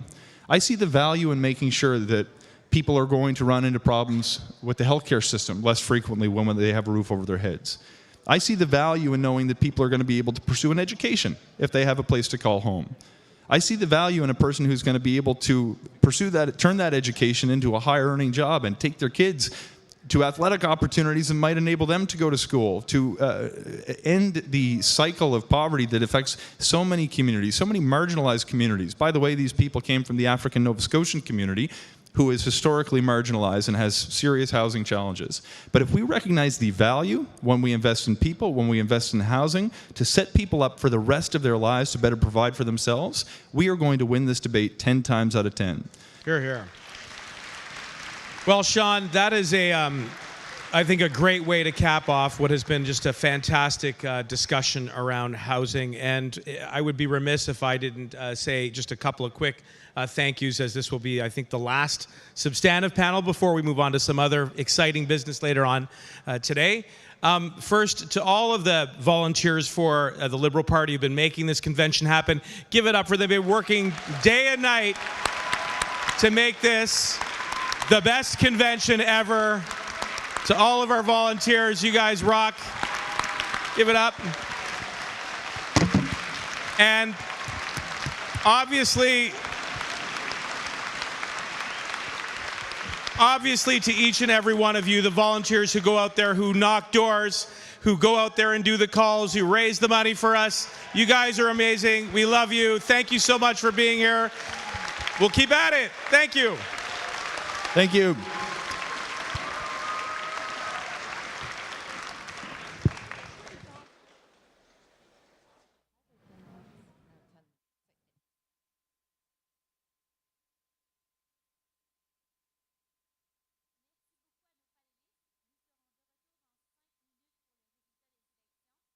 Thank you to our panel. We'll be back in 5 minutes for the election results. Thank you.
Bonsoir à tous. On vous demanderait de vous asseoir.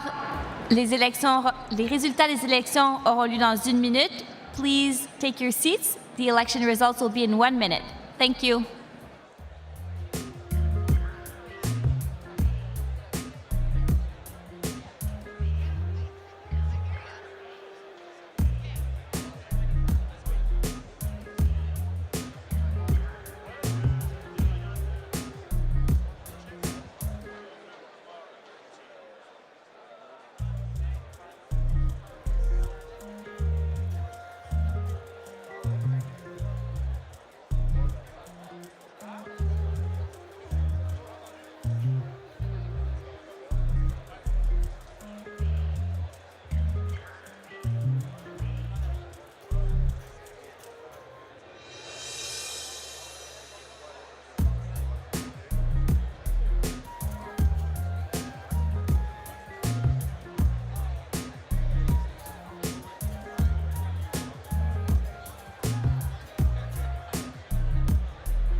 Liberals, please take your seats. We are about to resume. Veuillez s'il vous plaît prendre place. Nous allons recommencer. Veuillez maintenant accueillir la directrice adjointe du scrutin pour le Congrès national. Please welcome back to the stage the Deputy Returning Officer for the National Convention, Kate Julian.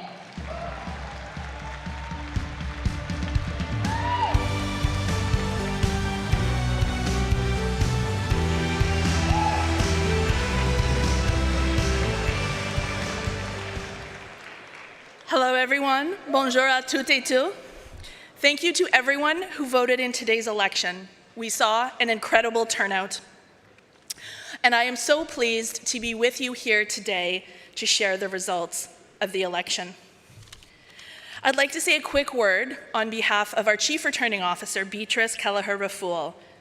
She would like to thank all of the candidates for their cooperation during the past several months.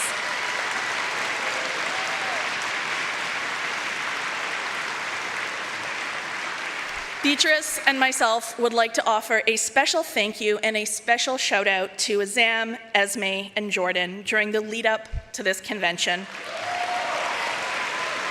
And finally, the returning officer team would like to extend its thanks to the team of Luc Vaudry, Jessica Cardell, and Dale Keyes, without whom we could not have run such a successful convention.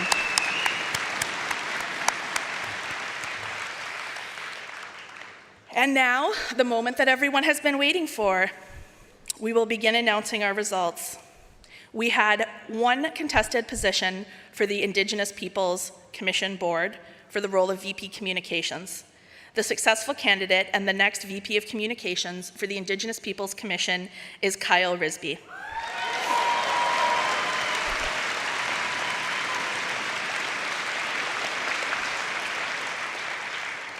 Au Conseil exécutif des GLC, 8 postes étaient brûlés. Je vais maintenant vous annoncer ces résultats. The next women's representative of the Young Liberals is Angelica Voutsinas.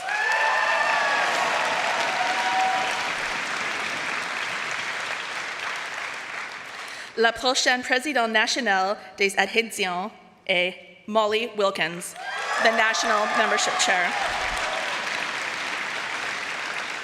The next YLC National Organization Chair is Raj Gill. La prochaine présidente nationale président national des finances, c'est Rahul Walia.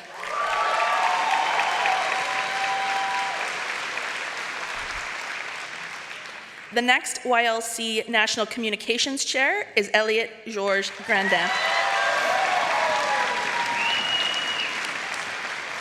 Le prochain président national des politiques est Borna Najafi. The next YLC National Vice Chair English is Madison Lalonde. And your next YLC National Chair, le prochain président national, Liam Olsen.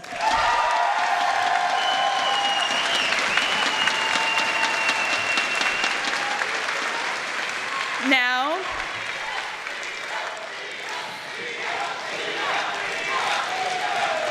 thank you to everyone and congratulations to those elected. Now we will move on to the 4 table officer positions on the National Board of Directors. We had 4 contested positions. The next LPC party secretary is Elise Bartlett.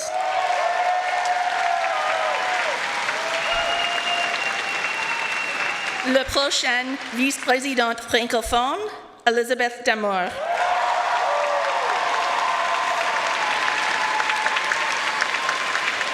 And the next LPC Vice President English is Robbie Schuett.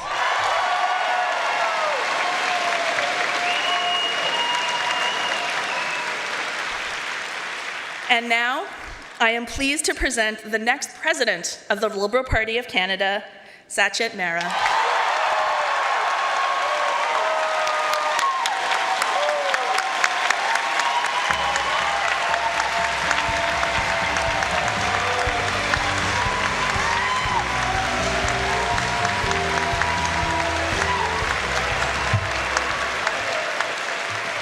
Mes amis, I am not Sachet Mera. On est ici pour vous présenter notre nouveau président, Sachet Mera. Mais before we do that, I want to acknowledge the incredible campaign of Mira Ahmed. And the fight and the hustle she put on. Ladies and gentlemen, my fellow Liberals, Mira!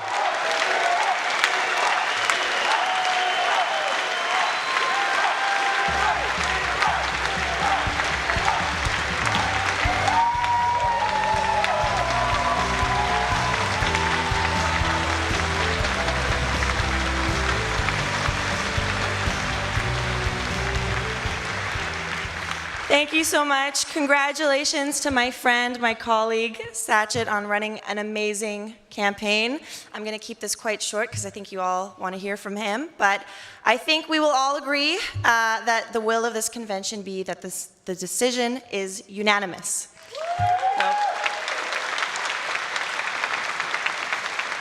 I'm looking forward to working with all of you on winning the next election, and I'm certainly going to be a part of it. So thanks, everyone.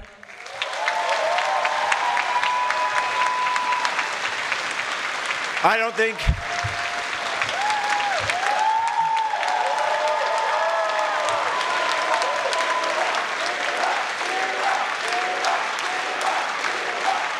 Thank you, Mira. I don't think I need to tell anybody in this room that there's hard work, there's really hard work, and then there's campaigning. And Sachet Mera crossed this country from coast to coast to coast. He has shown every single hard worker, campaigner, Liberal in this room that he has the heart and the hustle to see us into the next election and beyond. Ladies and gentlemen, it is my great pleasure to welcome to the stage the next President of the Liberal Party of Canada, Sachet Mera.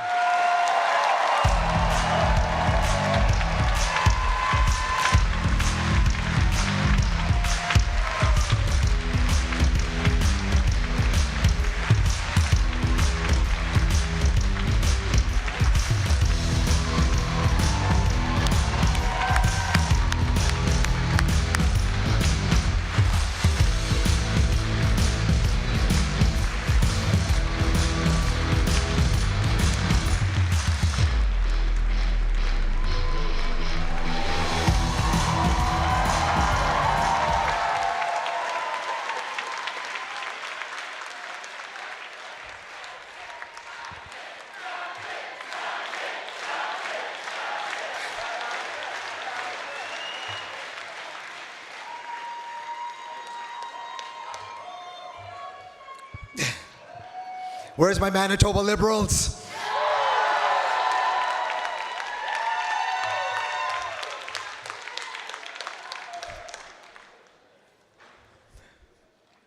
Thank you so much. Merci, merci, et merci encore beaucoup. Merci infiniment. I am so grateful for all of you who took a minute of your time today to come out and vote and be a part of our process. It's an honor and a privilege to be in a position to serve you. I want to personally acknowledge Mira.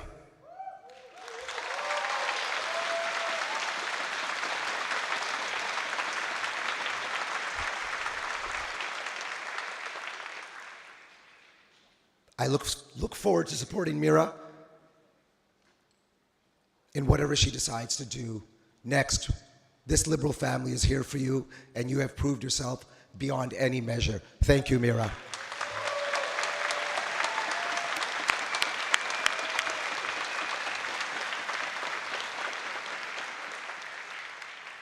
Et à tous les candidats de notre Conseil national, merci pour les belles campagnes, les bonnes idées et donner autant de votants à la cause libérale. J'ai hâte à travailler avec vous tous au Conseil national. They say if your candidate hasn't lost their voice by the end of the campaign, you haven't worked hard enough.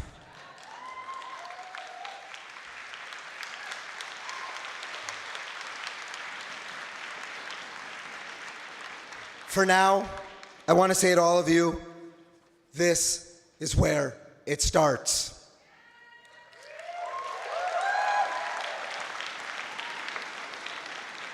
We've had a wonderful convention. We've reconnected for the first time in 5 years with friends and as Liberals.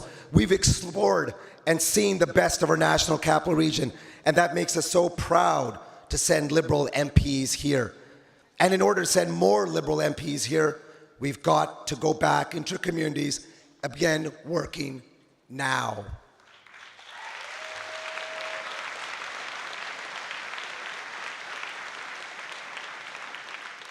We were in the back, and Azam said to me, listen, we've got to get to work. There's 5 by-elections coming.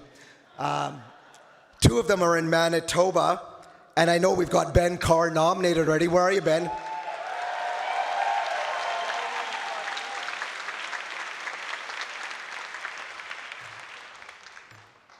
We need to get working for these candidates and show Pierre Poilievre's Conservatives that we can win everywhere across this country.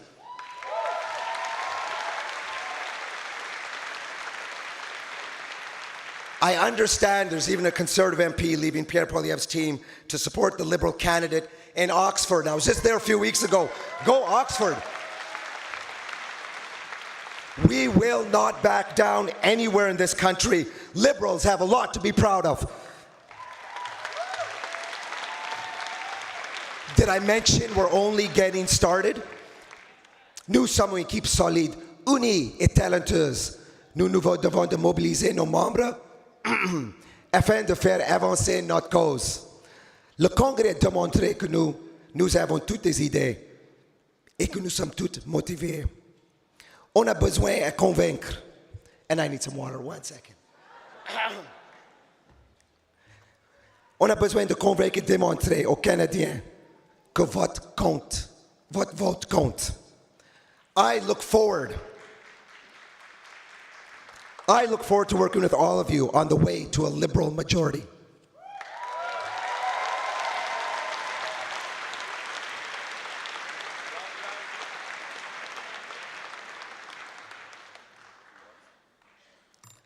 I've had the pleasure of working with someone very closely over the last 2 terms at the party. Exceptional skill, empathy, and ability to connect with everyone. Suzanne Cowan.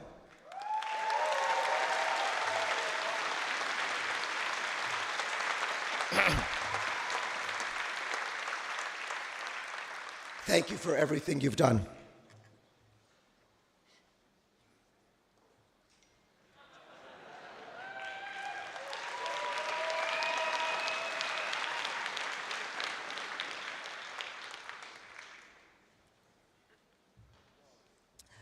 Merci à notre leader, le très honorable Justin Trudeau, qui consacre sa vie politique pour nous, tous.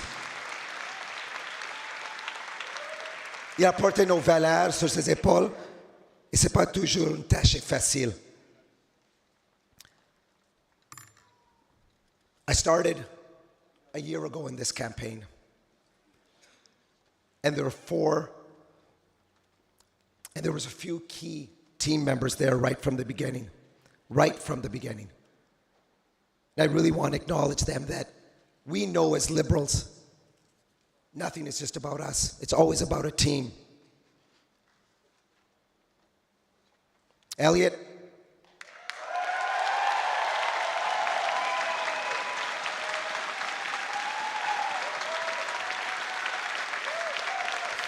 You, sir, are amazing. And to your whole family, thank you for being a part of this journey with me.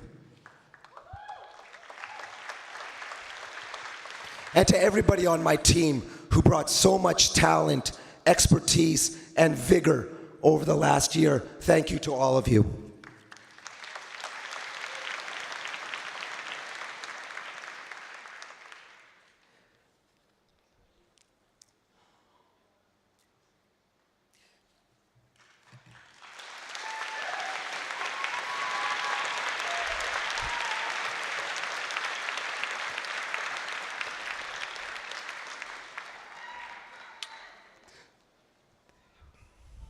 wish my dad was here tonight.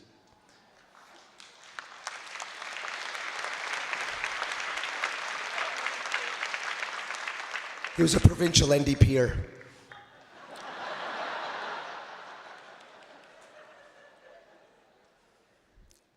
But I think he would have been proud of me tonight.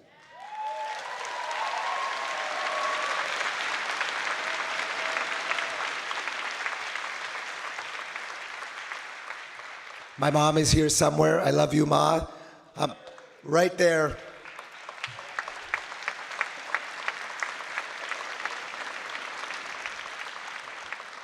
I promise I'll be back at the restaurant soon.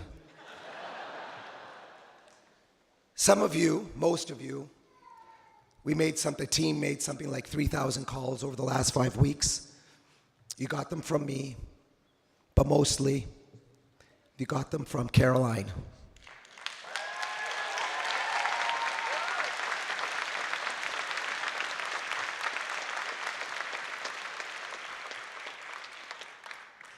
The fact is, folks, you don't do these things alone. It's extremely difficult to have somebody beside you the entire time, to coach you along, and to be there when it's hard. You can't do it alone, and I'm so proud of this person. Thank you, Caroline.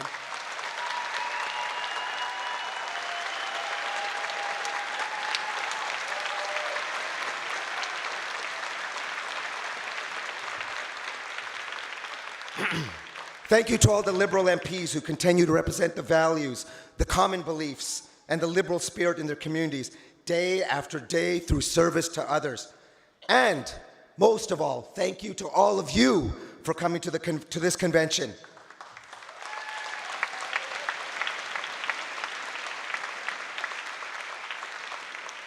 Liberals are a team of people with one simple common belief.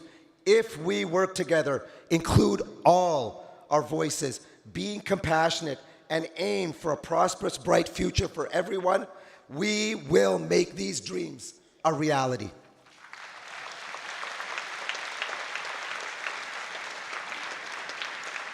I want to take this moment and thank all the volunteers, all the staff, everyone at LPC, all of you for coming out tonight and giving everyone here a chance to participate and me a chance to be here and serve you. Now, let's go out there and let's make some real change. Merci tout le monde.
Welcome back, everyone. Wow, what an exciting convention right now. So I'm just going to let you watch the highlights, and we'll be back in a few moments.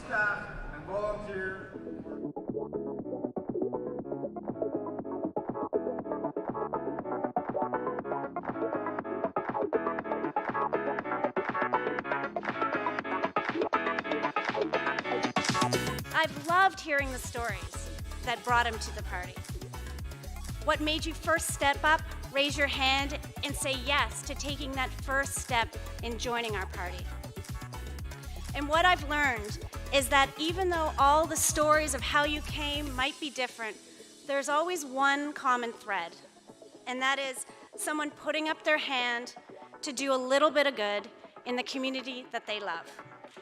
Le Canada, c'est un concentré de ce que le monde offre de mieux. Un pays qu'on a bâti ensemble à notre image, en français, en anglais et dans les langues autochtones. We are strong, not in spite of our differences, but because of them. Because Canada is the land of freedom.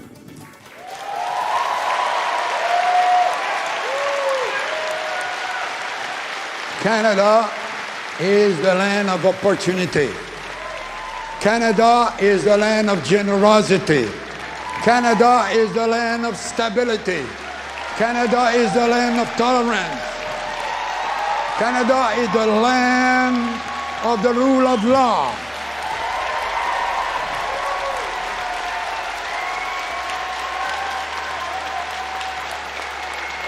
No.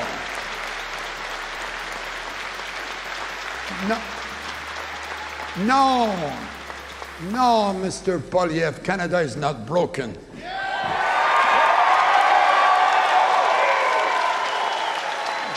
Canada is the land that makes the envy of the world.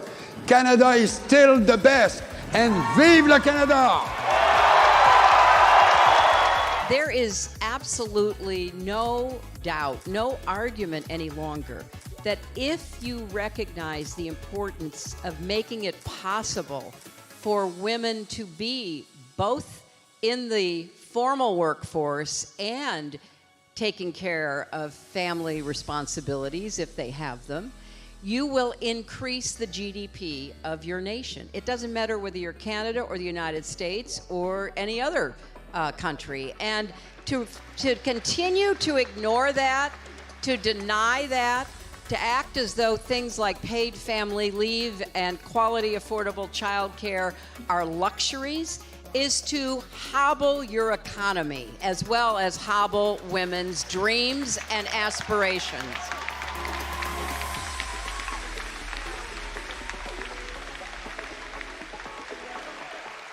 Un Canada qui se fie sur les faits et sur la science. Un Canada qui prend la réconciliation au sérieux. Un Canada qui protège l'environnement. Un Canada où on bâtit un avenir prospère pour nos enfants et nos petits-enfants. Un Canada meilleur pour tous.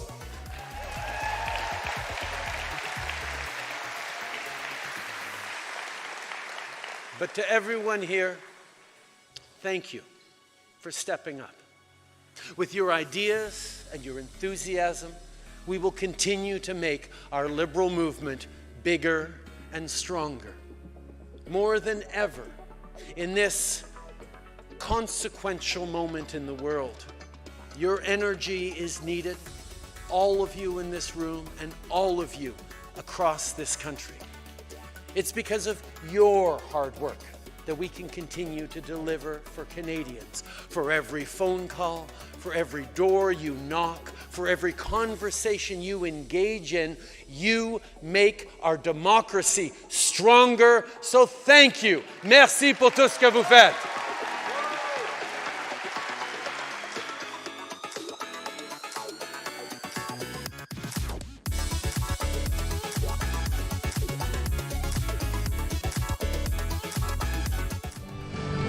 Continuing with the excitement happening in this convention. Wow, what a night. We just got the results of the election, and now we have our new president of the Liberal Party, Sachin Mehra. Please welcome Sachin. Yeah, congratulations. Congratulations. How are you feeling? How are you feeling? It's incredible. It's overwhelming. Yeah. The love, the support. It's amazing. Quite frankly, it is surreal. Your voice is gone. You know, we've been working so hard. We made 3,000 calls in the last 5 weeks. And today we were just campaigning hard the way liberals do. We talked to everybody on the floor. if your candidate still has a voice left at the end of the campaign, you haven't worked hard enough. Well, Sachin, let me ask you a question. You know the kind of environment we're in right now. We need to go into an election prepared. What are your 2 priorities that you're going to make sure that we all come back as your MPs and that we bring in more people? We have a liberal majority government. Listen, election readiness is always a key priority for us, but I think this election is going to be really about connecting on the ground. When I joined the party 32 years ago, it was about inclusivity and equity and diversity, and today those things are so important again. So I think that's going to be key. That's really good. And talking about inclusivity, you know, we had Susan, who was president for 5 years. The best. Strong woman. The best. You've got a lot of strong women, you know, who Anna have led Gainey. this party. Tell us how you're going to continue to work on keeping that representation of women, young people, people of color, because, I mean, these are some of the hats that you carry yourself, right? The Liberal Party has always been about making space, making environment, bridging communities. I am an example of that. Tonight, I am the first president from the West from Winnipeg or from Manitoba since 1968, wow. Gil Molgat. And I am the first South Asian in the history of any party to hold the office of president. That happened tonight. History. So we're about making space for everyone across. So whatever that be, we're going to bridge that community. Et pour les personnes qui se trouvent au Québec et nous regardent aujourd'hui, quel message que tu as pour nos francophones du Québec et de hors Québec et un peu partout dans le Canada? Merci pour votre soutien. Le Canada est pour tout le monde. Quand mes parents avaient immigré ici au Canada, c'était leur souhait que leurs filles et fils ont les 2 langues nationales, anglais, français. Et heureusement, au Manitoba, il y a une grande population de francophones et nous sommes chanceux d'avoir participé dans un programme d'immersion au Manitoba. Vraiment chanceux. Merci beaucoup à tous les Québécois qui ont voté aujourd'hui et tout le monde d'Ontario et Canada. Merci à tout le monde. Merci beaucoup. Thank you so much, Sacha. Thank you very much. Absolutely. Thank you. I'm going to have a lozenge and some tea now. We need you to get some tea because we need you to get back to work tomorrow morning. It's happening. We got some by-elections to Thank win. you. Thank you so much, Sacha. Congratulations. Thank you, everybody. I just want to say thank you so much for everybody who's been watching. Myself, my co-host, Adam Vancouverden. Shout out to Francis Drouin, who's not here right now. This has been great chatting with you and hope that you've enjoyed this really great convention. Merci à tout le monde. À très bientôt. Au revoir.